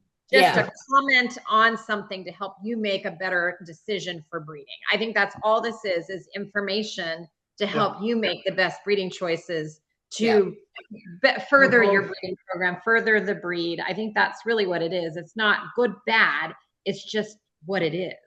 And also 1 point next to average on the left, like with the 8 foals that score 1 point next to average on the left towards sickle. That doesn't mean they have a really sickled hind leg. It goes towards sickle, so that's like Lisa said, it's information. So you don't breed it to a stallion that is also there because then you're sure you're going to go there, Right. But what you also can see if you scroll a little bit back up to the top, there is the I don't know the right word, but it's GEM. That's that category. That's average. If you look at the scoring points, it goes from A, B, C, D, E, and F, and D, E, and F are together in GEM because D, E, and F are all three average. And I Okay. said, okay, no, I don't want D, E, F. I want only one list of average because average doesn't say anything. It says something, but not a lot. So that's why I wanted to show A, B, C, G, H, and I to get the differences, to see the differences. So if you score a D for type of harness horse, or you score an E for type of harness horse, it doesn't make a lot of sense. Yeah. It's actually quite the same. But if you score a C or even a B, it will be even better. Right. So in this form, it does mean that it's truly like sickle hawk, but not extreme. Extreme would be an A or a B. Yeah, when we see, okay, the hind leg is a little bit sickle, it's not, it's more than average, so you should go already to a C because it's visible. Right.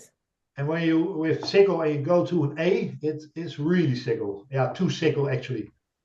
Right. Then it's like bad. But if it's only Yeah, one, it's not positive anymore No. regarding confirmation. But sometimes regarding movement, it could be very good, even with a sickle hind leg. If it uses it well and places under the body, right? And if you look, you go down to movement from this stallion. Then, for example, you see this stallion has a good.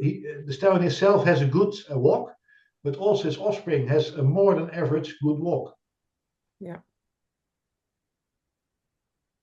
So if you want to improve the walk on your mare, then it's a good choice to choose this stallion. Yeah. And it makes Also front with the trot, I see. Yeah, also very good lean leg quality. So it's kwaliteit beenwerk. So how is the quality of the legs? It's very good with this stallion. It's very interesting. Yeah. Yeah, so this is probably enough for this point or not to show the information. Yeah, I think that was really good. Okay. Because that's probably like, I don't know, off topic, but take that clip and make a little short YouTube video about linear scoring because that was really interesting and very informative. For sure. Liz, is this used to be set up too, where you like if you're thinking about stallions or whatever, and you put in like the qualities that you wanted, and then it would spit out the calculator. There's like a calculator. Is that still in that system? Vigor might answer that better because I think they took that off. That's like the breeding advice tool, right? Kind of, yeah. But it would be kind of cool because you would just be, you'd see a stallion pop up and you would be like, oh, I'm not familiar with that stallion, Right. You just And look up certain traits, like I wanted a straighter hind leg or a stronger loin. exactly. You'd say, put in those I want traits. stronger here, weaker here, Yeah. or whatever. And then Yeah. it would spit out the stallions that kind of fell into that category and it'd give you a list. That would be awesome. I don't know if that's still available. I'm kind of asking if it is or not. It's gone out of there. I know they are working on a new system. Oh, also okay. regarding the currings, so new iPad system, for example. And it should work soon because the curring will start soon. But they're also working on that. And this is also an issue with what I would like to see back again. So if a breeder wants to know information regarding, for example, his kinship from the foal, how much will it be? I think it's very important to know, especially for the harness horses, because their kinship is way higher than for riding horse, for example. Yeah. I think it's important to inform the breeders to take control of that, to let them know what's going to happen. Yeah. So kind of going along that, Renee, is also the judges at the currings. A lot of times they stick around for conversation afterwards. And so I know in the past, I mean, a lot of us have kind of picked their brains. Now they've seen our mare, what do you think would be a good stallion that might complement this mare? And so they're usually also very good at Yeah. giving out information and their thoughts on it. Yeah. Yeah, I think it's really nice to try to they like to try to do that around the lunch talk, or if you have a little bit some downtime. It's always nice when they're not rushing to get to a plane so that they can take a minute to to chat with everybody. And I know people are a little bit intimidated sometimes, but yeah, I always enjoy talking with the jury when at the Currings, and when they can make it more informative and involving everybody, kind of explain what they're doing and why, because a lot of it, if you're brand new, you don't understand. So yeah.